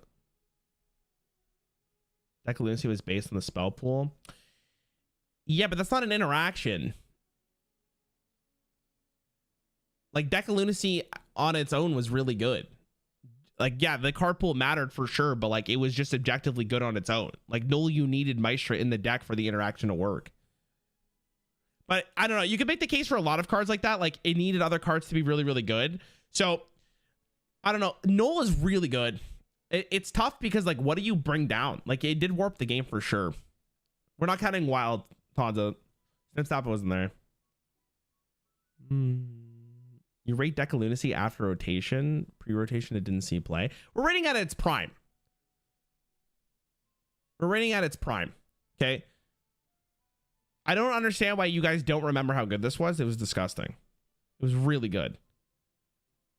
I mean, in hindsight now, in its prime, like, we gotta move some shit down. I'll put a top 50. I think it was really good. Where'd I put it? Where is it? Oh, here. I'll put a top 50. Like, in its prime, it was good. I don't know, man. You know what? Like, Dark Lair should probably go up too. Okay, hold on. I'm moving here. He goes here for sure. That card was insane. Honestly, this should be higher up too. I think Dark Lair was nuts. I think I'm really underrating how good that card was. Where's Odin? Odin can suck me off. Deck of Lunacy was disgustingly good for contrarians, but merely great for the rest of us. You guys don't remember how good that card was. It blows my mind. Okay.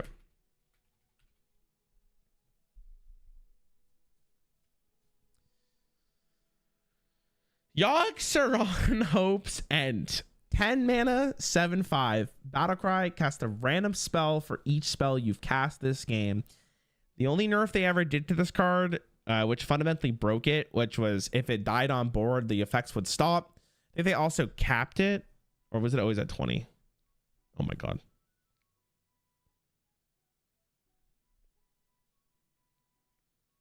I guess they never capped it. They reverted it though. This card ran a tournament. This card was basically like a get out of jail free card, but it's also really good. 2 random to be top 100. Oh my god, shut the fuck up. It was so good. Dude, it ran a tournament. A whole tournament was based around this card. It is deserving. It is the best card in Old Gods. It is the best card at its prime.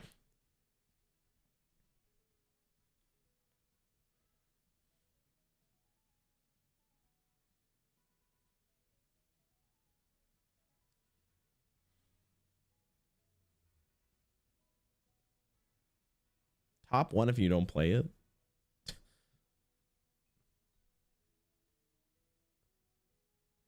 I had to stop watching on my TV and join on my laptop just so I could truly watch.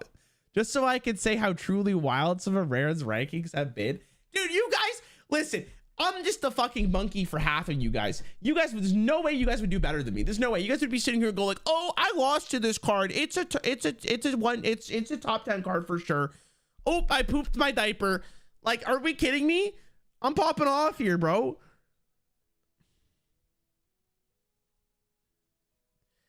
Okay, is it illegal if I put this card in top 100? It might be. It really might be. Man, I don't know. Okay, I hate to do this. I hate to do this. I'm going to be real, though. I'm moving Celestial Alignment down. I think Yogg at least deserves top. I don't know, actually, man. Alignment's gross. And Giggling Adventure at 5 was gross. I-Beam at 0 mana was gross. People are going to hate me for this. They hated me because I was right. Okay.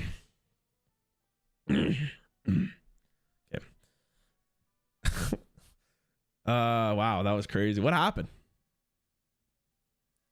Note about Deck of Lunacy meta, Control Priest was actually the top rating deck at the time. Even if Deck of Lunacy was heavily played, not sure if it should be impactful in the placement.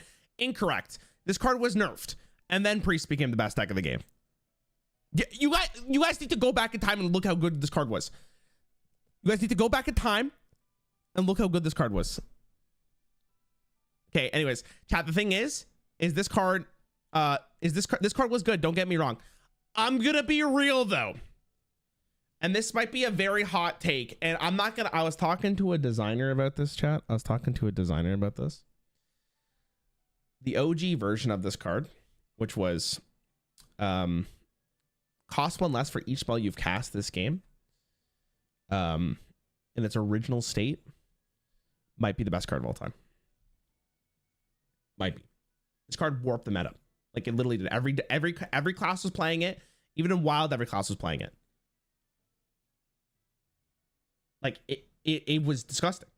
Like truly, this is a card that absolutely changed the game. Okay. Now, people are going to be like, the fuck you talking about? But if you go look at what this card did to the game, like it was mind boggling. Like it truly was. So again, this is a card that I think deserves to be here. But most importantly,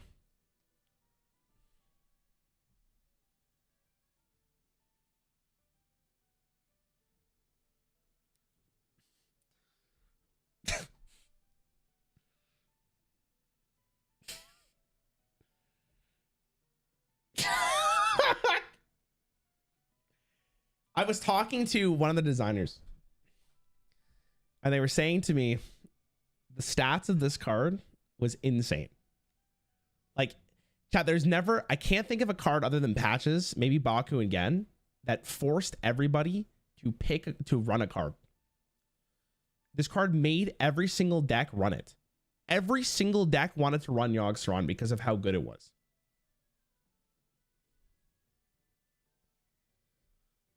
Even more than Dr. Boom. Okay, like Dr. Boom's a good card.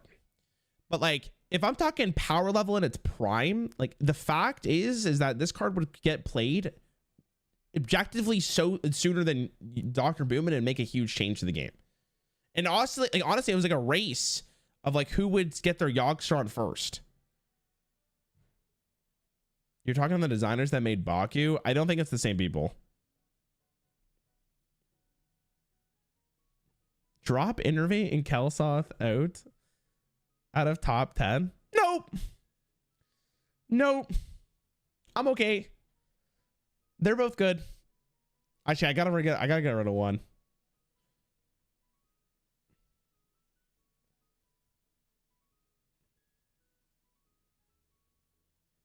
Todd, I already responded to you, bro. We're not considering Wild. So like Ziliax doesn't even rank for you? What do you mean? He's still here. There's still 3 cards.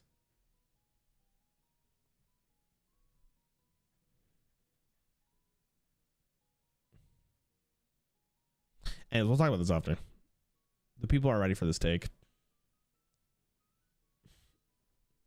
The people aren't ready for that take. Okay, what am I moving down?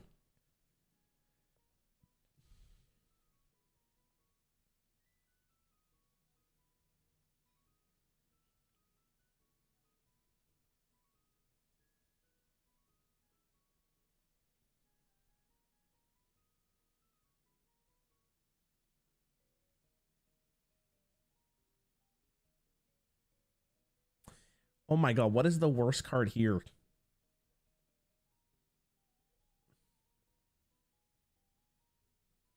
Nature Shaman card down for God's sakes. Again, if you can prove to me that a card that single-handedly makes a turn 4 OTK legal is not broken, I haven't seen any response to this card. Like at 2 mana, turn 4 lethals, pretty poggers.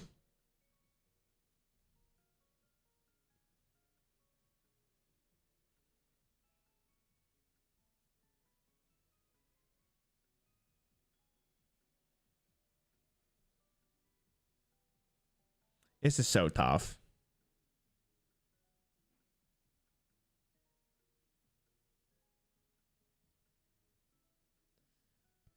Oh my god.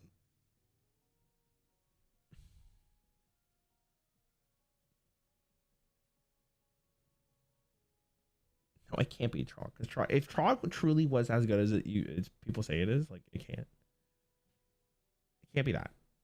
Canterspell is really good. It's probably Encanters. I think that's the only card I can get rid of here. Okay, I'm good with Encanters being top 3. I don't know. It's pretty good. It's stop.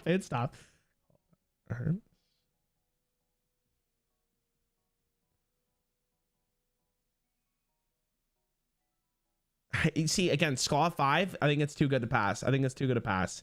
Is it really Kalthos? No, but Kalthos is so, like, again, like, Kalthos, like Rye is Renathal there? Dude, are you smoking heroin? Like, I can't stop. I can't say that. Are you okay?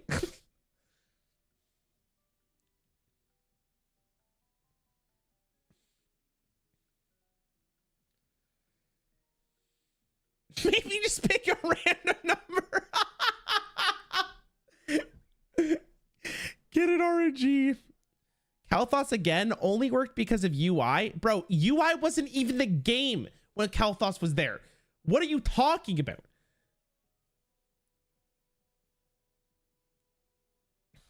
What? Yes, it was. Kalthos and UI? Kalthos was released in Ashes of Outlands.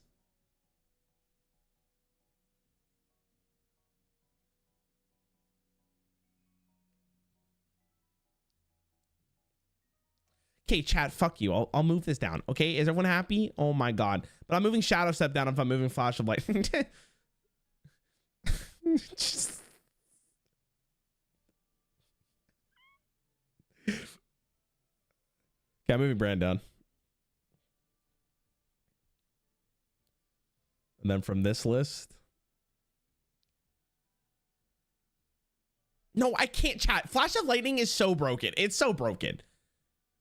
It's so legally it has. Okay, no, it's fine. It's fine. It's fine. It's fine. It's fine. It's fine. It's fine. It's fine. It's fine. It's fine. It's fine.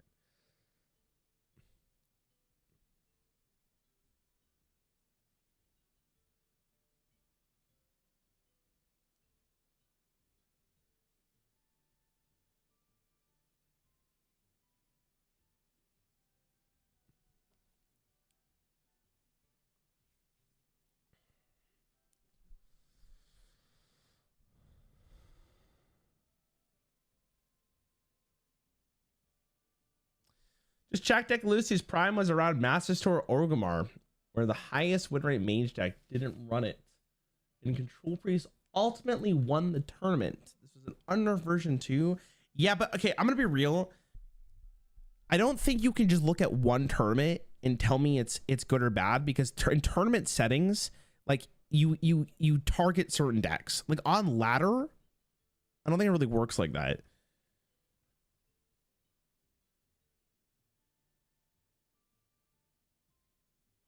I still disagree with Il'gynoth being lower than top 30. It's tough because it's like, where do I draw the line on, like, I don't know.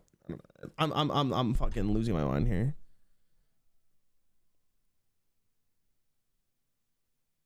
Okay, I'm gonna make a bold call here, Cotton.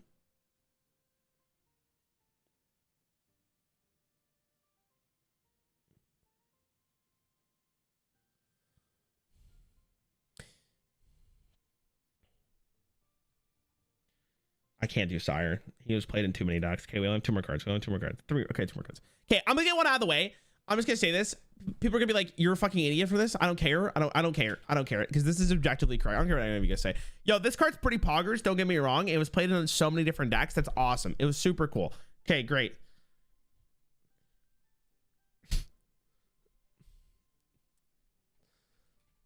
Okay. Now we got this boy.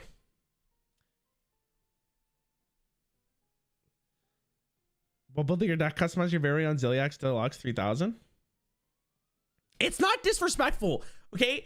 It's a good card, all right? It's a good card, okay? Don't get me wrong. Ziliax is most played card of all time, potentially, right? Most played card, potentially. But, like, let's be real here. Am I really going to compare Ziliax to fucking patches? Are you insane? No. There's no way. Unless we can all agree together that Ziliax deserves Wildheart Guff's spot. Also, I think it's the same thing for this. Like, Ziliax Deluxe 3000, really fucking cool card. But I think it's top 100.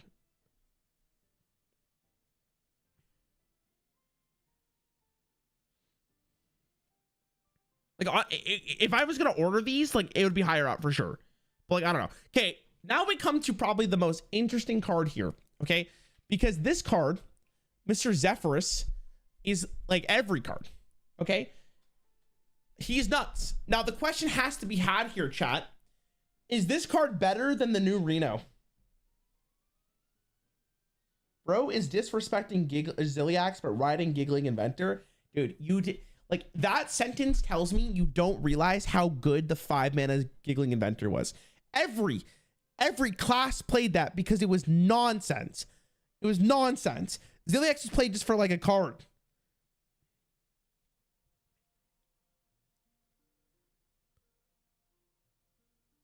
Not better than Reno. Giggling was fucking wild. That's what I'm saying, man.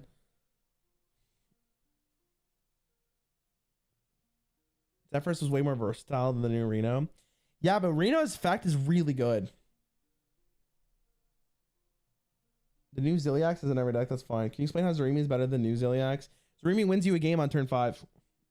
Or used to add it in its prime before it was nerfed. It would win you the game on turn 5.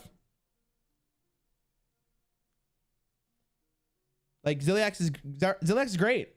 Like, top 100 card for sure. I think it's really good. But, like, I'd rather win the game than play Ziliax.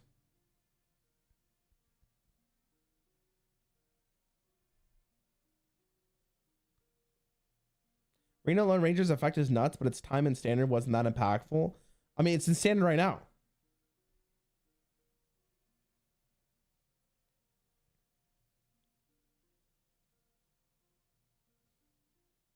What's up, man? What's going on, bro? If you think about it, Zephyrus is just a tradable tech card. Zeph could get Reno, he can't.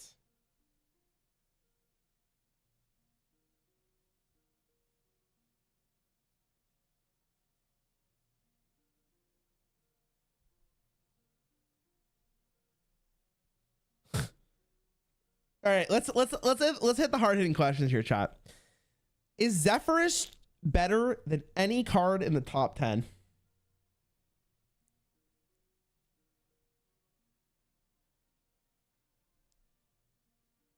If I see one deck of lunacy, I'm gonna lose my mind. All right, Nathan, you got 10 seconds. You're banned. One more. You can do one more. Better than Undertaker? No shot. You just said better than Undertaker, bro. Okay, I'm moving down. Okay, and is Zephyrus better than any card in top 20?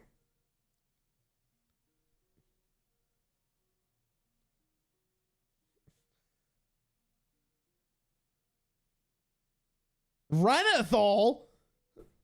Oh my god.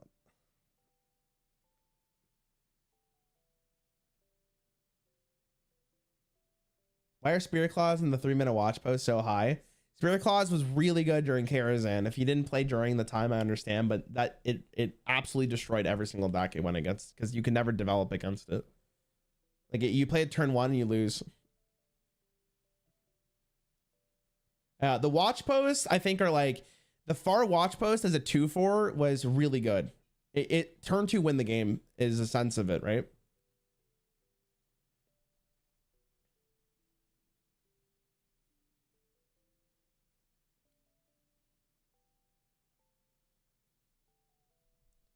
Call to Arms? You guys think Zeph is better than Call to Arms? Emperor Thorson should be top 10 for sure. Best card to enable high cost OTKs. He even make the top 100, bro. Hate to say it, but he didn't make it.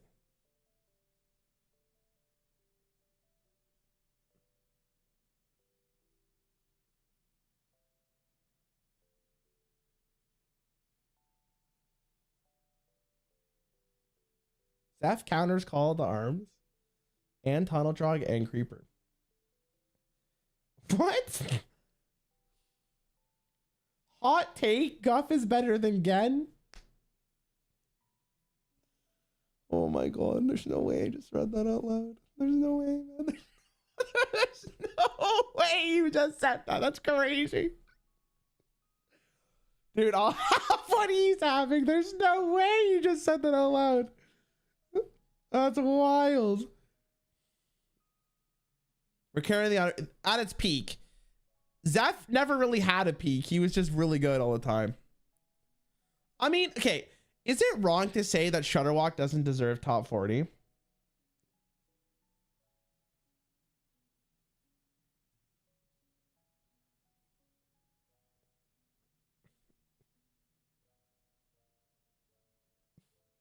It's kind of wrong. How is Luna's better than Flash? Luna's at 5 mana during the time it was buffed was the only deck you can play. Flash of Lightning, at least, you could play Warrior and have a chance. And you could also tech against Shaman. It's very interesting reading the comments in this chat, I'm going to be honest. Zeph is only as good as ETC, maybe a little bit better.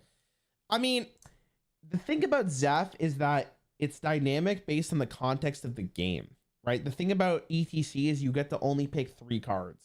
Since doesn't deserve top 30. Really? Really? Swap Flash with arms? Nope. Actually, yep.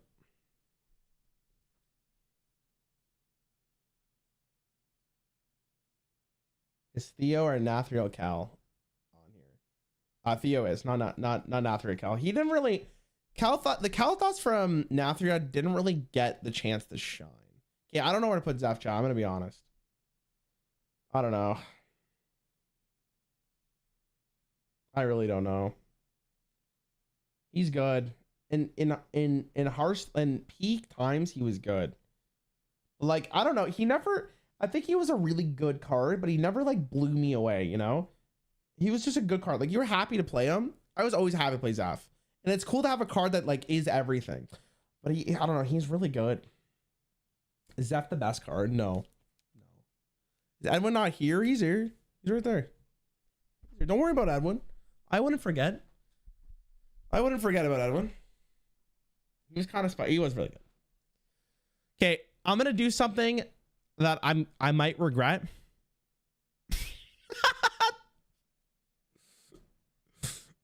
Fuck,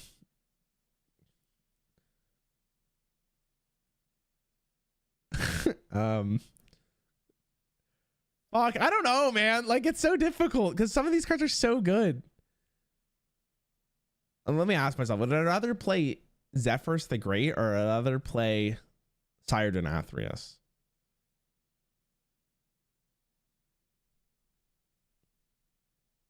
Yeah, I think it's Shadow Step.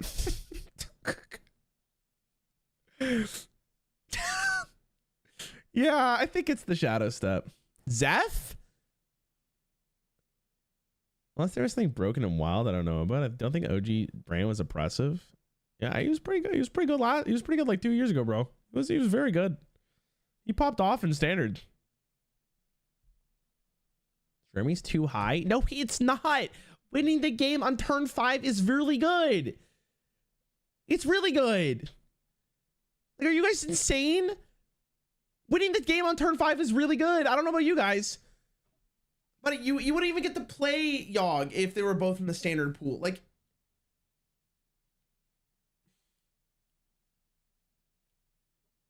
don't you have extra space in top 50 because the towers count as 2? You're so right.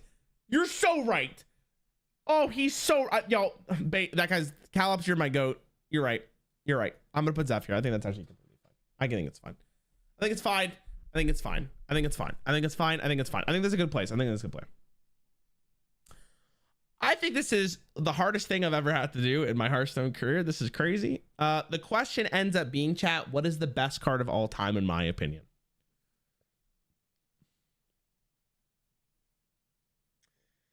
The best card of all time is between Yogg, Baku, Patches, Gen, the Demon Seed.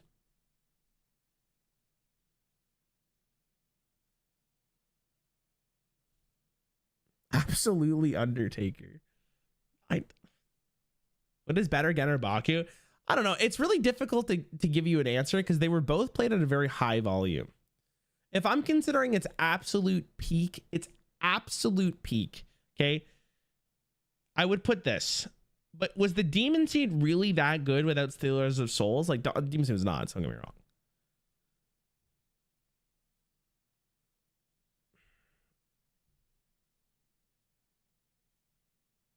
I don't know. I think it's the Yogg. I think it's the Yogg. I think it's the Yogg. I think it's the Yogg.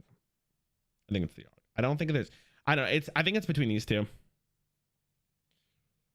I don't think there's any other card in the game that like really warped the game as much as they did. Like both of these are like it should be between. It should be a 4-way tie, no? But I'm gonna do this. You know what? Fuck it. I'm putting the GOAT.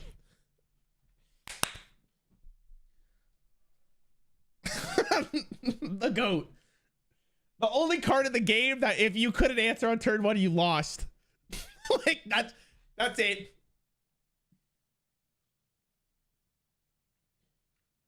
I can't think of another card where like if I put it on turn 1, and you didn't answer, you lost. I think it's tough because it's definitely not the most impact. Like it's definitely not the spiciest card, but fuck, man, that card was annoying.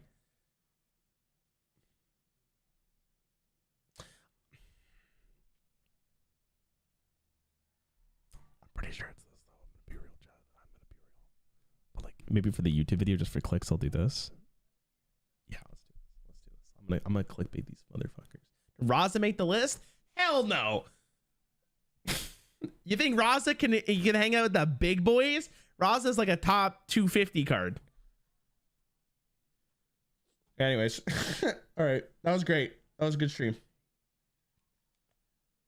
But actually, though, the best card, XD. Everyone type XDD in my chat. Am I right or am I right? Anyways, boys, that's gonna be it for me. I'm gonna go eat some food. I hope this was fun. I have no idea if this was. I really hope this was a good stream. This seemed like you guys liked it. The YouTube video is gonna go fucking insane. I'm really excited for that. Tomorrow's stream will be I'm playing Slay the Spire with Frost Prime, so if you want to be there or be square. Also, we will be doing probably the Heart and A20 tomorrow, so it'll be good. Just Joy, can you redo the list? Nope. Also, I don't know if I did this, but I'm pretty sure that I put the list to be public. So if you want to go make your own, I think it's there of the cards that I picked to be the top 100. So yeah, this was fun. Can I like download this so I don't forget it? Okay, I'm gonna download that. Okay, nice. Just so I have that. Okay, thanks for watching, chat. Have a good rest of your day. YouTube, I'll see you guys tomorrow, and YouTube, I'll see you guys tomorrow. And yep, who's streaming? Is ad failed? Oh, okay. I can't end my YouTube stream. Why is YouTube like this? I literally can't end my YouTube stream. It's trolling. Okay, we're back. My chat. Thanks for watching, guys. Thanks for the donuts today. Thanks for following. I appreciate you guys. Striker, I hope you're okay, bro. I haven't played Ancients in a long time, so familiar with the last few expansions. What makes Titan Yogg so strong? He used to be 0 mana and you just win the game. It was pretty great. It was pretty great. I'll just read Drones. I'm too lazy. Yo, tell Drones I said hi, chat. I had to go. I had to go. Hold on, I'll just do one more fast.